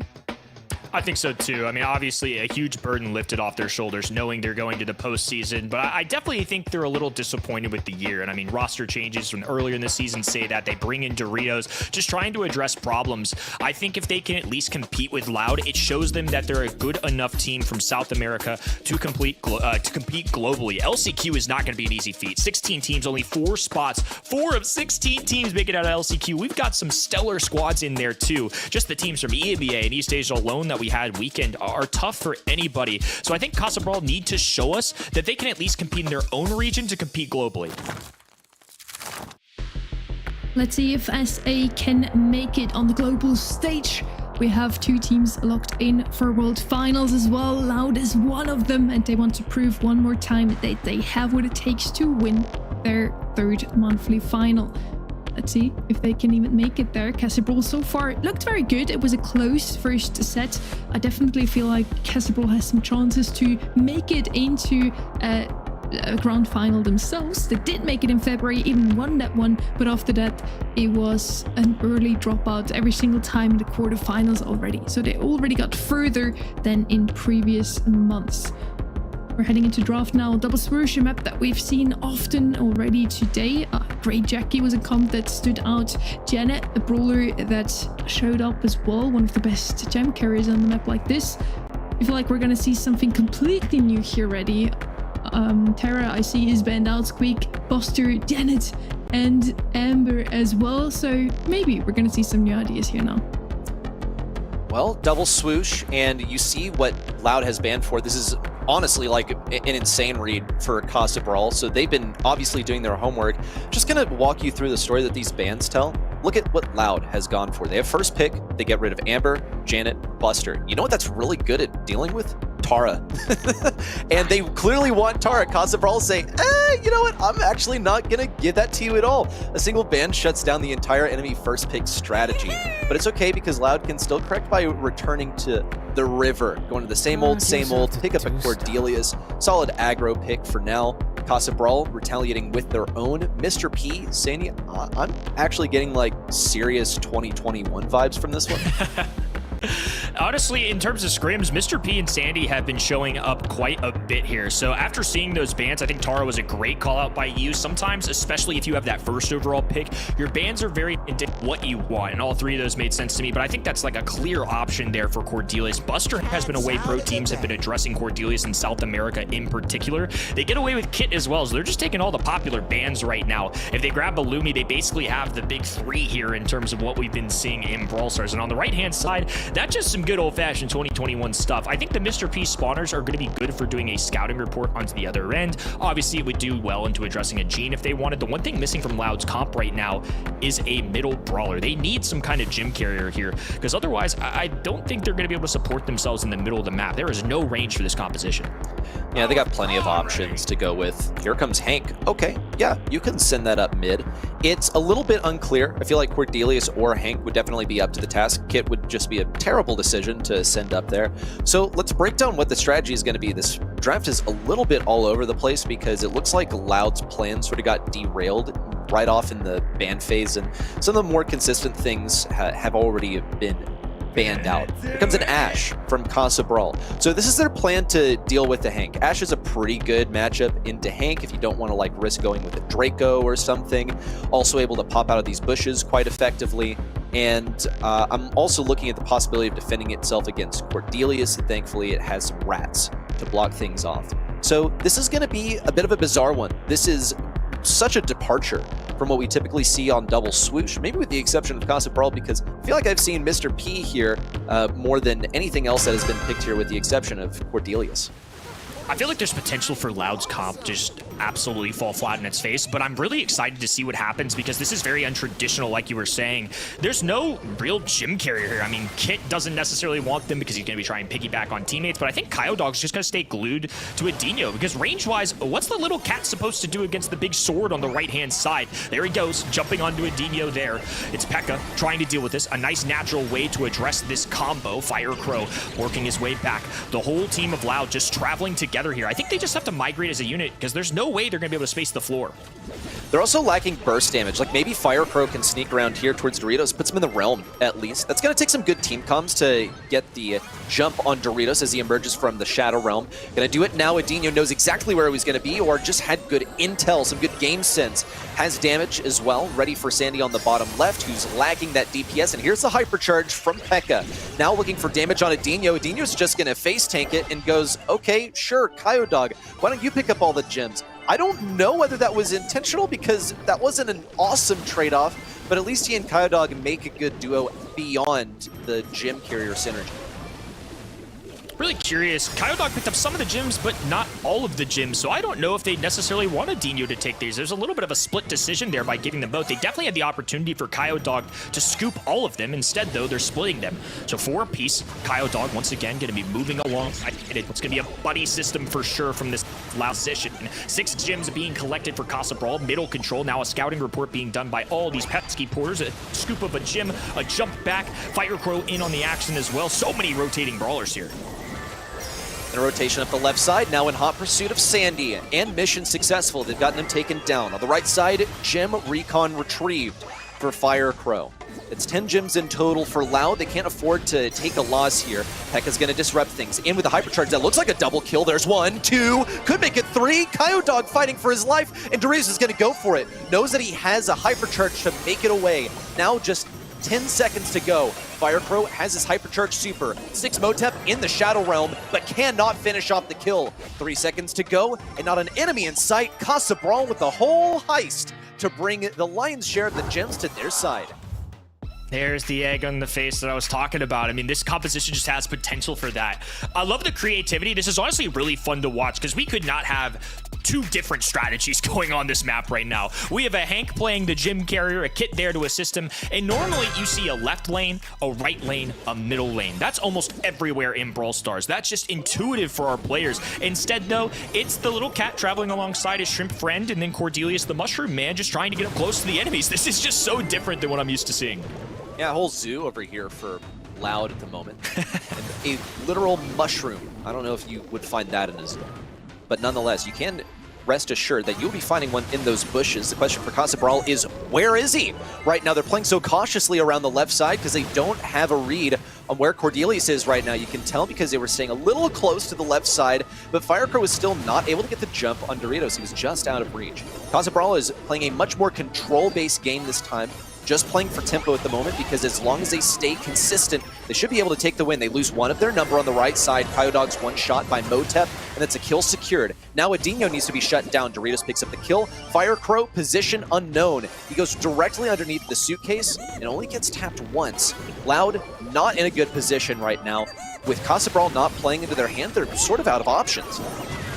Very clear that they want Adinho to be the primary gym carrier, which makes sense considering he has the most health points and definitely is going to be the best in the middle of the map. Firecrow and Adinho, what a tag team there. Now Kyodog sneaking up as well. They have the bubble burst in his face, a stun there onto Pekka. Pekka falls, Adinho scoops up another one, now backing off with 8 gyms in their pocket. A massive lead here for Loud.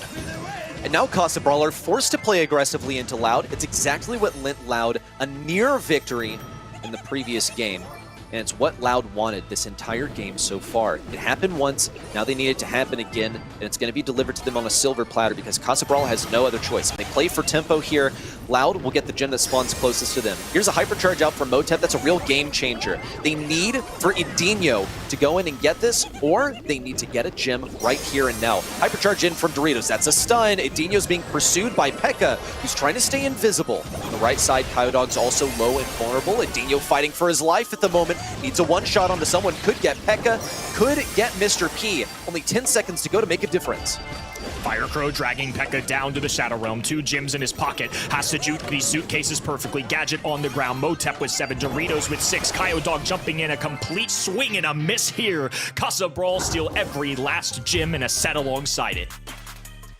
Didn't feel super deserved there for Casa Brawl in game number 1. They snagged those gems at the last second. You called it egg on the face. In this game, not that they needed to, but they proved that, nah, we can win this with consistency. We didn't need to be bailed out by a clutch play. No Ashe hypercharge required, just good old-fashioned control. Mr. P in the works, and they get it done. In that game number 2, we definitely saw the Casa Brawl that deserves to represent South America at the LCQ. Looking at Casa Brawl's bans, they definitely did their homework.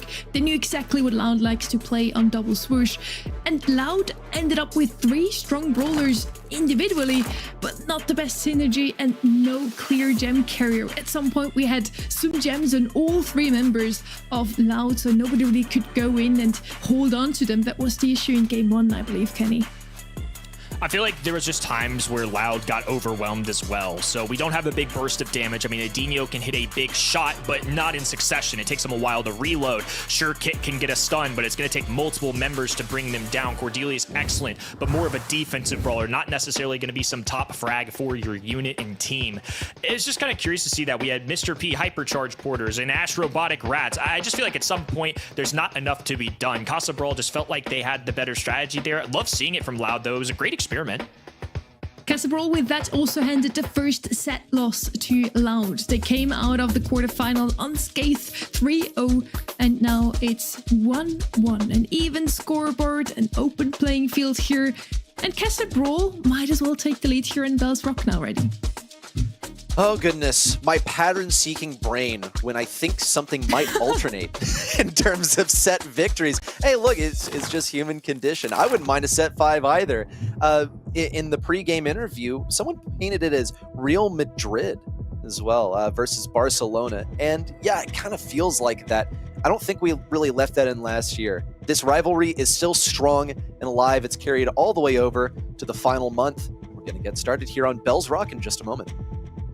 This match is giving Reddy some anxiety. Let's see if it at least is paying off, because we want to have a good match on our hands. So I hope Reddy's happy in the end as well if we have a nice match here. Angelo is going to be the first pick, immediately picked up here as well. Brawler that Loud also likes to play. But once again, Casserole did their homework. The most picked brawlers from Loud were RT, Gus, Bonnie, and Angelo. And of those, 2 of them are banned out. Bonnie is banned out by Loud themselves because you don't want this brawler on the other side. So Casserole knew Bonnie would be banned out by Loud themselves. Tick as well. So yeah, of those 4 best brawlers on the map, there's not really much left. Angelo is going to be the best possible first pick, and Casserole claims it. Now we have to see Loud deviate again from their game plan. Ollie is something we've never seen them play in scrims. We do know though how good he is paired with a Grey, for example. Well, Kenny, how do you think will Grey do when he's banned out on the map? It's a toughie there, but it definitely would have been nice to help. But there's several other brawlers that we do see South America and other regions bring out. We've seen some crazy Barry Ollie compositions. We've seen some assistants coming in with Brock to try and get rid of the wall break. This is something completely different though. A little risky, I would say, coming out of Loud. So Ollie makes a lot of sense. He lives in Knockout right now. He's not a good enough brawler to really support himself otherwise, but of course the Hypnosis gives you a free kill essentially. If you hypnotize an enemy brawler, you get free shots on them, you can walk them to your teammates, yada yada. Rico though, I feel like requires a 6th pick almost, because it's really hard to make him work. Now this gives Casa Brawl 2 brawlers to get a counter off. They can try and counter Ollie or Rico, 2 very different brawlers. They probably require different counters. Sprout. Okay, this is wild. This is another brawler that Loud have time to react to. Very interesting stuff. I mean, this is 2 straight sets now where I'm left a little puzzled. I mean, in terms of what I've seen in scrims, what I've seen other teams do, I'm rather surprised. Yeah, see, into Rico, there are a couple ways to play it. You either break the walls, so you just pick Brock, or you go for Sprout. But see, now you've just selected Sprout, and it's not as a last pick, so that makes things a little bit tough. Honestly, in a lot of situations, I feel like Tick would be pretty helpful, because at least you can keep Rico off of mid. But then again, it's just a wall break possibility for Loud. They could decide to go ahead and pick this up. Would love a Brock pick here. You can keep Lumi at range. You're competitive with Angelo, break the walls that Sprout would need to survive, and just leave one up for Rico if you really want it. This is why it's not picked up so early, is because things revolve around the, oh my god. What? Whoa. Okay. Now it makes sense. Now they're cooking. This came out of left field, and they wanted a Miko. Very interesting, and this is one that we haven't really seen in the meta, because for a while his star power that let you steal in ammo literally didn't work. It did nothing, so we got a little break from the Miko possibility in Brawl Stars, at least in the knockout standpoint, and now it's back. So we saw Humble actually use Miko in Knockout just last weekend to great success. I think it's a brawler that can apply a ton of pressure, but has to be played right. So Firecrow taking off on this left-hand side. Into each of these individual brawlers. Motep, of course, with the shield gear makes it a little harder. All of them kind of carrying that right now. But into P.E.K.K.A and Motep, if he gets the right shots off, it can definitely work. In and out Firecrow goes. This gives Adinho space. Now he can bounce things off the wall. And especially with no wall break on the map, this makes things rather easy for Adinho as long as Sprout's not dealing with him. Jump in from Kyodog. It's free pickings for Adinho, and the finishing move for Firecrow sure to come in just a moment. Needs a couple of ammo to do so, and Adinho has the angles that he needs. Little shot down the mid wouldn't hurt, but still, he's going to play things nice and consistently. Would love to use Doritos as a super battery, effectively. Just going to play this one safe, saying, yo, Firecrow, can you go in and like get some super or hypercharge real quick? He's shooting at Firecrow at the moment. I'm not entirely sure why, because it's a free opportunity to get hypercharge and super. Yeah, and Firecrow's even going to pop a gadget just to try. Doritos, though, oh, he was flashing that super. I was wondering if he would make the effort to try and win the set. Boy, that would have been something if the overconfidence gave Casa Brawl a win there. This is pretty bizarre. I suppose they really wanted Miko to go ahead and get a super. It gives him good survivability, especially as everything closes in towards the end of the game. But both of them could have benefited massively from getting more hypercharge from that. And I feel like it was very possible for Adinho to get some of his own. But look, they're #1 in the region. Maybe I should not be debating with their strategy when we aren't even entirely sure of what their priorities are just yet. At the moment, this has become very east versus west. Motep occupying mid. He's got the hypercharge as well, which is going to be crucial for survivability towards the end. Miss super out of Adinho, and now Motep will take advantage, sprinting down the right-hand side with the hypercharge, the extra speed to help him alongside it. Kyodog gets right through it though, jumps in, doesn't connect with P.E.K.K.A, but has enough damage to do a little work. Still a takedown though. Firecrow in trouble. Slow reload speed for Miko, and it's not going to help him there. Adinho down to just himself on the squad. Motep with a great angle here. Ooh, the super once again not doing much. A nice dodge there. He's surviving for as long as he can. Even heals himself up here. Adinho trying to do something special, but won't quite make it. Casa Brawl take a round. If you're picking Sprout here, then you've got to be pretty good at predicting people's positions. And so far, I see Firecrow and Adinho moving in pretty predictable patterns. But does it really matter when you're literally airborne and invincible at the same time? Almost, because here come the hypercharges.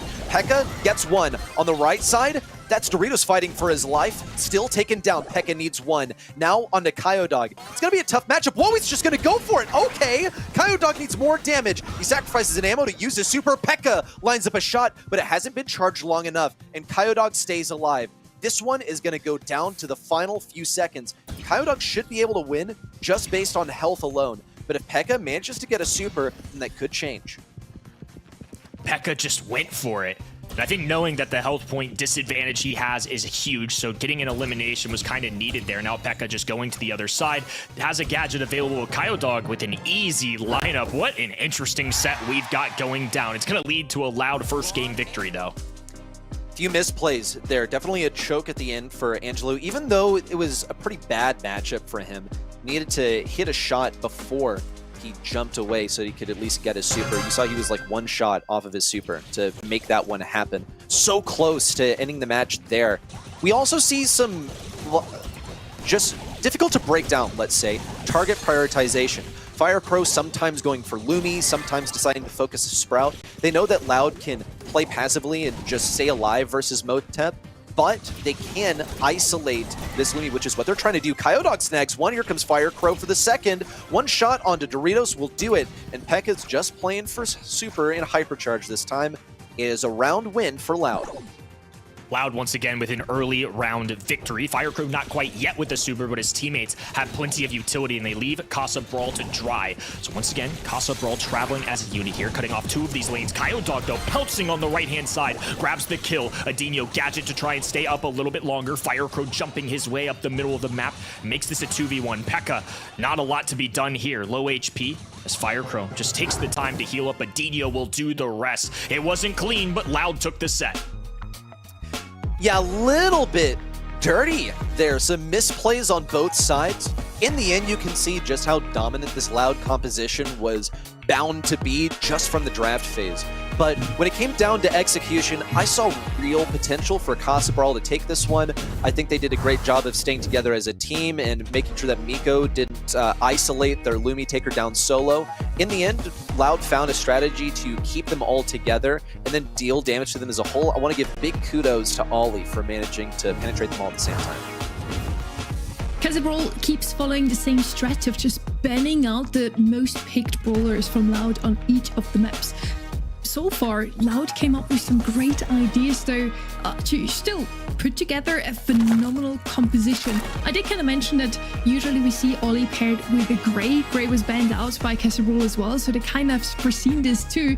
But Ollie did just as good without the Grey alongside that Rico and Miko. Such a aggressive comp coming out of Loud, and Casa Brawl struggled to really control their opponents, got pushed back into spawn or here in the right hand side corner so many times. Yeah, Loud just, in this one at least, the better team, and that's also probably why they're the top seed of the region currently, Kenny. Full surprises. Definitely wasn't anticipating a draft like that. It just feels like it's been a particularly chaotic day here for the South American region. Lots of fun picks, lots of different strategies. Loud really showcasing that they've got a variety of options. I mean, we've seen a ton of different brawlers come just from this match with these guys. Open business, a return to some of the more normal brawlers, I imagine, in our meta. I think ones like Lumi, Cordelius, Kit, all can enter the ban stage here. And obviously, you're going to have some of those aggro tank picks like you see on the screen. Sometimes you'll get the longer range option. I feel like Open Business just has a plethora of picks. Well, it's been about favorites today, has it not? I know Sunny knows what the favorites are. We even mentioned Ash and Barry at the top of the day. That is true, and both of those brawlers would make so much sense on a map like Open Business. We did see this map before. Lumi, Frank and Pan was the winning comp. Let's see if we're gonna see something more into that direction, but all in all, I think we can say that having a healer on your side is not gonna be a bad shot here. Casa Brawl has another chance to prolong this one as well. We already had 1-3-2 today on our hands, so it's not impossible. Casa Brawl needs another good draft to make it happen here, Kenny. Certainly not over yet. I mean, Casa Brawl have shown they're a pretty solid squad today. It's been some rocky months for them along the way, but I feel like it's still a solid roster. We've seen the ceiling of these guys in the past. They've been one of the top South American squads for a long time, and obviously this year not going according to plan, but they're still in the postseason nonetheless. It's a squad that made it through LCQ last year, and now they're playing one of their arch rivals. I'm sure they're plenty motivated to keep this one going. Let's talk draft over here. And shocker, Cordelius is open and it's first picked. Now, who could have expected that? It's such a strong pick in general. Already mentioned this, but just to clarify everyone why this has surged to the forefront of the meta, a huge damage boost in the last patch, as well as a supercharge rate increase. So it takes him one fewer shot to get that Shadow Realm ready. Also just generally good already. He was sort of like hovering as, in my opinion, an underrated pick. Now he's one of the main characters of Brawl Stars. Across the way, Casa Brawl, they go ahead and pick up this Meg, which should enable the Stew. I know that there are other ways to deal with the Stew besides a Meg, just like, you know, plenty of brawlers that have irritating things for him to have to shoot through, or like shots that are hard for him to dodge. Like Chester always comes to mind, but he's a bit off meta right now. But this is also a comfort pick for Casa Brawl. Stu and Meg, a couple not necessarily at the tippy top of the meta by any means, but in Hot Zone in particular, they've definitely seen a rise out of more recent South American gameplay. So of course, like you mentioned, the standard Cordelius off the rip. A Pam pick here, which has been quite fun to watch today. It's a brawler that shows up a lot in professional Hot Zone right now. The Scrap Sucker gadget is really nice. And like I said earlier, Pam is a frequent way in this region to address the Stew, and I think it can into Meg. I just feel like it's such a risk, though. Like, Pam, you have a turret that you depend on, and it doesn't move. It doesn't go anywhere. You need it to stay there, and okay, you know what? Cool. I have an idea. I'll put it behind a wall. Guess what? There's like a whole classification of brawlers that are able to deal damage over walls, and that's really one of my main concerns. So with this next selection from Loud, they are surely accounting for that. Go ahead and pick up Juju. Nice stuff. They've got an excellent Juju player on their team. In fact, I believe Firecrow is referred to Adinho as the best Juju player in South America, possibly even the world. So Casa Brawl now have to account for this throw themselves. They have some wall break available, but they will want a convenient way of dealing with this Pam turret. Not a lot of damage for the left-hand side, though. Just not a ton of DPS features. I mean, sure, they get the extra brawler on the map with Juju. Pam's nice for control, but not necessarily some kind of assassin, and Cordelius has to be played really well to make it count. Motep, Stew, and then there's a Meg on the other side too. The Frank gets them nice and beefy. They can tear down walls. It's an interesting response from Casa Brawl. Okay, well, they have tankiness on their side.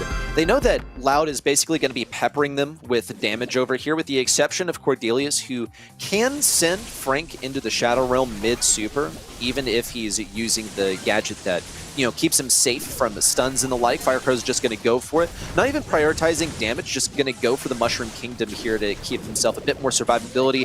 Gets Motep popped out of the mech as well, and Kyodog now has a turret set up.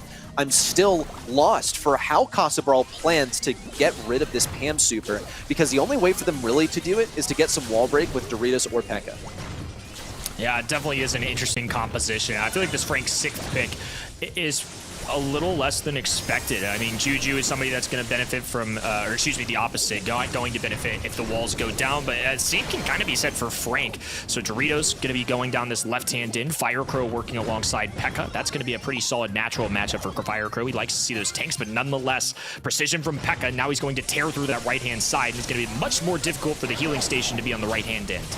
Sweet. So with one super, he's able to break open a key obstacle on the right side, diminishes Juju's value, and also gets rid of a position for Firecrow, rather Kyodog. And now Loud have to sink a bit more further into their spawn, but Casa Brawl collectively are pretty low. P.E.K.K.A.'s 1, Doritos is 1. That's down with P.E.K.K.A. Doritos stays alive for a moment longer, but he's surely going to fall in just a moment here. Kyodog peppering him at long distance, trying to line up these shots, and Motep is just on the verge of being demegged. Firecrow is in for one, now looks for two on the Motep, looks for the three-piece, a solo team wipe for the Cord. They got rid of a ton of the walls, but too little too late. Pam healing station, not what they need at this point. They've got 3 members with about full HP that can just stand still. Loud now only 1 game away from taking the match. Looking fantastic at the moment. Loud, they had exactly the synergy that they needed, and also it probably helped that there wasn't a great response to the Pam on the other side. Feel like Pam dealt with, numerous issues. First of all, the general hot zone issue of how do we sustain ourselves on the point, that's solved. But in terms of direct responses to the brawlers from Casa, Doritos isn't really able to dodge these attacks from Kaidog. He's basically always going to get hit, so now he's relying on the fact that he has gas heal equipped to keep himself alive. Initially, though, bigger difference from game number 1. Casa Brawl has gotten the initial control. Kaidog finally gets that healing station, so can place it down, but P.E.K.K.A, they're waiting with all these walls down. It does allow Casa Brawl to just bolster their health points until they decide to get rid of them. There it is, Firecrow with the jump away. Doritos now with plenty of room to move, though. Adinho, right-hand side, taking advantage of the grass, the extra distance that comes alongside it, and a slow extra super coming in there. Loud finally retaking this. Casa Brawl, they looked pretty strong to boot, but Loud have fired back. They've got this healing turret in position, but what they don't have now is walls. Not a single safe place to put this thing. Thankfully for them, Casa Brawl is kind of lacking in the range department, so as long as Loud push this effective line of scrimmage to the enemy spawn, then they're looking fine. No, says Doritos, gets rid of one last wall that Loud had, and now Adinho is just pretty much operating raw. No walls, no nothing, just a bit of shield to keep himself safe, and all that does is keep him alive a little longer. Now P.E.K.K.A, put in the realm, looks for the kill on Firecrow. He popped the gadget before going into the realm, and that got him to suck in the realm. Loud is still stay alive on this point in spite of what a killer play from Casa. That was definitely a difference maker, but it still could be a loss. Firecrow dealing with P.E.K.K.A up top. Motep back in the turret now. All 3 Loud members hurtled around a healing station as Doritos punches one right up the middle. P.E.K.K.A going for super. Does tag Kaidog, but the healing station there for constant pressure. Loud hold on. All 3 members standing tall, and they're in yet another grand finals. Excellent performance here from Loud, and that is how you get the job done. Jersey on sale, by the way. And that's an L of victory, by the way. Oh, whoa. Absolute Cinema says Jubilee. That's incredible. Looking for that rematch. As surprising as the draft in SA sometimes is, I have to give a shout out to them today and also all year already. They've kept showing up with some outliers like the Juju just now. SA was also the first region to play Bonnie almost everywhere last month. Now it's amongst the most banned and picked brawlers across the regions. Loud bring back the Juju now, and SA special if you think back to the first months of the 2025 BSC, and now they kind of go full circle, picking her again in the last monthly final of the year, and they make it into the grand final with her, Kenny. A bajillion DPS for everybody, but well into the 400s for all 3 on the left-hand end. The first time these 2 teams played, it was a banger, 3-2 in the grand finals, but this time Loud take revenge. It's just been a more consistent year for them, and Casa Brawl, it just feels like after that first month, this is about as far as we've seen their potential. Really curious to see how they do at LCQ. I think South America is particularly motivated to do well, because in their own region, they've seen some solid stuff from these teams, some consistency from squads like Loud and Casa Brawl's members from years past, but at the international stage, they've just fallen short in more recent years, so I know they're going to want to book a ticket to World Finals if possible, and of course, that's where we'll be seeing Loud. Let's see how well Casa Brawl will do on the global stage at LCQ, because they still made a statement today. They made it into LCQ. They only won 1 monthly final, but they did win one. After that, it was 4 quarterfinal dropouts in a row, and today at least they made it into the semis. So I feel like very deserved that LCQ slot goes the way of them. So GG's to them. They can still celebrate tonight, and Loud now moves on into the grand finals. They're looking for a 3rd monthly final win, and so is SK Calalas. They have to first make it into the grand finals too, though, and against BC Gaming, that just delivered us one of the best rogue matches to date against Alpha 7. It's not going to be an easy task. It's going to be our next match, semi-final number 2, SK Calalas versus BC Gaming SA. Stay tuned.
5 regions from across the globe send their hungriest teams to face one final challenge.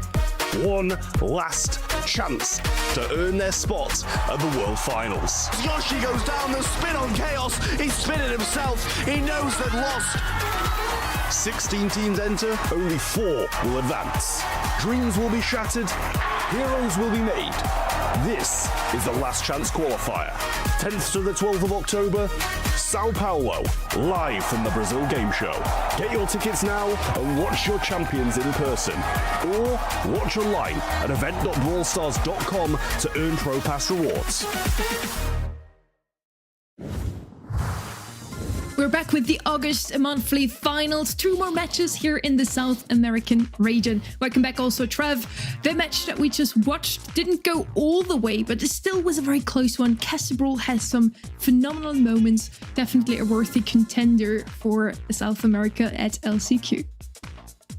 Yeah, absolutely. And they've come here and they've done what they needed to do today. That's the thing. Like, they've got the LCQ. They didn't. I mean, I'm sure they'd have liked to go to the finals and win it, but they've done what they needed to. They've got to the LCQ. Unfortunately, they did drop to Loud. It was a deserved game from Loud yet again. Ficro going to be the MVP this time. But yeah, a massive congratulations to Loud on getting to the finals. But I don't think Casa Brawl are going to be too upset with the position they're in now. Of course, Firecrow is going to take the MVP again. We'll see if he also takes it in the finals. For that, Loud first needs to win. It will be the 3rd monthly final win for them. Another team is also eyeing that 3rd win overall. It's SK Calalas. They are facing off against BC Gaming SA in our semi-final number 2 ready. Both of those teams looked super strong today. SK Calalas comes out of the quarterfinals pretty unscathed with a 3-0 win against Level Esports. BC Gaming SA had to fight a little harder. Hey, they looked strong, but when you compare them up against the likes of SK Calalas, on their quarterfinals performance alone, it's not really that close. The only similarity is that they both won, but at least BC Gaming SA made a major course correction over their performance in the qualifiers where they had to go through the lower bracket. One of the only non-Brazilian trios in this region, representing the talent of Chile and Peru, SK Calalas is locked in for World Finals. We sat down previously, before this monthly final, to see what they think, how will they do at Worlds, and yeah, maybe even win today.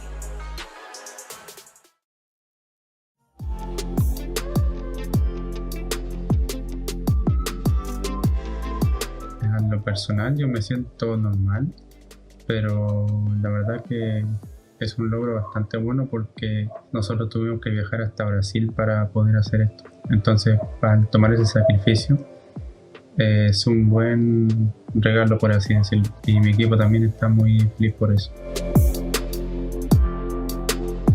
Sobre la presión no creo que tengamos ningún problema porque ya hemos estado, los 3 jugadores hemos estado en presenciales anteriores, no en el mundial, pero sí en presenciales anteriores, entonces la verdad creo que no va a haber ningún problema con eso.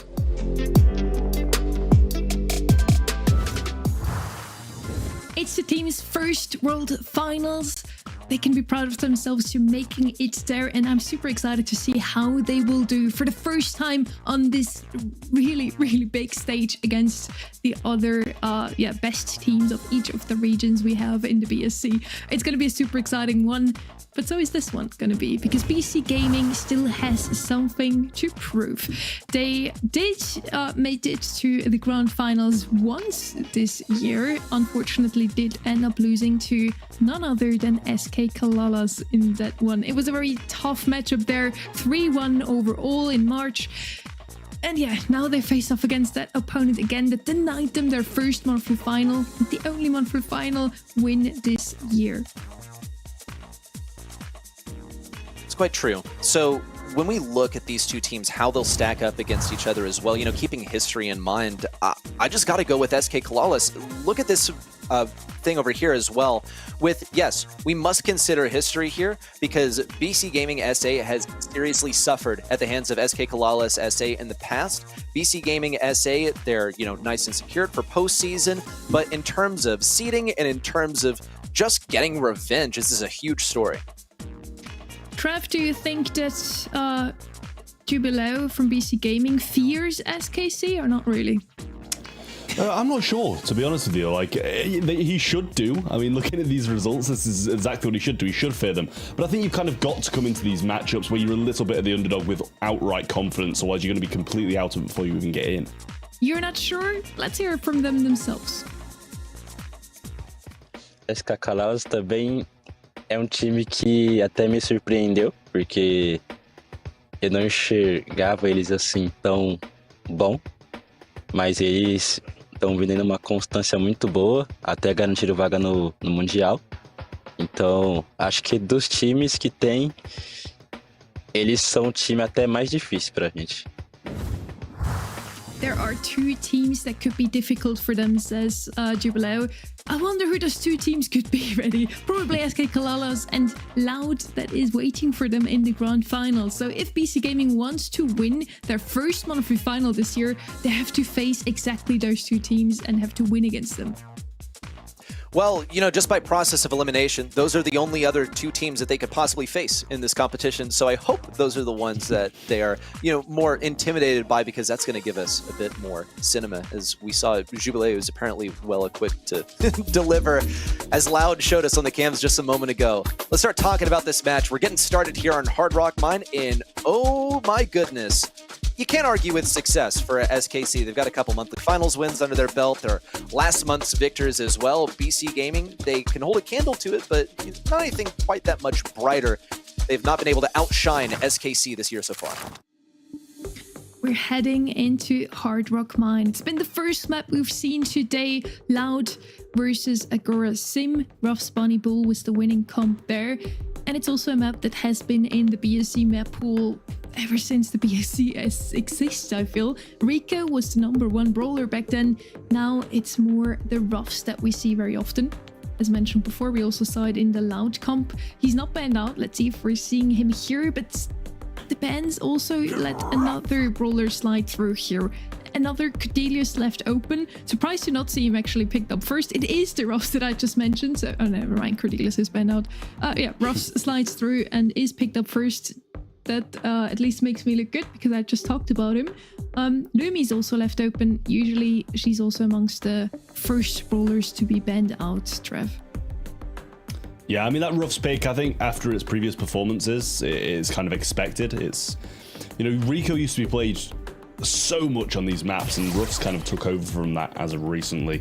Lily going to roll up for SKC, then more of a kind of assassin turnaround brawler. You get one hypercharge and the game can completely flip on its head, take them to the Shadow Realm, take them down, and then obviously you can gadget just straight back to your spawn as soon as you come out of that Shadow Realm. So the turnaround capabilities of that brawler is absolutely ridiculous, but you kind of got to pair it with things that are going to be doing, you know, pretty competent throughout the rest of the game, like a Gus, I suppose.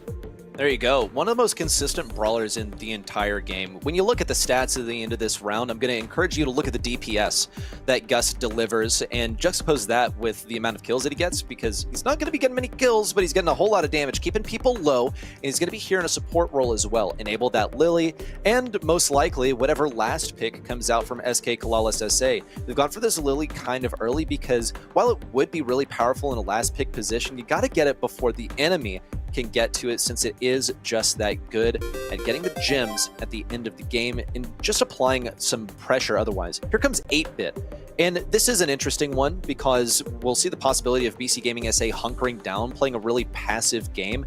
I just feel like 8-Bit has a lot of counters. Not necessarily against like Gus, but anything that gets rid of his turret, like breaks walls, anything that benefits from him being slow as well is a top counter into him. Gene would be a pretty solid mid to go into him, but SK Calalas SA have already picked up their mid. So this is definitely calculated. Yeah, I mean, Shade works for me. I like the Shade. I think it's, you know, an incredibly solid pick, good against most things, the ability to kind of sneak in and out of the walls. And yeah, again, it's another one of those really big turnaround capabilities that the at the end of the game. I think we saw it in East Asia. It's kind of just one hyper charge at the end of the game along with a super. You gain, deal vast amounts of damage and be able to get out really nicely. So not surprised SKC have gone something that's quite healthy to start with and also gets that big health boost from the super as well. So I like that pick from SKC. One very tanky brawler and one fairly tanky assassin is honestly quite a good comp, but I love how well-rounded this BC comp is as well. Yeah, they went for this Shade knowing full well that this Hank is on the table, right? That they picked it up later in the draft. There's only one more chance for SK Calalas SA to counter it. They go for pretty much the best, most consistent, and generally good counter that you can go for against it. Not too accurate on the lane positions just yet. They're going to switch Prosy over to the left side once they notice that Derp is on the right.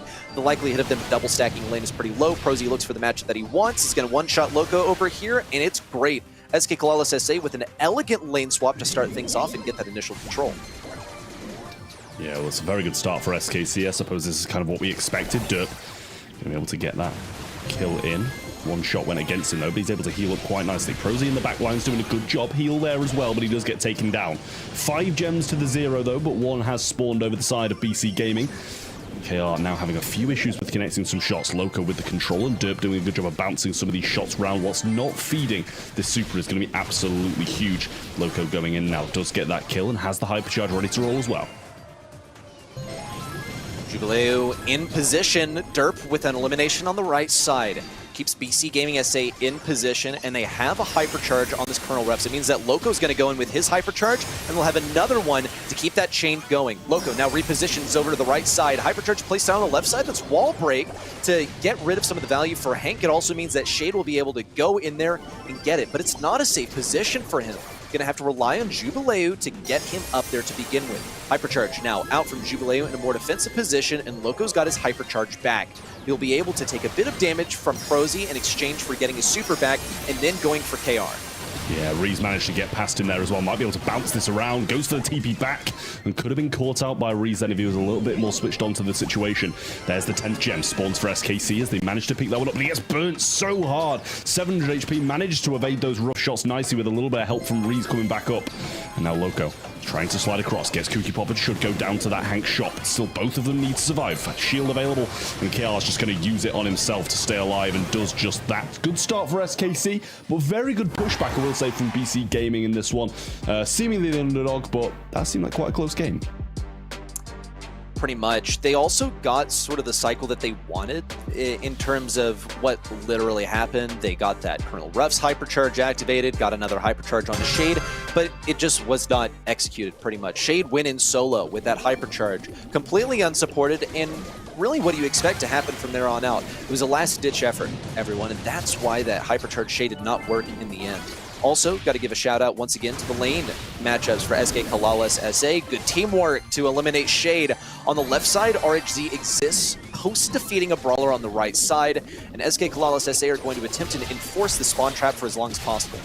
Yeah, Reese goes in well and gets some good shots there. Should be able to get a good amount of that super back in that position as well. Hubi now going to survive on this right-hand side now that Shadow Realm back again by Reese, just moves into this bush, goes for a few shots. I think he kind of accepts defeat there for the sake of some of his super back along with the hypercharge. Now KR going to go down, drop 6 gems back in spawn. And that's a risk to leave him there when Shade still has super, but he backs off all the way and plays for control instead. Loco's ready on the right side. With Hank out of the mix, it's time for him to make a move. Hypercharge and super ready. Meanwhile, RHZ is demolishing the back lines, but Loco knows he's got to go for it. Even if it's a solo mission, eliminated by the likes of KR, and all these gems stay nice and safe and sound, but BC Gaming SA has taken over control of mid, only if they can fend off this next push in from Prosy. RHZ into the realm as well. Not really an ideal target for Jubileu to hit while he's hypercharged, now has to teleport back and forfeit some room. Loco with a kill against an over-aggressive Prosy who was not equipped to deal with Loco on the left side, but KR has managed to snag back some control. He's got 8 gems as well, and Prosy's in position to deal with his Shade. Yeah, Prosy trying to get it done now. Shield onto Loco as well. He had the super. Now in comes a little imbiz there from Reese. Gets the kill, and now just 1 gem needed to kickstart this count. Reese just going to try and get rid of that turret so he can not TP back to it, but he did anyway. Loco are going to trade out with the 10th gem does spawn, and KR gets it quite comfortably there as well. Hubi in a position to get him down. Misses the shield there as well, which he won't be too pleased about, considering now he could have this for the defense. Loco needs to die and does there. RHZ gets a wonderful kill on him in the backlines. And that's going to be the set to SKC. Two very similar games, but it is going to be SKC who come out on top of both of them. Real consistent. They got exactly what they needed. The Shade, it was picked with the knowledge that, look, it's going to be counter. They're probably going to go for a Hank, and they were not able to deal with that Hank. The lane switch was just flawless off of game number 1. Really was like watching a ballet happen at the beginning there. This is the pro level of play. These are the kind of matchups you expect. This is the kind of team synergy that you come to see in life. Yeah, and we saw team synergy from both teams, honestly. It was a very close match in the end. Both games were close, despite it being a 2-0 in the end. I'm just kind of sad that Ravs didn't win after we were hyping him up so much. Derp still did a pretty good job here. And the 8-bit pick, that was a bit surprising to us. After all, we haven't seen him in quite some time on this map. Used to be one of the best bowlers here. Did super well, actually picking up the most kills, the biggest DPS here. But yeah, in the end, it just wasn't enough DPS, even from the 8-bit side, to really shut down SK Calalas' advances. They had so much pressure. They did super well with the Lily and the Hank, so the Gus was just able to pick up the gems in the back. For me, I mean, it was just one of those situations where the scoreline doesn't reflect how close it was. That last game, 10-9, I think we kind of knew that they weren't going to be able to pick up that last gem, and I think they did as well, but I don't think you could get past that defense that was kind of holding down the gems for SKC. Such close games, and the scoreline being a 2-0 doesn't reflect it, so we're going to hope that we see a few back and forward sets here and there, take it a bit far, because this is a game that doesn't deserve to be a 3-0, and if those tiny differences go SKC's way every time, that's exactly what it's going to be. We're moving into Sneaky Fields. This match will continue. We're going to get plenty of Brawl Stars action here, and it's about to move over to Sneaky Fields, which we have already seen today. Love to see the tanky, aggressive gameplay that usually takes shape on this map. Though previously when we saw Sneaky Fields, I believe we saw kind of bizarre compositions. B can make her way onto this map, but usually she needs to be assisted by some wall break. When we saw her, there wasn't really any wall break to speak of. She's not banned out, so she's wide on open, but look at this response from BC Gaming SA here. They've gone for two of really the main wall breakers that you would go on this map in Frank and Griff. Have also decided to go ahead and get rid of Charlie, since she's got great counterplay. Can't really go wrong with Charlie ban there because she's so strong in the game right now, and they are enabling themselves for a pretty solid first selection and safeguarding themselves against a B. With Jubilee in an interview before the match, and he said that SK Calalas loves to play the Ashe and the Barry, and now they leave Ashe open. He's so good on a map like this one. Maybe a little risky here. We're gonna see later on if SK Calalas will actually pick that brawler up. Willow, first pick here from BC Gaming. A solid pick here. I would say that Sneaky Field's not as good of a map for her as Triple Dribble is, but she's still fairly strong. I don't know if it's first pick worthy though. We're gonna see later down the lines if it's gonna if they're gonna have enough DPS to deal with tanks coming potentially from SK Calalas side. First pick from them is gonna be Max though. A great synergy with any tanks, so I kind of still think we're gonna see some of those from them. Max, also a brawler we haven't seen in quite some time. Potentially a Crow coming out of BC Gaming later on. He would bring in the DPS, the anti-heal, and also the slow, of course, one of the best counters to a Max. Yeah, I mean, for me, I really like that that Willow pick early on. I do agree, and you've taken the words right out of my mouth, of the fact that it's like not as good on Sneaky Fields as it is on Triple Dribble, anywhere near, if that as well. But surprising to see Kenji being picked into it, that kind of brawl that you're going to be able to get those guaranteed controls on at close range. But along with the Max, you're going to be able to bring the speed, some serious aggression, and as you said, they're going to want to bring in the tanks, the more aggressive brawlers, to go along with that Max and push forward. So not surprising from that point of view. But we're back over to BC Gaming following 2 picks now as well. And I mean, I have to agree again. I don't think that Willow's a first pick for me, but still, it's going to work, I'm sure. This could get dangerous. I do like Willow here, honestly. As long as those walls stay up, then I think she should be pretty good, especially into aggro stuff. Here comes that Kenji as well. Should be able to fend that off. The support now coming in from BC Gaming SA with the selection of Gus. And I'm thinking about this is going to be playing into the Max. Max is going to be trying to dodge those shots from Gus. Unfortunately for her, Gus's shots are like pretty massive, so it's going to be a tall order to juke those out. At mid-range, in the bush, it's going to be more possible. Here comes the Ashe. Ashe is a matchup that I actually really like into Kenji because Kenji can heal, but hey, guess who else is a tank that can heal? Guess who actually has more damage and better reload speed? Yeah, that's right. Here comes Ashe. So now, SK Calalas SA better be considering some kind of tank counter, as well as something that can deal with this Willow, because so far, they don't really have a great option to deal with the Willow. Yeah, I mean, I really like the Ashe pick and the Gus to go along with it as well. That kind of pairing we already seen work today. You can provide those shields to the Ashe. It can win the majority of matchups in the game. And then the Bull going to be playing into that. So very, very aggressive tendencies coming out of SKC here. Kind of like, well, one assassin that's kind of a bit tanky, the tank, along with the speed from the Max, should be able to overwhelm the majority of comps, but it's just about timing, making sure you're getting it right, not feeding too much in the early game, which is going to be very difficult against this composition that BC Gaming has, but they're just playing the overwhelm game. They'll try and come out quick and get those early goals. So in my mind, when I see that Willow, I think that's actually going to be pretty good against Bull. Surely they won't pick it, but they go for it anyway. Prosy is going to try and get damage here on the left side. It's going to require some assistance from Derp to dispel that threat on the left side. KR is trying to escape now with the rats already hunting him down. RHZ, much of the same, has to heal up before that last rat impacts. BC Gaming SA has gotten control of mid.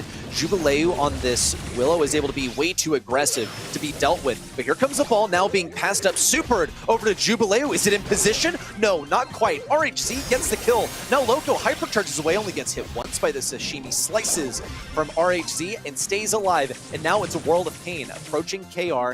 Those shots that he had to waste, not really much of a concern. He's basically an infinite ammo brawler anyway. Now, Prosy in, looks for the kill on Loco. The stun gets a kill for KR. This ball needs to be moved out of position on the left side. KR is going to be on ball duty, or I guess he doesn't want to be. They're perfectly fine having this ball dangerously close to their goal. Yeah, just going to stick it in this corner for now. A little speed off spawn there as well, trying to get some work done. Prosy going to go in with the hyper charge, now gets the super off. Can he get the damage? And he can't just yet. Jubilee is going to dive down, avoid that shot. Can't get the super off either to keep himself alive. And a phase shift to the right-hand side keeps KR in the mix. RHZ pinching down on Loco. This is a 3v1 that he probably can't win, but he'll do his best to try. Super is there, and RHZ will get that secured. But it's very much just scrappy Brawl Stars with this ball in the corner. They're just fighting. All over the place, but SK Calalas SA have finally decided, you know what, we're going to go for a goal. We've gotten enough control, and we've gotten enough hypercharge so far. Prosy's going to move forward, gets the pass. It's excellent. That's the alley-oop that SK Calalas SA needed to score. Beautifully done. I mean, that's so much use on that as well. Oh, the hypercharge coming in, cycles it out perfectly. Oh, that is beautiful for SKC. And it was such scrappy Brawl Stars. They left the ball in the corner, charged everything up, and then charged at the opposition, and did so successfully. That was a little scary. You respawn, and then immediately it's 3 purple buttons across the way, and you think, yeah, it's actually just kind of over. You're all right next to each other, and Kenji has the ability to suck in anyone that's within a radius, and that's when you realize you're within that radius and you can't really move quite yet. SK Calalas SA, they had the answer to literally the respawn functionality in this game, and they're gonna get the aggression going once again. KR is dangerously low on health. They need to dodge out Derp. They decide, you know what, it's not worth it. We're not gonna try and walk it in. Just fall back and go for that mid control. It's a 2v3. It was the right decision to move back and allow RHZ to now approach the right side. Yeah, I mean, Prosy was just very disappointed. That's a bit of a waste of a lot of functionality and kit there as well. Now Reed's going to be coming back. He's going to be left in a 1v2 on his own, and that's going to be a walk-in surely for Loco. They're going to get a bit of damage, but not enough to stop him in his tracks. BC Gaming take the first goal in this one. They have the speed and they have the Kenji super. They're going to try and bounce out of spawn and get a quick little answer to the early goal. Well, Prosy's going to tank all of those rats. Loco's close to a super. Here comes another one, but doesn't have the gadget. Does it even matter? Derp gave him that bubble shield. Now a pass up to him. Loco's going to try and walk it in. KR attempted to defend, and there it is. A little bounce shot, an attack, and an open goal for Loco to slot it in and get a game on the board for BC. I mean, that's about as good an answer as you can ask for after you've just been absolutely beaten down by a load of hypercharges. You come into the next game and just dominate them. Gonna put a bit of a seed of doubt in the minds. Yeah. And now you're going to have to try and do it again to even out the score. This is a very decisive game here. If SKC win it, they're going to go 2 sets up, and that is almost beyond BC's kind of capabilities at this point. If not, it's going to be 1-1. Quick start coming in, and that's going to be a dive down early on. Loco going to be on his own, trying to go on the offense. Gets provided a shield and will get the kill onto RHZ, trying to run back and get the defense. It's a kind of forced error for SKC there. Near breakaway for Loco just a moment ago. Thankfully, RHZ hung on just long enough to get a super in there. And here comes Prosy with the instant aggression. Stays alive only by a smidge on the right side. Takedown on Loco. RHZ now forced to move this one back because he's mind-controlled at the moment. That would have otherwise been a goal. And that is why Willow is one of the best defenders in Brawl Ball, generally speaking. We'll see RHZ now in onto Jubilee, who knows that he's going to dive, looks for the one shot. It's going to take two to make it happen. Team wipe for SKC, slow into the goal and buying a bit of time to run down that clock. Yeah, really nice stuff there as well. Lovely little kills to get the 3 versus 3 in. Pretty much all survived there as well. Prosy going very aggressive. There's the hypercharge again, bouncing out of spawn. They're going to break all the walls. Loco's going to go down, and that's going to be the set going to SKC. And as I said, once you get those 2 sets up against a team like SKC, you're going to be in a tough position to bring this one back. It's the difference between, okay, yeah, cool, we're just, going to go to set 4 and we'll have to win there, versus, oh no, we literally have to reverse sweep in order to go to the grand finals. A reverse sweep isn't impossible though. PC Gaming still in the race here and they want to make it to another grand final. As mentioned before, they did not yet win a monthly final this year, only had 1 chance and lost to none other than SK Calalas. So they now can get revenge. I really like the draft though from SK Calalas' side. That Bull pick also makes it so Bull is now the 2nd most picked brawler in SA, not banned out a single time.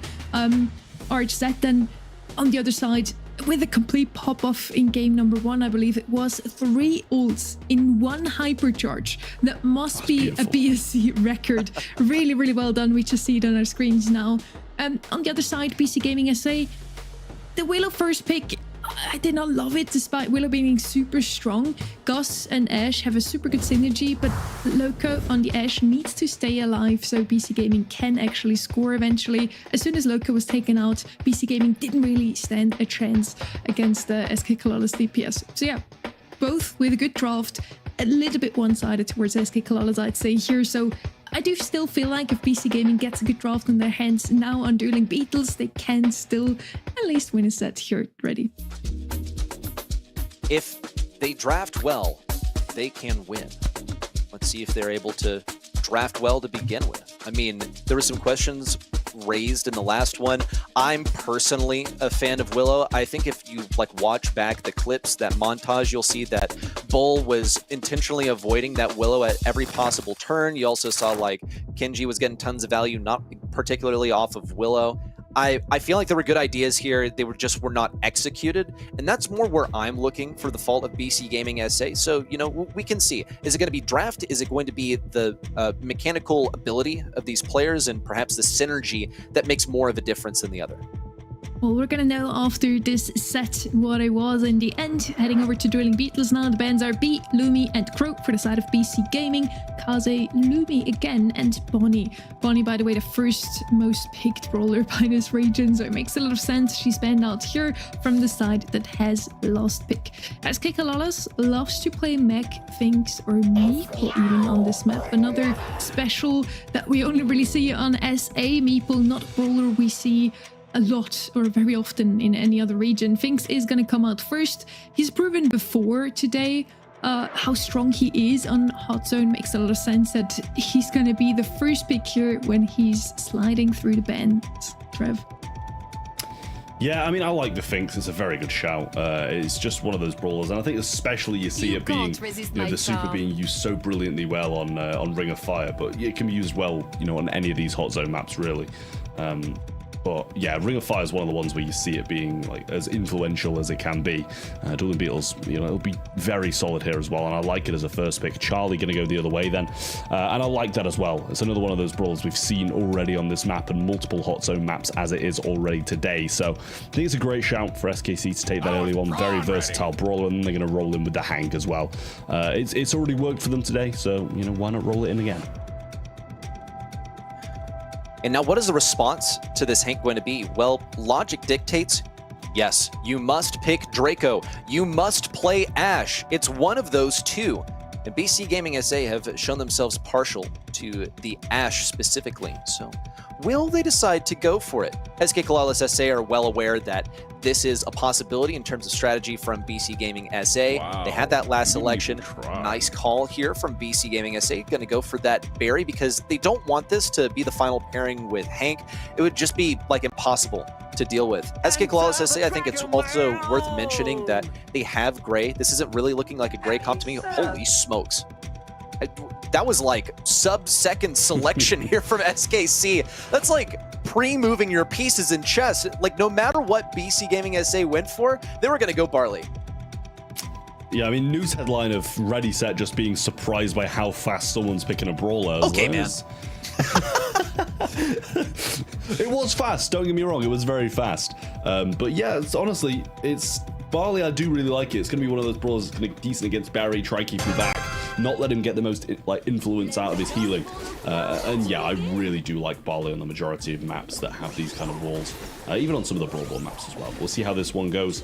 Derp going to be playing this Fenix down the right-hand side, Barry through the mid, trying to get the most out of his healing. At the moment, still remains 0-0. No one has dared set foot on the point just yet. Loco's going to be brave. Ooh, 2%. Now that takes some guts. Here comes ProZ. RHZ now circling in. They've managed to bait a lot of the ammo out of Jubileu, but it was just a fake out. In with the super and tons of control, but KR fires back with the last call. Loco now looking for as much value as he can with the use of his gadget. He's able to get one kill with a piercing shot onto Barley. RHZ not taken down quite yet, but he can't get into that point anyway. BC Gaming SA, they're alive, they're healthy, they're on this point, and they're a third of the way to victory. Yeah, the last call comes in, and that's going to delay them a little bit, but didn't do too much. Gave SKC a bit of ground back. There's the hypercharge as well onto the berry. Stops him from using all of that ice cream to get a lot of healing down. He can't even get his little yo-yo back to get another shot out, as it's just slowed down by the Fink Super, and SKC pinned in spawn. I mean, this is the first time we've really seen them struggle today, and it's a heavy struggle at that as well. Loco's going to go down, but already a 60% lead, and these barley bottles just taking so long through the air. KR is ready to throw down another slow-mo last call, if you ask me. He's got a hypercharge ready as well. ProZ now in to be the spearhead of this charge, but it's going to be in the face of a hypercharged Loco who already used his gadget, so it's no use anyway. SK Calalas SA finally stormed the point. But Jubileu, ooh, taken down in fact. This time he can't be bailed out by the aggression of Barry's super. We'll see them at 88% for now. Just 12% to go. Loco's got the super, little TP back from Derp, and a cocoon encapsulating this Draco. Stays alive for a little bit longer thanks to the gadget. RHZ gets the kill. Jubileu's trying to rush in here. They're really flinging themselves at this point for the last 5%. I mean, this is going to have to be absolutely perfect. I don't even know if that's even possible, considering Loco will get a couple of these gadgets whilst doing it. ProZ's going to go aggressive now with a hypercharge, not pop the super though, just waiting that one out. Jubileu needs to be kind of pinned in spawn as well. Can't let him get the effect out of these heals. Loco coming in now, might have a gadget back, but gets cocooned and stopped. This is honestly a possibility now. ProZ's going to use the super straight onto Loco, but he gets the gadget off. Now the heal comes in. He gets cocooned. Can they get him down in time? I think he's just going to come out and get the last percent. He does. And that is almost a big turnaround from SKC. If they can just get that position at some point earlier in the game before they get to 95%, they might be onto a win here. It was nearly a straight shot through there for SKC. They were 15% away from a match point. And BC Gaming, they managed to snag the last, what was it, 16% that they needed on that zone. And they got such a huge lead early on. SKC, what they need to be cautious of is feeding this Barry, that and the Finks. It was such a huge issue towards the beginning of the game. KR wasn't really able to lay down his bottles and fight that healing. Here comes Jubileu with the same aggro play. This time it's not working out so well because KR is ready to punch through with his super. Now a target inside of the cocoon eliminated by ProZ, and a much better start for SKC. Yeah, Loco feeding a lot of super, and Jubileu can't keep him up in those back spawn. No stuff from SKC again. This is much better. Now the super comes down. That's going to stop a few of these barley shots from coming over as fast, which is going to allow them to push back up, speeding up this fire coming out of the Draco as well. The last call will go over the top of that super, and now the Finks will run out. Still ticking up the percentage. Hypercharges there as well. Heal from ProZ in the back lines. Didn't use his hypercharge of his own. KR chooses to do the same. Doesn't want to overcommit by popping that purple button. And Reese will survive narrowly up top. Jubileu's deep in enemy territory. Could be upset by KR. 1, 2, 3 shots would do it, and he's got it. Loco now totally surrounded But the likes of SKC and the healing bottles come down.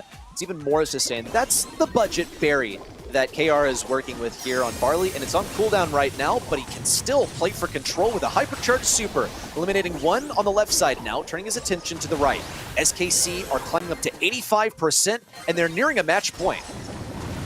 I mean, Draco couldn't even get on his dragon there, never mind make any use out of it. That's going to be the game to SKC, and their match point is to follow. Yet another huge game for BC Gaming here. They've already secured themselves LCQ, so they're going to be pleased with what they've shown up today and provided. But a grand final and a grand final win on top of that would go even further for BC Gaming, sorry. And yeah, it's really nice stuff from both teams. It's been pretty much neck and neck throughout. That was definitely more SKC sided, but a 3-0 scoreline would not highlight how close some of these games have been. Not at all, and just once again to highlight what SKC is playing for here, they can no longer overtake Loud in terms of points, so they cannot get ahead in seeding, but they can still get some cash money. And there's a lot to be said about the glory of victory. They're fighting hard. They've proven that they've deserved it so far. They've gotten the lead over BC Gaming SA in the match overall, and they've gotten control of the point to start off this possible final game. Well, Derp trying to get in the back lines, not really finding much from it. Loco really slowed down. Jubileer will come through with that little heal, but he will get popped instantly. And Loco trying to make something happen. Cycles out that dragon, but now pops the gadget, trying to get Prosy down. Doesn't even manage to do that, but the Finks will finish off what he started. Fink super down. Slow-mo bottles now. Their arrival will be soon. Here they come. Loco still says, I don't really want to get on this point. Oh, and now I'm in a cocoon, and now I'm going to die unless Jubileo comes in and is his savior. More bottles down from KR, this time hypercharge style. Loco's barely alive. Derp, a bygone memory. He's sent back to the respawn, and Loco's forced back by yet another cycled Barley super. The damage is being served to him on a silver platter, and it's why it's such a good selection into Barry, since that healing gives you more damage as Barley. SKC are all over this point. They have been shoved back for now, but one more solid push in would get them this match. Yeah, it becomes quite a tough map to crack, though, this one. Reed's going to need a cocoon and put someone in it and get the kill to be able to make the move. Nice heal coming in from KR there with a herbal tonic. And Loco falling low, but the super from Finks is there and it will keep him in the mix, allowing him to back off, but he walks straight on top of it. Last call comes in, but a hypercharge across the map from Jubileer. Now Loco doing a lot of work in these front lines. Gadget going to be popped as well, might be a little bit wasted. Barley should get that kill, heal's not going to come through. Now the last call is there as well, and the TP away from Derp keeps him alive, and we're locked in a close battle.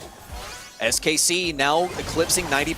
BC Gaming SA with one last desperate attempt in, but they gotta face a hypercharged Barley super. Derp needs to get out of here. He's inside of the radius. Prosy needs to be moved away. There's a double shot. Needs 2 more to deal with KR. Oh my goodness! BC Gaming SA with themselves against the ropes. By the skin of their teeth, they managed to take a set and keep themselves alive. I mean, somehow the Finks has pulled off the 1v2 there. That did not seem likely at all, but incredible plays nonetheless from BC Gaming in the closing seconds. That looked like an absolute tied-on SKC win, which would have provided them the entire series and sent them to the grand finals. But BC Gaming hold on just the tiniest bit, 8% between it, and the Finks super of absolute dreams could not have come at a better time. Trev, you mentioned it before, some of the matches today just look a little bit too one-sided. They're way too close to look that one-sided. So a 3-0, I think, would not have been fair for BC Gaming SA. They take the win here, even though the Barley takes the star player. A few records were set today. Most supers in a hypercharge by RHC earlier, and fastest pick by SKC, and that Barley, which left even Reddy speechless. I would like a listen-in, like a psychic listen-in to what's going on in KR's mind right now, like his inner monologue, because this guy just got 15 kills. He led the lobby in terms of damage. He was on fire this entire time, and the 2 games that SK Calalas lose were in the 90% level of capture. The first one was a possible comeback. The other one was just a crazy comeback by BC Gaming SA. This guy, he's still looking super great. I mean, 1 set lost by a narrow margin, that's a bump in the road. I still think SKC have the win at their backs. I think he's just going to take this as a motivation to look even greater now in set number 4. SK Calalas still has every chance to close things out now. And again, I think it would not have been fair to BC Gaming SA if they dropped out of this in a 3-0 after so many close matches, Trev. Yeah, it really wouldn't, to be fair. I feel like, both of these teams at this point, with how close these games are, I'd love to see both of them in the grand final, but obviously that's just not possible. BC Gaming, as I said earlier, well, I kind of misspoke and said SKC, but BC Gaming, they've came today, they've put on a great performance, they've got done what they needed to get done, and now anything above that is just extra points, extra money, bragging rights for the last one, for the last monthly final of the season, and also people, possibly looking at you for next season as well. So it's big for BC Gaming. They've showed up today, they've done what they needed to do, and now they're going to want to get to the grand final, try beat Loud, but they've got 2 sets in a row needed. And as Reddy said, I still think SKC have got the win in the backs. I think they're in a great position to close this out in 4, and I maybe feel like they should have closed it out in 3. BC Gaming already had to play 5 sets against Alpha 7, and they just handed the first set loss to SK Calalas today. They had a 3-0 in the quarterfinals. Now heading into draft, we're in hideout for the first time today. Charlie, Jaeyoung, and Kaze are going to be banned out. Kaze and Jaeyoung both double banned. Jean also banned from the side of BC Gaming SA. Bonnie is going to be the first pick here, no surprises. Most banned brawler in East Asia and EMEA, and still the most picked brawler in SA as well. Definitely a strong brawler to have on your side in this one. Another long-range brawler coming out of BC Gaming now. We did see Angelo a couple of times today. Definitely not a bad shout here. Also wouldn't be too surprised to see... Yeah, okay. I was about to say it, I swear. Gus come out of them. Their most picked brawler here. And you could pair him with any tank still. He would also be way too good in the hands of SK Calalas. Pair it with a Bonnie and she's gonna be almost invincible. Pretty much, she will get that hypercharge, she'll get that super. That much is inevitable. Same goes for Gus. So at some point, you're going to have to deal with a hypercharge Bonnie with the shield. Actually, no, because BC Gaming SA went ahead and took it. But they have 2 long-range brawlers right now. They're vulnerable to aggression. Here comes Gray, and a pairing for SKC. What will it be? One thing that SKC will be able to do is go ahead and get a hook onto whoever tries to get that blue star. Brock now appears from BC Gaming SA, so they're playing a long-range, consistent game. I actually have faith in the Brock in the matchup against the Bonnie, also into the Gray, just like basically have the same range, except Brock has an explosion radius around his shot, so he just barely ekes out Bonnie and Gray both when it comes to the range game, right? He should be winning that matchup. It's going to be a control game through and through. Who gets that blue star is a major consideration. Can you survive? Can you not get hit by that Gray hook? All questions that will be answered in just a moment. I mean, in general, they just need to not get hit by the Gray, because if he starts getting TPs and sets up well for the rest of the game, then you're going to be in a real tough position to get the win.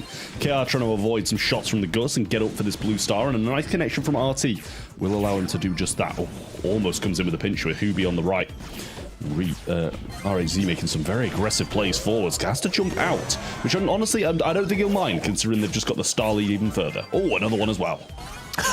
Yeah, make it 2 for the price of 1. SK Calalas SA are now leading with 5 stars at the moment. They've also gotten some walls broken up. Not by their decision. Loco did that for them. But RHZ is slowly backing away. Loco is not the brawler to fight. He is that guy on BC Gaming SA in terms of the brawler selection, but oh my goodness, here comes RHZ. Pops a gadget, picks up yet another kill, and Loco's looking for some long-range damage with that super. Ends up doing nothing. And that's because of SK Calalas SA's position. They sent Prosy really aggro because Brock is just bad in mid-range. His shots are too slow. He only thrives at long range. So if SK Calalas SA are going to go aggressive, then they need to make it... Oh my goodness, what a long pull! Forget everything I was just saying. That was nuts! I mean, that is crazy stuff from KR, and he didn't even get the kill from it as well. No payoff for him, but his teammates managing to get the job done. That's a very... Like, what? Why though? I'm so confused as to why, but, I'm not going to question it. He's a professional player, I'm not. Was just a very bold TP and kind of provided three unnecessary stars over to the other side. But we'll see, now that he's got his jump, if he can get something done, maybe earn some more stars back for his team and deflate some of this pressure. Prosy gonna be pleased he has this super in the closing seconds. Great pull again from him. He's got the TP available as well. He's going to go forwards. Now the jumps come in. The stun doesn't make a connection.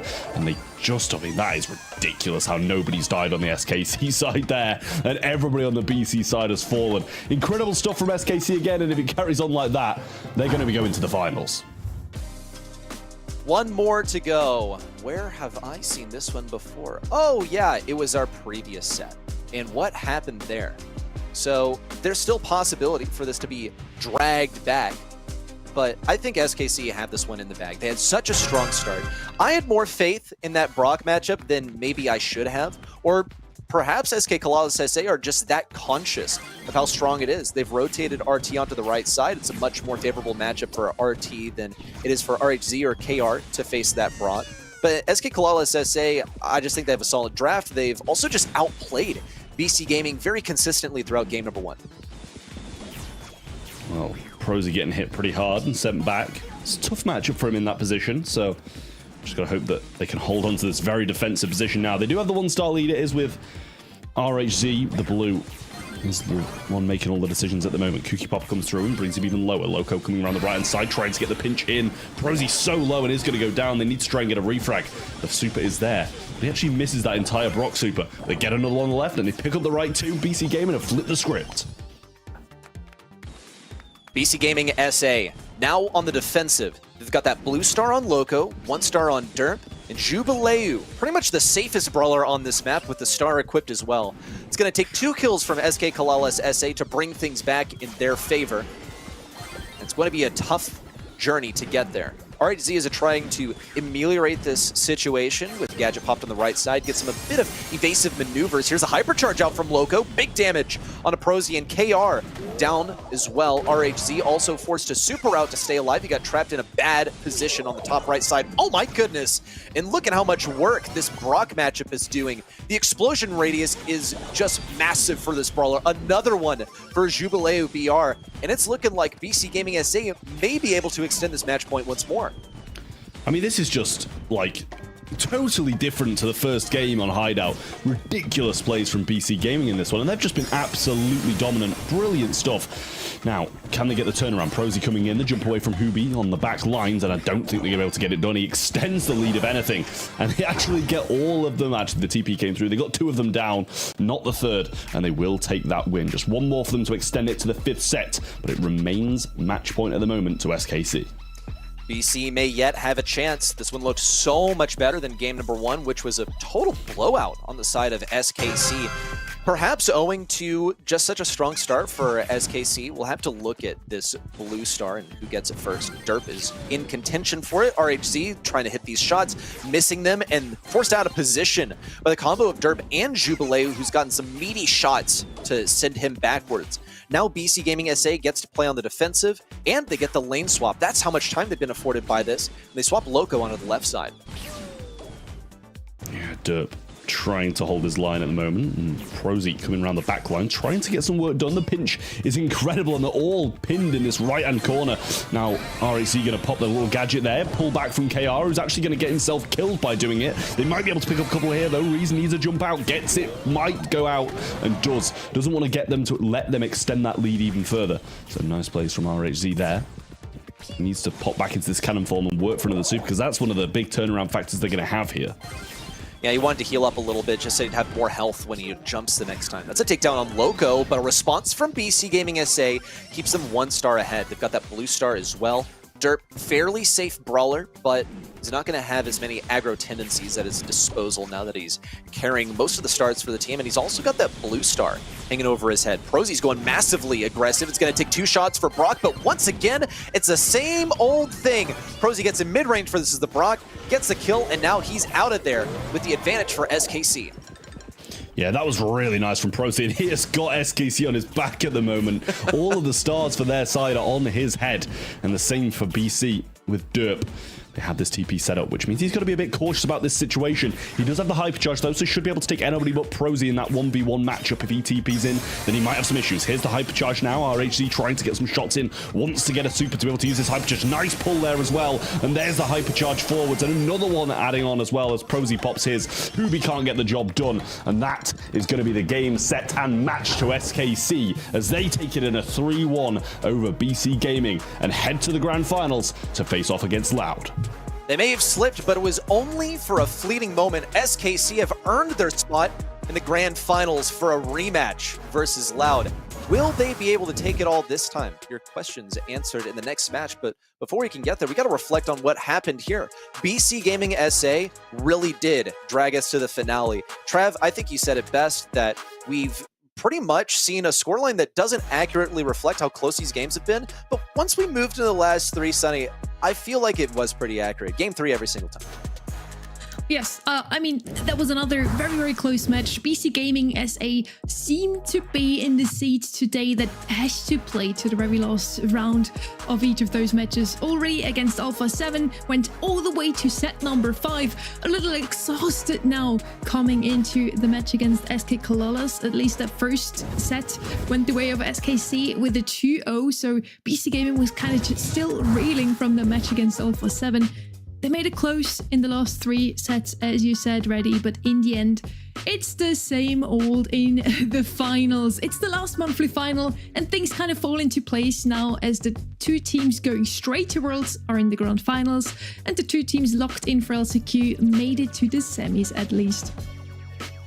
Yeah, I think this is the perfect way for it to end, to be honest with you, this region. These 2 teams deserving of the world spots, Loud and SKC in the grand finals.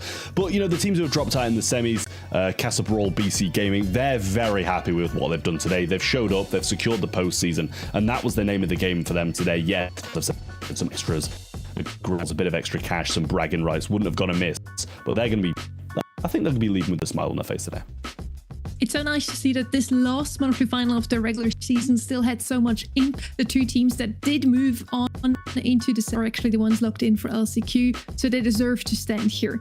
Now it's time for a grand final, the second to last grand final of this season in the monthly finals at least. It's Loud versus SK Calalas, both of them fighting for their 3rd monthly final win. You want to miss it, also make sure to bring in your friends. It's going to be a good one.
Five regions from across the globe send their hungriest teams to face one final challenge.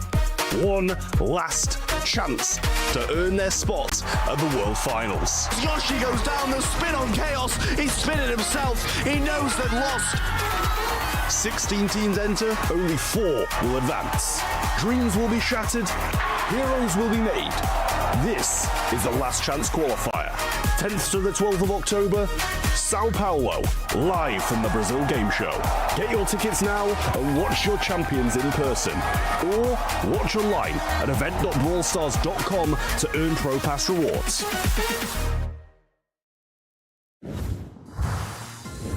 Welcome to another South America Grand Final, the last one actually this regular season, so I hope you have your snacks ready. It's going to be a good one. It's a repetition of last month's final, of many months actually. SK Calalas versus Loud are in the finals, and SK Calalas just walked over BC Gaming, if you want to say so. It was a 3-1 in the end, Uber, despite some of the sets being quite close. A quick win from SK Calalas. Yeah, look, I think the last set was pretty definitive. Honestly, the couple of sets really didn't feel like they were particularly close. And again, like Prosy, a standout player. Honestly, all throughout the day, this is not his first MVP that he's taken from one of their matches here. So very well deserved to find SK Calalas in this last game. And yes, I don't mind a grand final where there are no stakes and we get to sort of rehash the rivalry of the 2 kings of SA. It seems like a nice note to end on. This is the third time those two teams meet in the finals, and both of them are aiming for their third monthly final. Last month, it was a quick one for SK Calalas. They take the win over Loud 3-1 in the end. Let's see if they can repeat that success, or if Loud, still the current #1 seed in the region, can claim a victory yet again. Yeah, I mean, I like both of their chances, honestly. I think it's a dead 50-50. Like, in the break, I was saying to you both, I was like, oh, I just can't predict. I don't know what to go. Like, at this point, I believe I'm 6 for 6. So I was like, oh, this is, you know, a lot of ways on this as well for me. My absolute pride from, I think it's my first 7 for 7 of the year, if I get this right. I went for Loud, but I could have just as easily gone for SKC. You know, Kyodog, Ficro, and Adinho have been performing unreal today, and I think they've kind of had a few less hindrances than what we've just seen SKC have. A few mistakes in there from them, so I had to back Loud. And of course, we also want to hear from those two teams what they think of their opponent. Again, those two teams have faced off in the finals 2 times already. This is the 3rd time they meet here. SK Calalas é um time muito bom aí, eu acredito que eles têm uma muito boa skill e sinergia entre eles. Eu acho que é o adversário que a gente tem agora mais duro da Latam para enfrentar, mas, como eu disse, ou vai dar nós ou vai dar eles, né? É sempre uma briga boa. It's us or them. It's going to be a good match. Well, I hope he's right. We're looking forward to a great one. I do not want to end things here with a 3-0 personally, so let's see if we're going to get some closer matchups here. So on the one side, we have Loud that did represent the region already at the Brawl Cup. Sorry, they were the #1 seed for the longest time now, also in the leaderboard. On the other side, we have SK Calalas that is slowly rising. Had a bit of a rocky start into the year, then won the March monthly finals against BC Gaming. Loud did not even make it into the finals back then. And after that, it was a slow rise again over a quarterfinal dropout in April, a 2nd place in June, and then finally a win again in July, Uber. Yeah, I have to wonder if this is like a good time to start thinking about this. But frankly, over the last couple of years, South America have not really been able to put themselves on the map globally. And I think these are obviously the 2 best teams in this region. These are the 2 that have those world slots. And if I'm Loud and SKC, I want to forge each other into teams that on the world stage can actually make an impact and put this region back on the map. So I hope they're making the most of this opportunity here to do it in, you know, a game with some stakes, because I'm sure they're starting to look ahead even further than the LCQ that we have coming up next, as it's just been announced, at those big games in the postseason. I mean, I think you've got to kind of look towards that as well. They need to keep on, like, upping the level. I mean, don't get me wrong, at the Brawl Cup, they were actually a lot better than what we've seen them do on the international stage for a long time. So I'm so glad to see this region on the rise, because it's been a long time coming. You know, they used to be in, you know, a big contender. 2020, 2021, you know, INTZ, they were competing on the international stage incredibly well. But after those years, they kind of seem to fall off a little bit, and now back up on the rise again. I think a lot of it is down to the draft, down to the meta, but, you know, you look at it, and these are 2 of the best teams in South America at the moment.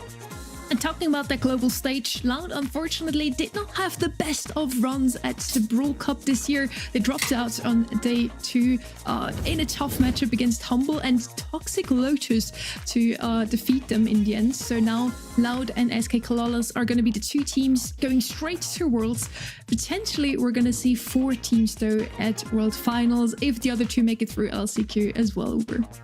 Look, I actually don't think that South American teams have been too bad at the LCQ level last year. Like, they gave us some pretty decent games. I think that that's a completely different kettle of fish, and these 2 teams are not concerned with that at all, right?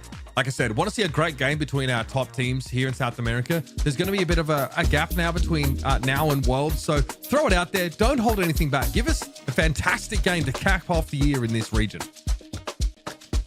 Well, 89% to 11. Can't say I'm, like, you know, too pleased with this prediction from the public, especially considering both of these teams are on 2 monthly finals wins each. And then SKC are the reigning champions, bear that in mind, beating Loud just last month in the grand finals. So only 11% for a team who are currently the champions of this region seems like a little bit of a robbery. I thought it was closer to a 50-50, but because of the players on Loud, because of the clout that this organization has, I can see why the prediction might be swayed that way a little bit. We're heading into our first draft of this grand final. We're in triple dribble again, the map where you want to pick up Cordelius immediately if he's then left open. SK Calalas bans him out together with the Willow, another first pick potential brawler here, and Shade. So the only brawler that's left open here in this trio, maybe quartet of brawlers you want to have on a map like this one is going to be Hank. Let's see if Loud is going to pick him up early. No, they're going to come in with Lumi here. A lot of area control for them.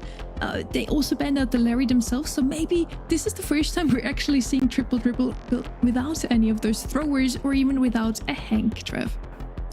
Yeah, I mean, we can hope so, honestly. I feel like I feel like the throwers kind of take away from it a little bit, that kind of all-out brawl that we usually see on, on the Brawl Ball maps. It slows it down. I like something a bit more fast-paced when it comes to Brawl Ball. We've got other modes that are supposed to be a bit more control-based, slow. So I like it just going all out in Brawl Ball, and I feel like those throwers being banned kind of brings that dynamic about. The kit coming in is a very solid shout from SKC. The Hypercharge has thrown kit so far back into the meta and has seen it banned quite frequently. The Lumi first pick, I think, is very solid as well from Loud. Probably the most versatile brawler at the moment. The Lumi, though, obviously is going to be susceptible to getting dove on, and Kit and Mo both are extremely good at doing that. SKC already see the writing on the wall, so to speak. They want to play an aggressive composition. This has been talked about earlier. This is the kind of team that wants to sort of run you down, whereas Loud now have to draft a decent way to protect this Lumi. They can think about bringing Hank in here. That's obviously still on the table. Someone who can be disabled pretty easily, though. Frank as another tank option. Stu as well, someone who's going to be able to stay clear and stay highly mobile, be able to respond to these sort of forays in from the Mo and Kit. Yeah, I mean, I think the Frank's a great shout. Going to be able to eat so many of these shots. Stu, the mobility that brawler brings, a few little wall breaks here and there, along with the Frank going to be able to break some walls up as well, will leave Kit kind of out in the open. Don't get me wrong, all the walls being down doesn't help Frank either, but he's got that HP pool to be able to just outlast the Kit in those kind of battles and take the extra range that he's got to his advantage. We're going to see the Mortis come in, which is a very bold pick from SKC, I will say. It's rare you see that brawler come in, but it only gets picked when they know that it's going to be competent. So I hope for their sake that their knowledge of it being competent is, not misplaced. Yeah, it does a couple of things. It runs rings around the Frank. It's pretty hard for that, bulky brawler to connect with the Mortis. And it puts a lot of pressure on Lumi in the back line. So SK Calalas still keeping up with the trend of these hard engage brawlers. All three of SK Calalas' brawlers have high mobility and the ability just to circumvent terrain in order to dive into that back line. So eyes on Firecrow here. SK Calalas absolutely have theirs trained in the direction of their Lumi. Yeah, well, I just feel like SKC are really going to struggle here with the lack of range that they've got. They've got a Kit and a Mortis. The Mo's going to be doing so much of this kind of mid-range fighting, and a great dash away from the Stu will hang out this Kit to dry. And RHC going to come in and go aggressive. Nice kill there as well. Might be there to square the ball to Firecrow. Surely the pass comes through, but he's just going to go and yeah, you've got to score that. You've got to score that. Okay, opportunity there for Loud. Goes begging. Christian able to salvage what looked like a very quickly sinking ship. RHC pressure on Wadina. You can see how hard it is for Frank to catch out this Mortis. It's barely doable. Eventually, though, RHC dealt with. Vicro goes down to the dive. An attempt there from Christian to do the same thing, but Adinho is able to recover. Kyodog bails him out. So Loud, in theory, have possession. Adinho with a hypercharge now, ready to make use of that. And Vicro working up the right. Yeah, RHC going to get hit by that fire. That should bring him into a tough spot for him to survive this against Adinho. And as he gets lower, his fire rate goes up for this Frank, so he's going to be in a lovely position against that Mortis in certain situations. Kyodog going to go forwards now against the Mortis. If this isn't a goal, I don't know what's happening. God help me. God help me. It's got to be this time, and eventually Kyodog is going to put the ball in the back of the net. So much better from Loud in that attacking position. But a couple of hypercharges could be an issue. Oh, lovely Frank super though, and the hypercharge was there along with it. He'll catch it again and get KR down too. And Mo, the only one remaining, might be able to salvage this with a super onto the ball and a clear. But Loud are being very cautious and just waiting it out. Yeah, they got to respect this Mo hyper, and for good reason. Procy goes in there, Firecrow disintegrates. That's 2 for 1 is the trade for the hypercharging Mo. Now an opening here for SKC. Adinho locked down. RHC free to continue to populate this right side of the map. with that lifeblood available, Loud will have an opportunity to get reinforced and now corner the ball. They've got that 1 goal lead and we're heading into the last 30 seconds. I see those season opportunity to come forward. There's Adinho trying to slam. 1v3, not where the Frank wants to be. The fire rate increase is good, but not good enough. Looks like we're even heading into the last 15. I mean, you've got to look at it in this way, though. Like, what is a Kit and a Mortis going to do in this overtime? It's going to be heavily down to Prosy with this super and try go for a goal. But there you go. Nice move from the Kit. Really solid stuff. There's the super forward. Should be able to get this ball back as well. Mortis going to go for it. Fycro just popping it, striking the extra movement speed. But Adinho going to grab that off the line with a missed opportunity from RHZ again. Now the hypercharge all the way up the map to try and take out this Kit. And he gets straight back to spawn. And there's the shots left. But the Mortis dashes forward. Saves it brilliantly. But Adinho powering on with hypercharge. Hypercharge super comes in from Adinho. RAC just able to dodge it there. It's one of the tines that comes out. Just whistles past him. It doesn't matter though. Loud have sheer weight of numbers. They have a disgusting amount of damage. And the Frank Hyper to make sure they can lock SKC down. Well, a ridiculously scrappy game of Brawl Ball with a few missed chances in the kind of scoring area of things, but Loud come out on top nonetheless. That kind of early fluffed goal mistake was not pretty, but they get the job done nonetheless. Let's run it back for a second round. Game plan is the same. RAC still trying to threaten the position of this Lumi. Fycro being pretty liberal in the application of these Morning Stars. Any free damage on Mortis is going to matter, and Adinho, nicely done. 2 out of 3 shots there onto the Mortis hit. Able to predict the movements of that slippery sucker pretty well. Adinho, hands full. Get the ball forward though. Clean up Prosy as well. We'll have to settle now for an attempted super as the ball's corner HZ. I mean, he almost made that work. He was just kind of taking then another one, and then eventually had enough. This in there as well. Didn't manage to get it off. KR with the zone. RHZ downside. Popping the gadget. They get this Mortis super off and for the lineup to be absolutely primed. And now it's 1 gets 2, and Kyle going to be under the influence of that stun from KR. Good job of staying alive with a bit of help from Dean. Adinho responded well. Anyways, so has a bunch of shots already lined up against the intended target. Hypercharge super opens up the map. Singular barrel remaining. That one control a few goals, but Loud, I don't think they're going to have any issue walking this one in. And I'll get them to an early lead. Note though, SKC have that Mo Hyper, but they are behind by a goal. Yeah, I mean, I don't think the Mo... I was going to say, I was going to eat my words so bad that I was going to say, I don't think the Mo Hyper will do too much, but I'm glad I didn't finish that sentence as it does quite a lot. But Cowdog now moving forwards, trying to get super of his own to slot this home, but can't find it just yet. Being patient, trying not to die to the Mo pinch from behind, but does eventually succumb. Fycro here. Hard for him to get connection on the RHC. Everybody piling onto the Lumi. Adinho can't really do too much to help them. Here's another dive coming in from Prosy. Okay, nice connection on the super. It was still a shot away from RHC, but no connection. Now Loud just really want to solidify a chokehold of this map. Maybe Fycro loose here to defend the ball. Now SKC, not only do they have to win this fight, they also need to convert a goal with 22 seconds left. That is a tall order. Yeah, the Kittle stands still in that cardboard box to try and get a super. Oh, that is dreadful. He goes to super on top of the Mortis, and the Mortis just dashes out of the way. So a super wasted by KR, and he's just stuck in no man's land. Loud will win this one and take the first set. It's a bold move taking Mortis. It's either going to pay off massively or really be a bit of a hindrance. And I think it was a hindrance in this case. That's what Lumi's going to do, though. It is going to provoke your opponent to try and answer it. If you try and match the Lumi with something similar, especially on maps like this that can have those chokes where Grim and Frostbitten is really effective, you're basically just conceding defeat in that game. So I'm glad at least that SKC trying to come up with a contingency or at least a plan. Kit generally quite powerful. Like every brawler on that team has some form of hard engage, and it's still not enough. And I think honestly owing to the flashy Frank play of Adinho. We've mentioned it so often today already, how surprising the draft in South America is sometimes.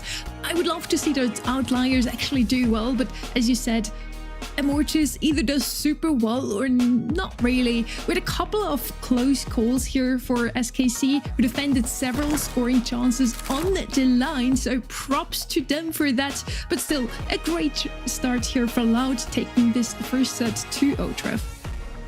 Yeah, listen, I think SKC had their moments. They really did. You know, Mortis occasionally did a great job, but yeah, I have to say the same as Uber, that Frank did a ridiculous job of dealing with these brawlers. And I think that anti-stun, bringing in the noise-cancelling headphones, is just a great move when you're playing into a kit. Look at that. I think just up 20 kills is just absolutely ridiculous from Adinho in this kind of position. So, great performance from Loud. SKC have got some work to do. I like these bold picks in the draft occasionally, but I feel like they usually come out when you're a massive underdog, and I just don't think that SKC really need to be taking those vast risks.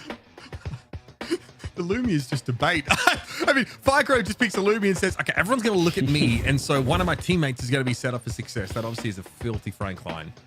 Nicely done there by Adinho. And Firecrow just needs to stay alive in many of those situations and actually be a control brawler with the gadget. Kind of weird, but works out for Loud. After the draft phase, we were actually saying how Mortis usually runs rings around the Frank. Did not really seem to trouble him too much in that one. 20 kills in this guy. Absolutely crazy. So now we're heading into set number 2. Let's see if it's going to be a smooth ride here for Loud, and they walk through that one with a 2-0 as well. I mean, it was a great position for them. This really is being a setup, and this is the decisive monthly final as well. Both these teams have 2 wins, so we're not playing for nothing. You know, you're kind of playing for bragging rights in this region, and also going into the postseason. They're not going to go in LCQ, so to World Finals in a more confident position as well, knowing you can usually, for the most part, beat your counterpart in your region. So it's a good position for Loud at the moment, being 1 setup. SKC, I think they've got the potential of bringing this one back. Just think they have to draft a little bit more smartly, take a few less risks. And stick to what they know, because you know it's been working for 50% of the year. Talking about brawlers they know in this map, they have a couple of surprises here as well. They just showed us the Mortis. They also love to play Squeak on Bell's Rock, a brawler we've seen a couple of times today, but only really in South America so far. So let's see if he's gonna have a showing here as well. We're just waiting for the bans at the moment. Loud on the other side loves to play that Take Bunny comp. Both of those 2 brawlers are actually going to be left open. Their most picked brawlers though are RT and Gus, so all 4 brawlers available, and of course Tick is gonna come out first. He's just too good into any other potential thrower that their opponents could pick up, especially that Sproul pick we saw earlier. I wouldn't recommend that one, Uber. Well, not good now, that's for sure. We actually saw that matchup play out earlier today, and it went about as well as you expected to. I wonder if SKC are looking to try and break the Tick Bunny comp up here. Obviously very powerful on this kind of map where lane matchups are so important, and you know, you have such an empowered super under hypercharge conditions now that can really swing games in your favor. Rock's very reasonable, can obviously open up a number of those, the breakable corners of the map. You know, which is going to be pretty important to guarantee even better sight lines and the ability to play diagonally across some of these lanes, which was kind of the reason that it was favorable at times to bring in some of those throwers. RT, defensive option, still of course can snipe a couple of kills of their own, but is stronger than ever, especially when that gas starts to encroach. Yeah, well, Bonnie's still on the board, and I don't mind it at all. I mean, yeah, there it is. I mean, you're kind of expecting it at this point, right, in this region specifically, and the majority of others at this point too. Gus going to come through as well. I like it. We saw how effective it can be in previous matchups, and especially for SKC, it's been a great brawler for them. So I'm, you know, Loud are going to be glad they've got that one out of the way. Pairing that with the Bonnie can be very dangerous too. A shielded Bonnie jumping in is something that nobody wants to see. I mean, it's a well-rounded composition. It works at a multitude of different ranges here. Obviously, between Adinho and Firecrow, there's a lot of work they can do. SKC round their composition out with the Piper, say, well, we need to find a way to have something to match with this Bonnie. And obviously, we know Brock has good range, but they are going to throw their eggs in the basically triple sharpshooter basket, which again, if the map starts to get broken up, can absolutely favor them. But the tick head is a little bit scary for a lot of the single shot brawlers, which is all of them. And then, of course, that hard engage from Bonnie gives options to Loud that SKC, frankly, don't have access to. Yeah, well, in we go. This is the chance for SKC to equalize, or for Loud to pull away with 2 sets in a row. Kaido taking a hit early on, which marks him up and leaves him a bit susceptible to quite a lot of these shots. Adinho low as well after a few Brock shots to the face. He's just going to be working on opening up this map little by little to allow this Piper to have a bit more influence. Now, Christian can operate in 2 lanes instead of just the 1. Firecrow mindful of this, and obviously the wall break on the Loud side of things is minimal at best, if existent. So they'll still have to adhere to these kind of setups. RAC coming forward. He's put himself on the wrong side of the mines. He's committed to this now. Has to use a pop in to get out, but he's able to secure a kill on Kyodog. Nice elimination. Firecrow knows he can go aggressive and take the legs out. Not a thing that Prosy could do about it. Firecrow lands and goes 1 for 1. He's going to have to be satisfied with that, but they weren't ready for Christian letting a rocket rain go down, securing the round.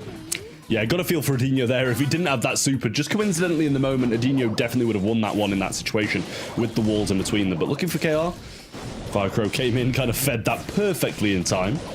And now taking some hits, has to back off. Popping all the way back to spawn, and Kyodog will try gain some ground and slide behind this unbreakable wall. Well, the map's fully unlocked now with the diagonal available for Loud to make use of. Firecrow playing it safe here. Marked up with that last shot from Prosy, so just wants to respect it. And obviously, Adinho has to fire constantly just to zone RAC out of the game because he's definitely unfavored against Piper in a sort of pitched battle. Hypercharge, Tickhead coming forward, draws the shot out of the Brock at the top of the map. It does leave a couple of mines, and there's a lot of unpassable territory here. RHC, yep, I think he knew he was cooked with that one. Catches out on a mine, but Firecrow is traded now 2 for 2. Christian trying to salvage, but that rocket rain goes sadly wide. And Prosy with a Hypercharge knows he's got to close the gap. The Tickhead's going to make that quite challenging, and Loud outrange him quite comfortably. Should be able to pick up the RT. Yeah, it was a very heavy commit there by SKC. So much utility used, you know, with the Rocket Rain, the Hypercharge, the RT Super. They're not going to be pleased about how much was just used. And with KR with the Super as well, I'm sure he would have liked that Hypercharge. Kyodog puts himself in a very aggressive, unfortunate position after getting hit quite heavily. And now Adinho forced to back off with a rocket to the face as well. The third round's always looked a little bit different when so much of the map gets broken up. There's almost no grass for Firecrow to play in. Adinho is not in great shape and obviously gets weaker and weaker as the map gets broken up. So has to play safe behind Kyodog. Rocket Rain of the Hypercharge variety. He's going to catch out the Gust though. Firecrow has to go aggressive. Hypercharge employed to ensure the stun, to ensure the guaranteed kill. And now at least Loud have a long-range piece on the board. Adinho's happy to be here. Pushed up as he is on the map. Needs to work around these L-shaped boxes to have an advantage against the Piper. Yeah, Firecrow's really got to stop this pinch from coming in from KR here. And a great shots from Adinho. Hypercharge there as well. And they're looking to extend this lead even further. And yeah, they're going to do it as well with that Hypercharge making the connection and Loud taking the game. Seemed like an unfortunate start there for the side of Loud, but they brought it back quite nicely. You'd expect the kind of opposite of that. When the walls are up, Tick has more influence. And then when the walls are down, he seems to kind of drop off. But it was the complete opposite. It's funny all the risks that you have to take. You think if you're playing the triple sharpshooter comp as SKC, you just like win the long game. But RHC constantly is having to push past these tick mines and basically put him in like a one and done scenario if he doesn't have his ultimate or his super, excuse me, to sort of get out after taking like a flanking shot. So SK Calalas are the ones that feel like they're the ones that need to manufacture some sort of advantage, and it forces them to be put in risky situations. Yeah, well, great taps again by RHC, making big moves on the left-hand side and has the break available as well. Just going to use it. Firecrow wants to work for his own super before he does choose to go back into the kind of gas or give up on this round. Provide Prosy a super along the way, so you kind of got to measure out how much harm do you want to do before you get your super and kind of just give up. Firecrow definitely waiting for the gas to spawn, that's for sure. Eventually, all of that cover for the Bonnie's been broken up. Some nice moves though, I'm not gonna lie. Firecrow's always been mechanically a very talented player. Basically dodging everything here, with the exception of those couple of shots from Brock that will end the round. Trying not to feed supers over, but SK Calalas have the lead here in this second game. Well, same situation as the last one. The walls kind of go down and then the tick started to do a bit more, but I don't think that's going to be the case this time. Great shots from RHZ again, and Firecrow got his work cut out for him once more, getting hit very hard, and the incendiary damage going to be pretty much dealing with him as well. He will go down. Adinho, the last man standing, and he's not going to be lasting long either in a 3 versus 1 pinch. A jump comes in from RHZ, and he throws the tick head over the wall as well, so can't even tank. And that's going to be the set equaled out at the moment. Still 1 needed for Loud, but we can see it equaled if SKC get this next one. Yeah, I think we're just starting to see the tick get exploited a little bit more. In theory, like that should be a big advantage to a triple sharpshooter composition against a no hard engaged team. The map control is very good for the tick, but you know, as it starts to break down, it's really hard for someone like Adinho to find success here. And he's kind of been called upon in a second consecutive set to be that impact player who plays the tricky role and finds success.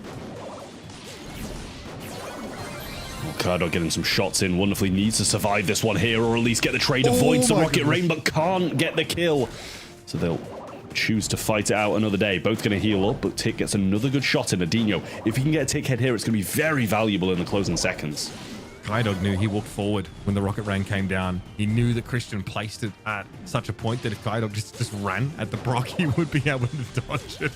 Nicely done from Kaidog. Still, bit of a climb from here on out. Adinho doesn't want to fight a RHZ at that kind of range, but doesn't have much of a choice. Will get some free damage.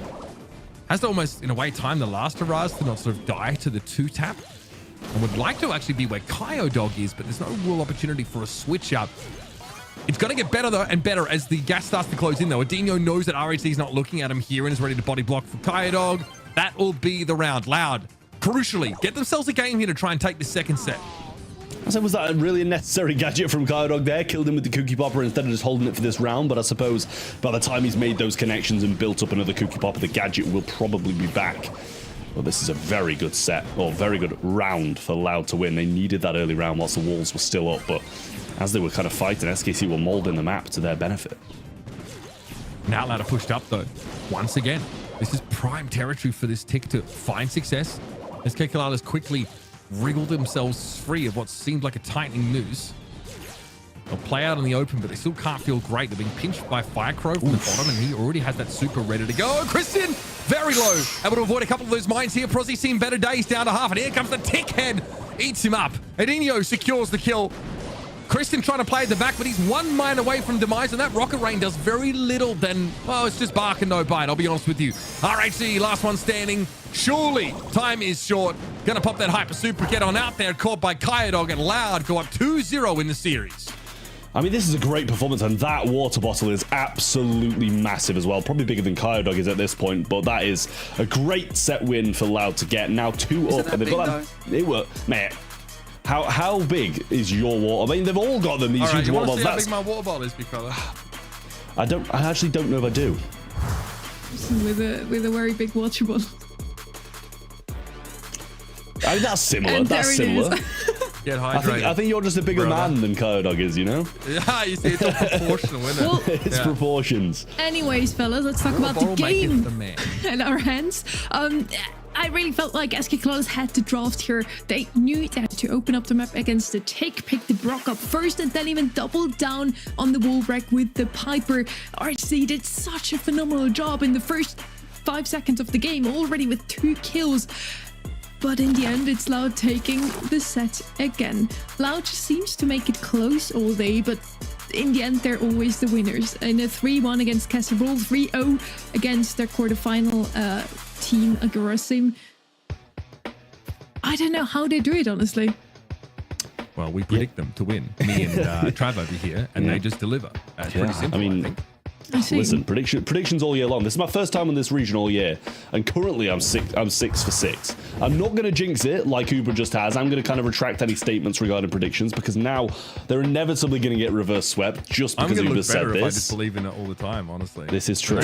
But listen, I'm not stopping believing. I'm just choosing not to jinx it. I also predicted for Loud to win. Just saying. Okay.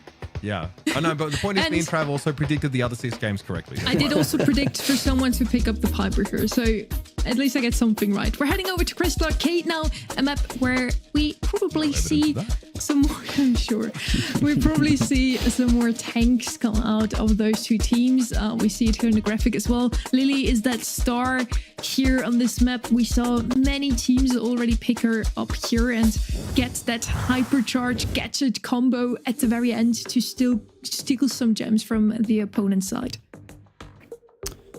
Yeah, well, should be getting into draft very shortly. Loud in pretty much a position of dreams here, being first place in the region, now being 2-0 up in the grand final in what could be their 3rd monthly final win of the year, kind of eclipsing what SKC have done throughout this year as well.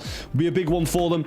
Obviously not really much movement to be had on the leaderboards, but they'll just be pleased to get a bit more cash in the bank, a few more points on the leaderboard, and obviously a sweep over your opponents that are also going to World Finals will be feeling pretty good late in the year. It's 2-0 So now for Loud, SK Calalas needs a reverse sweep to still take this monthly final win. And let's remind ourselves here, it would be the third monthly final win for either of those two teams. This one is going to be a map where a lot of tanks will be featured, or tank counters. Cordelis and Terra, the two at the top of my head, both of them actually banned out here. Lumi as well. On the other side, we have Lily, Crow, and Charlie ban. Ash could be another brawler where we could see here potentially, as mentioned. SK Calalas and Loud both love to play this brawler. Let's see who's it actually going to be. For Gem Carrier, we see a lot of Gus, maybe a Janet.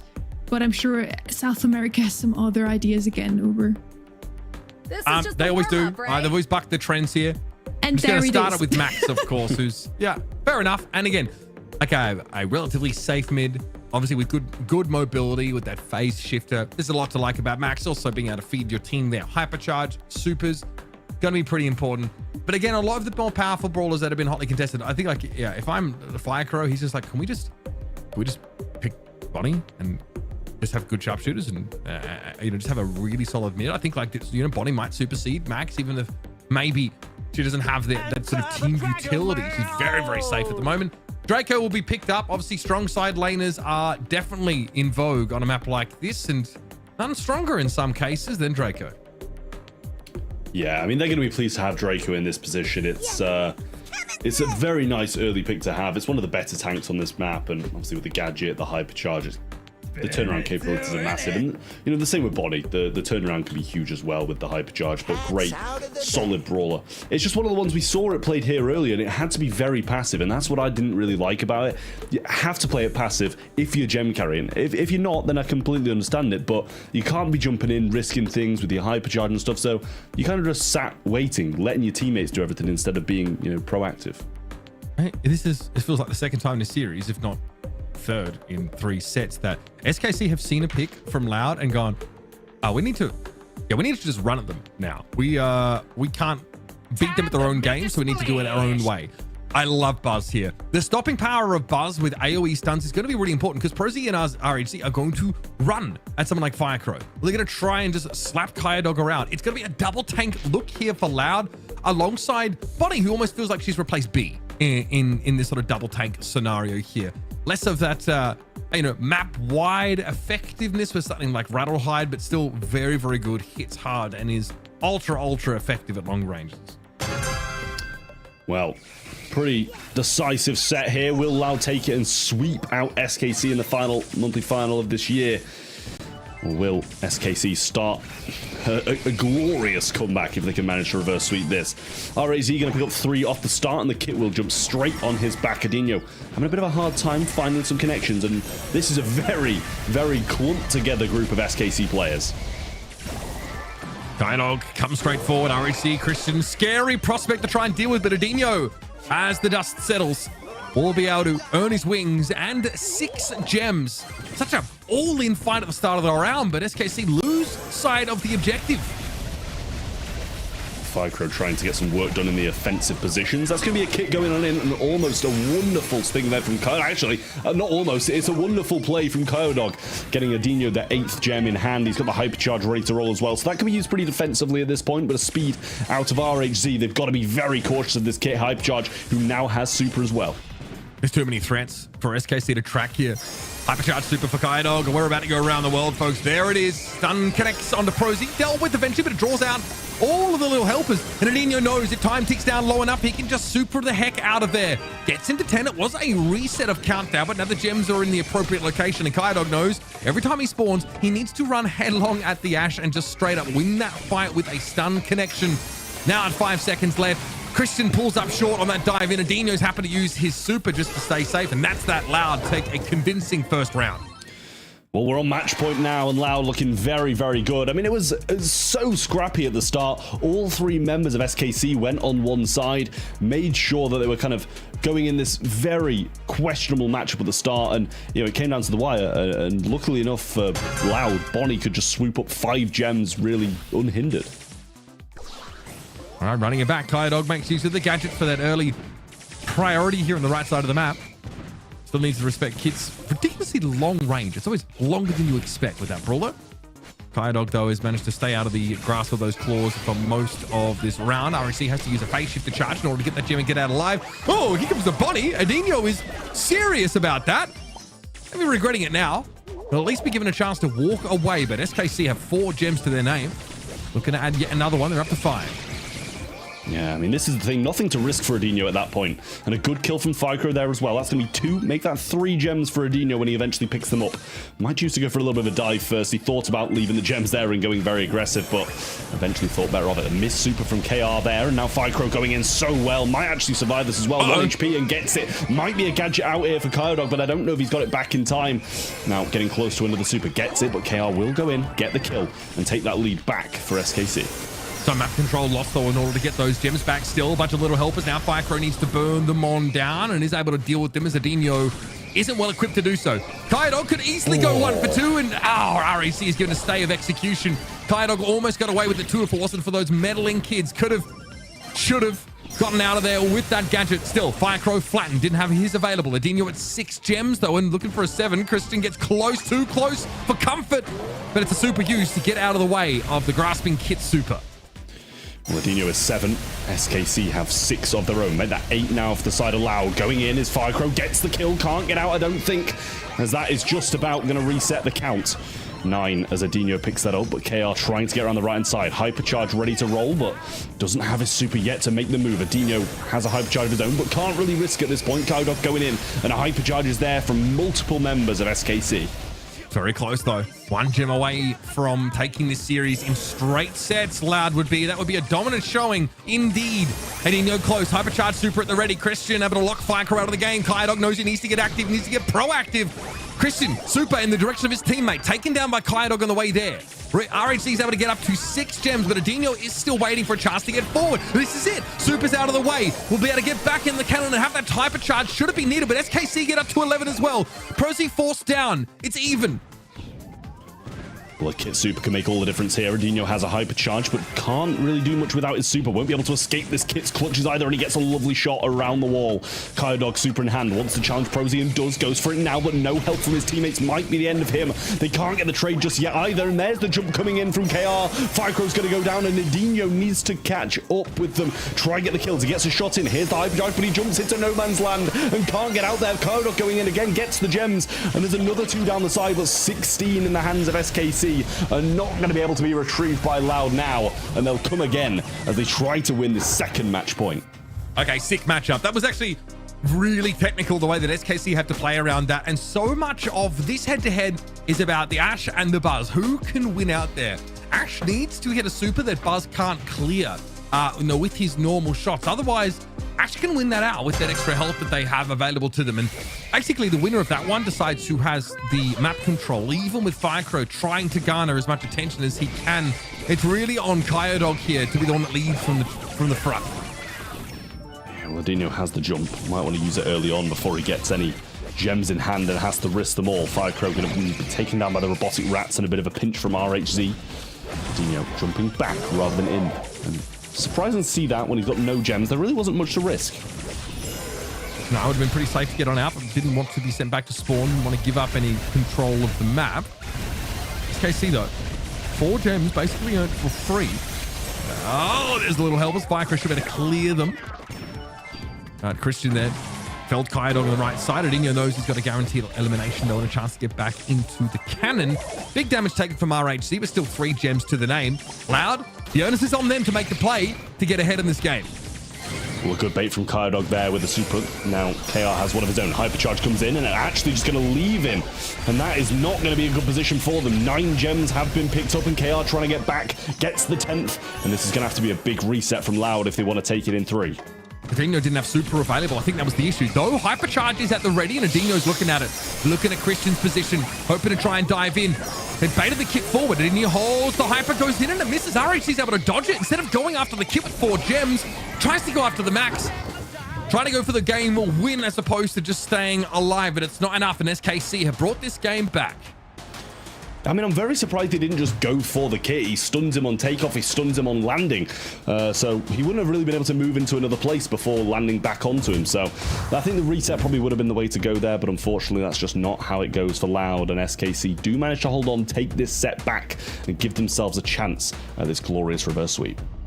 I'm just super happy we get to see a set 4 of this match, Loud versus SK Calalas. This is only the second set today that Loud ends up losing. So far, they had a phenomenal run, but SK Calalas already made it really close in Bell's Rock. Now they take Crystal Arcade. And the max pick definitely paid off here. It was the one pick that kind of stood out to me as another brawler that we didn't really see too often from any other region. Showed up once already today, and now it worked wonders for SK Calalas. A great combination together with that Ashe for short rev.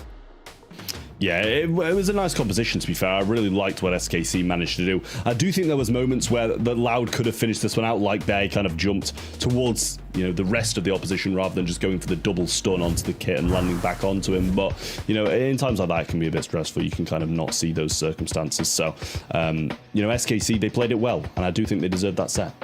I mean, yeah, Loud already at the match point. They could have closed it out here, definitely. I kind of already thought it would be over after that game 1 that looked like Loud was just, yeah, easy breezy walking through that.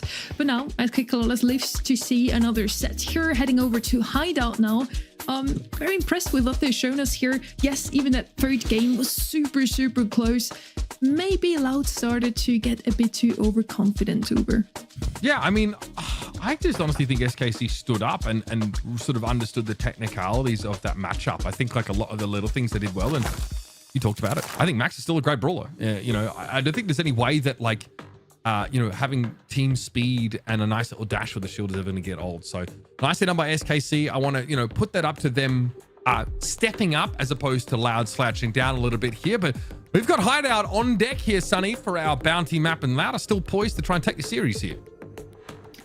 We do have Hideout now, potentially the last set here. I see immediately Casa is left open, the best tank in the game at the moment. Could be picked up first here directly from Loud. They also love to play rough, surprisingly, on this map, but it is going to be that Casa. Seeing her slide through the bends is not something that happens very often, but I guess you just had to ban out Kit and Bonnie specifically on a map like this one. They're just way too strong, and Kit is now officially the most banned brawler in East Asia, EMEA, and South America together. Next pick now from SK Calalas. They themselves also love to play Casa. Probably that's why they left her open. Gus banned out here would have been a great pairing together with the Casa. Let's see what Loud is going to show us later instead. RT is going to be the first pick here. It's a solid option. Some long range, also close range potential. Maybe you want to pair it with something like a tick to get the full potential of that hack shot in Trev. Yeah, I mean, the RT, when we saw it, I think it was SKC maybe played it in their series or against it. It was, you know, a convincing brawler on this map. Jae Young to go along with it then. Obviously, the slipstreams, the heals, there's just different circumstances, call for different things. And I like that Jae Young, very versatile in these kind of situations. So solid couple of picks from SKC. They're obviously back over to Loud now for their next 2. And they definitely need a bit of range in this situation. With Kaze, yes, you're going to be able to have that mobility, the versatility as well, being able to switch through the different modes, but they're going to need some range if they're going to be able to face off against that RT on the opposing side, and they're going to take Angelo as their first.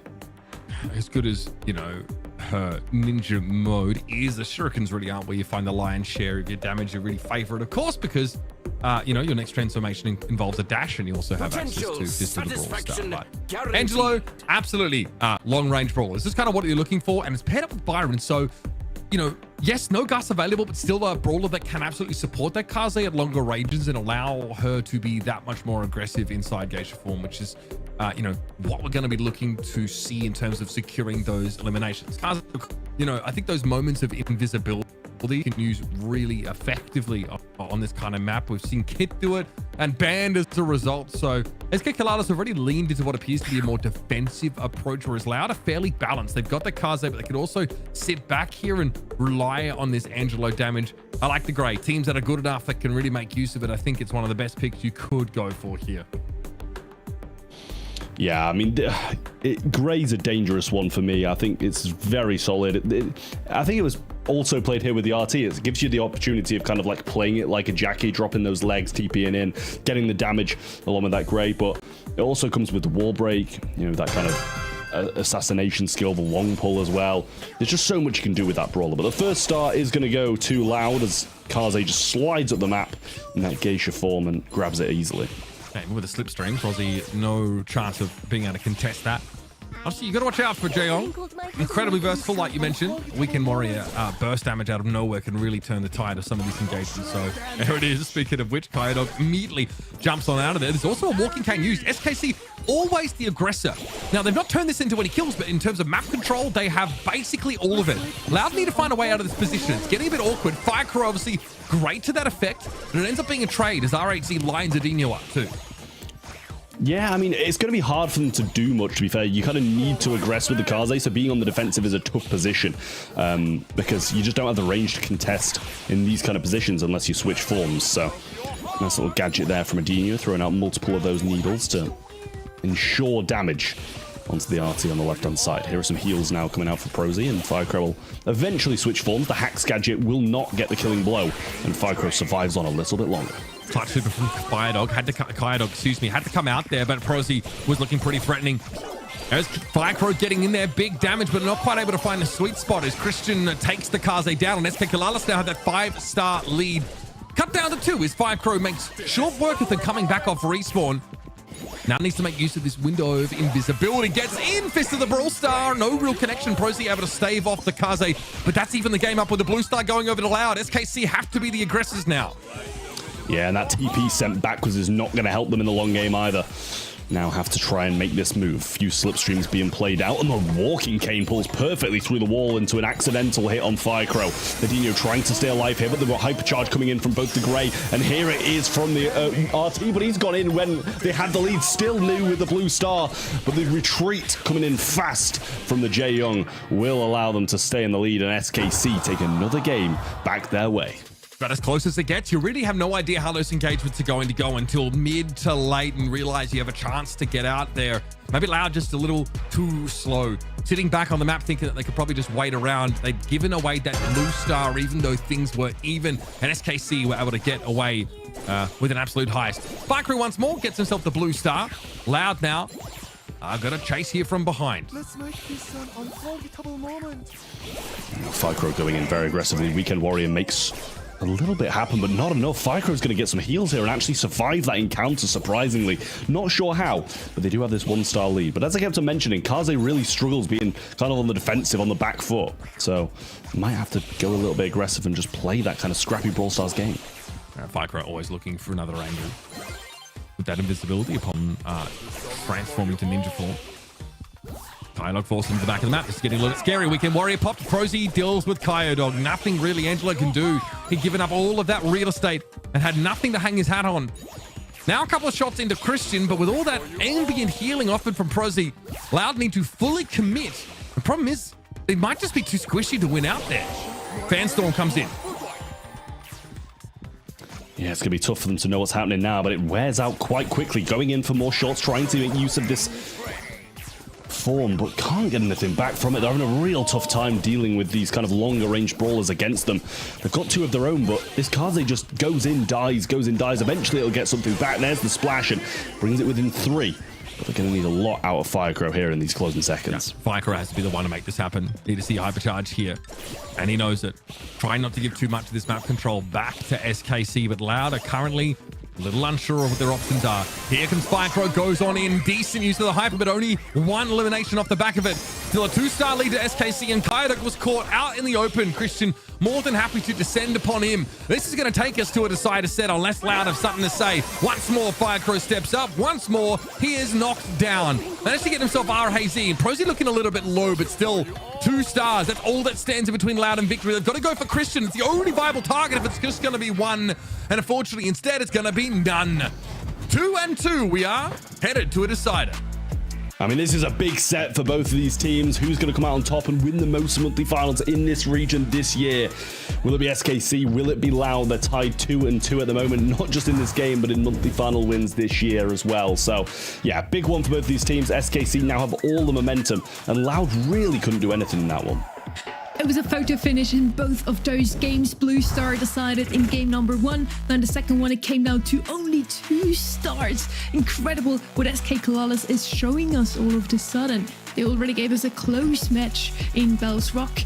Bristol Arcade, they started to turn things around, and now it was a quick 2-0 from their side. They definitely are here to put up a fight. They could now reverse sweep their arch nemesis Loud today.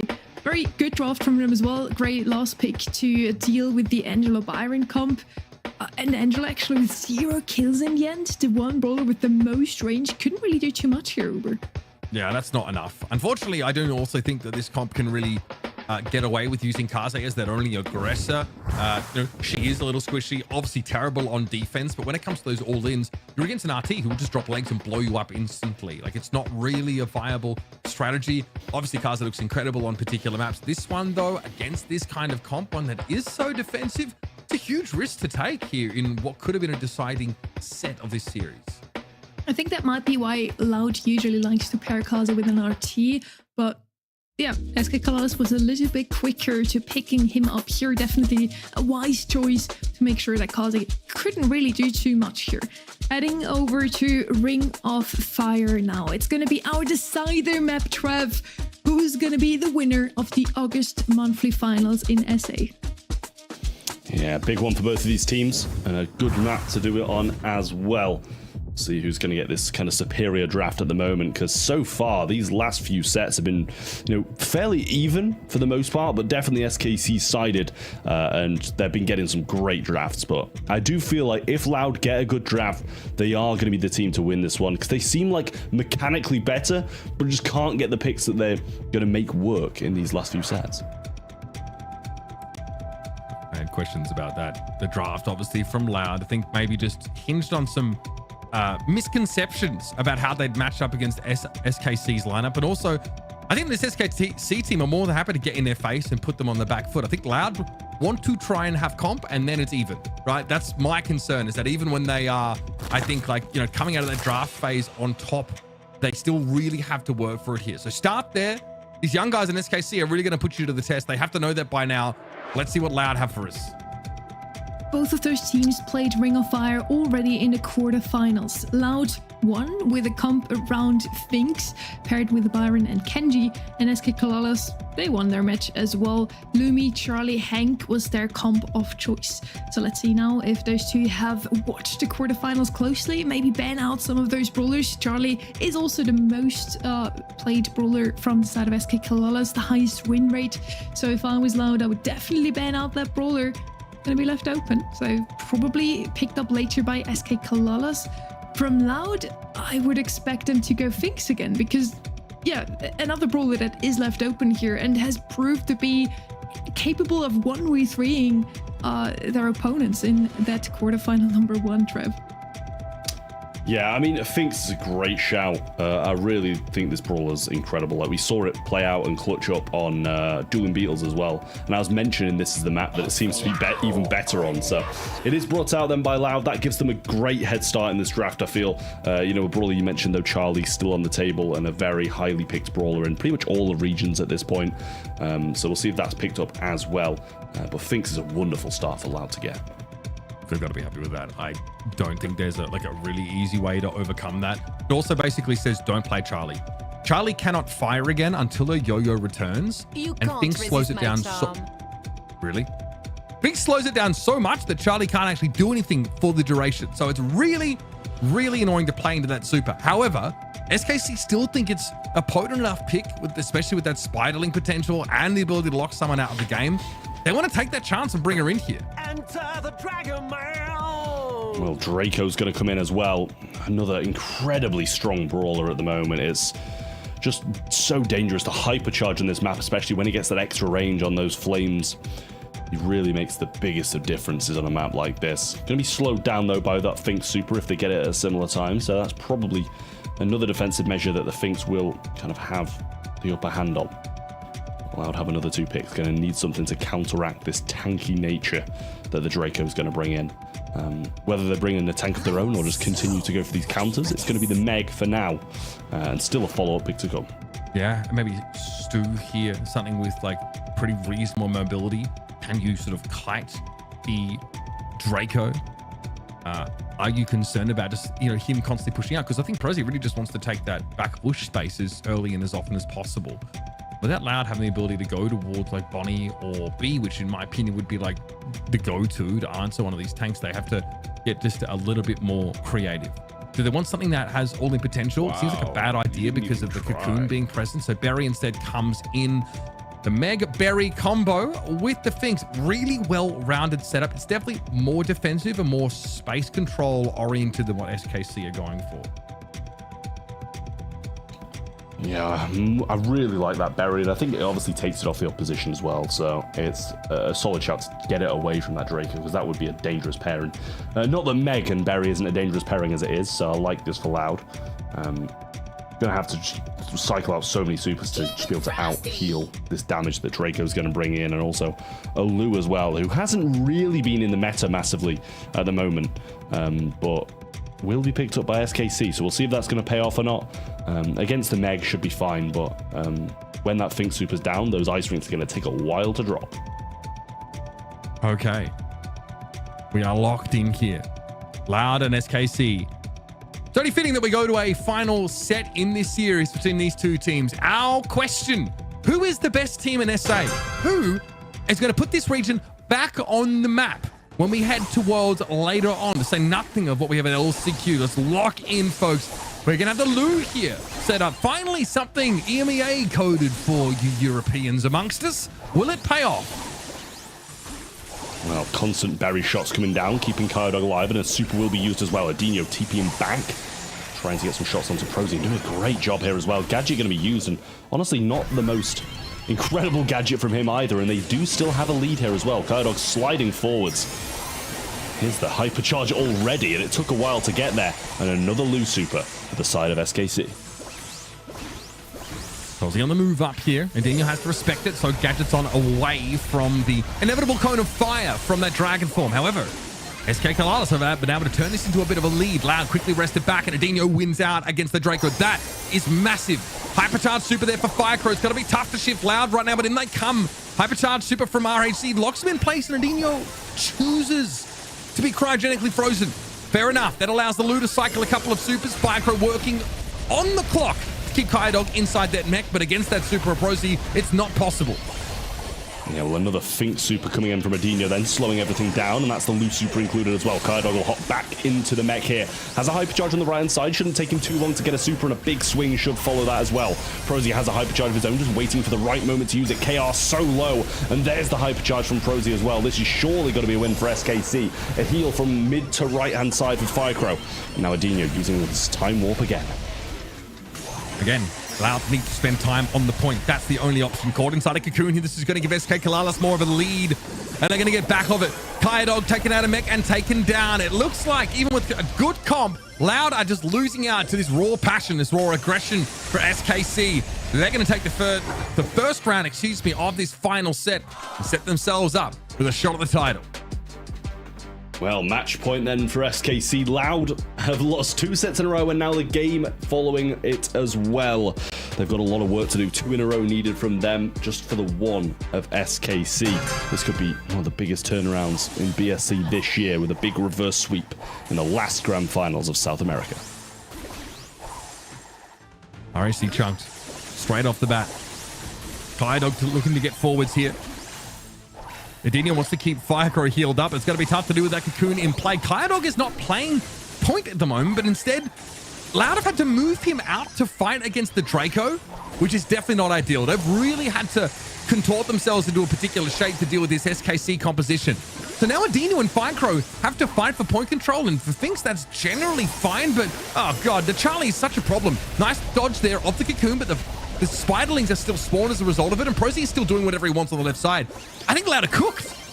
Yeah, this might be game here. Kyodog's going to come out of mech as well. There's the Lu super and no Fink super of his own to stop it. Prosy in the back line is going to be able to take down Adinho here as well, and this is surely got to be done. Kyodog falls again, and Firecrow, the only one remaining with SKC in full control of this bush. It's going to be dangerous. Super as well. He's going to TP all the way back. Hypercharge swings there, but he's just going to pop that gadget and stay alive. This is surely going to be an SKC win, sending them back to the spawn over and over again. Firecrow's accepted defeat, and that's going to be SKC being the final grand final champions of South America in 2025. Well, there it is. I'm going to be honest with you. The growth from this team over the course of this year has been nothing short of astounding. It wasn't until March they really made their mark in the competition here. But I tell you what, now we know these guys have to be top dogs in this region. A very strong showing. Now, oddly enough, I think, given how close these two teams are, Loud, I think, is still the top team in this region by a few points here, because they get an extra, I mean, it's only 30-point gain for their opponents, but I think I know who I think is on top. I think Louder got a little bit of work to do as we head into the postseason.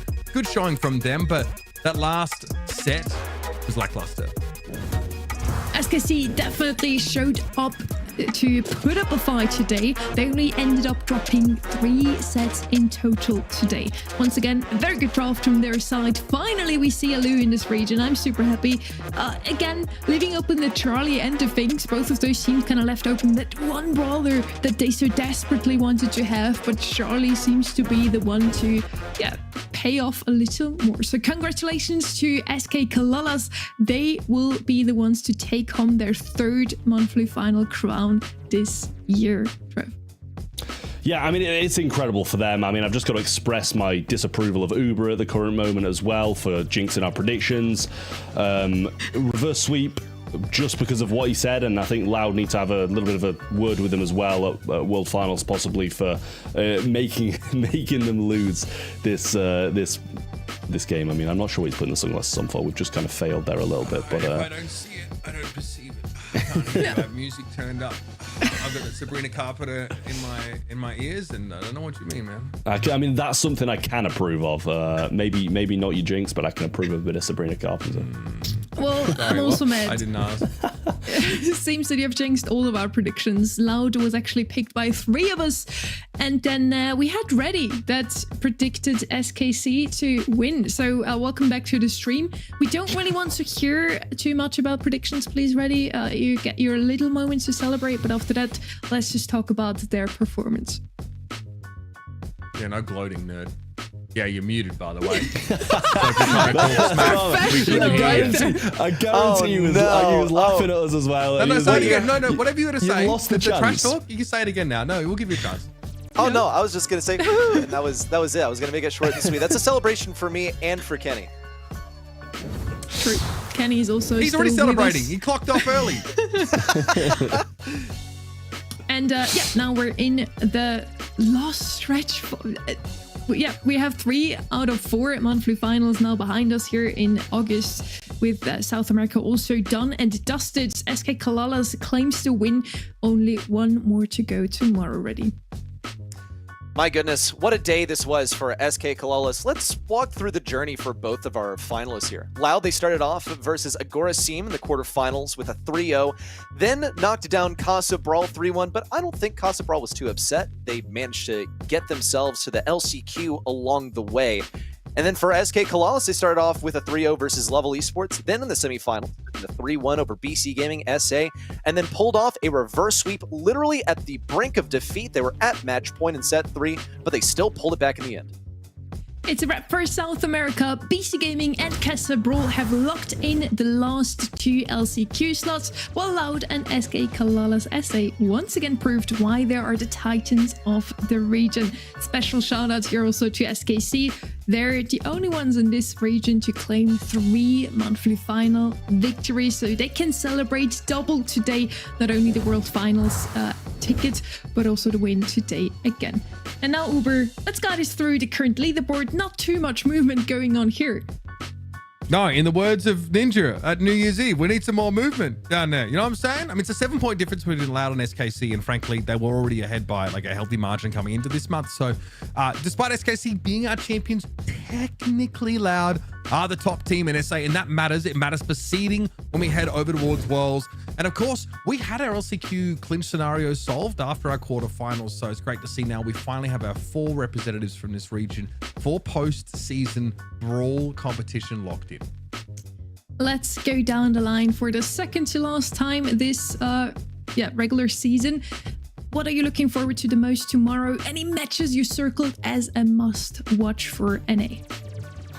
I think the entirety of NA has got to be a must-watch, to be honest with you, because that is going to be an absolute banger tomorrow to close out the year with such an explosive region. It'll be very, very interesting. But yeah, with South America, I think it's been good to hop onto it. You know, I did it all of last year, and I've been crying that I haven't managed to get onto it this year, but glad to eventually get here, and I've had a good time. There are so many stories I think that need to be decided in North America. I'm really excited for it to happen because Bobby said he wouldn't use Twitter until it's over, and I'm really struggling without him there. So I just need to get it over with so Bobby can come back to Twitter. I can't survive without his tweets. We got some main characters in North America. If we have a discussion around, okay, but if we are to start a discussion around really someone at the pinnacle of the North American side, guys, Bobby, there's potential that he misses out on the second postseason in a row. He can defend his glory with his S2 men, which has been hot on their heels this whole season. If you don't want to miss out on all of the main characters, including our 3 casters from NA, Trev, you and me are kind of the outliers in this one. Make sure to tune in again tomorrow. The monthly finals aren't just over yet. We have one more going on here in August. Tomorrow, all eyes turn to North America, where we'll find out who claims the final Worlds ticket and the LCQ slots of this season. But you don't want to miss it. Thanks, as always, for joining us today, and see you tomorrow.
One, two, three, make this look easy. On the highway and I'm feeling breezy. Going beast mode, yeah, another species. I'm the top one cause they cannot beat me. Foot on the gas in another gear. Can't slow me down, this is our year. I'ma say it loud, I'ma say it clear. We run the world, get a whole sphere. Now wait. Let's turn this up. Okay, let's work it out. Okay, let's shake and move. Okay, do what it do. I'm feeling great. Now let's turn on the cool. Yeah, baby.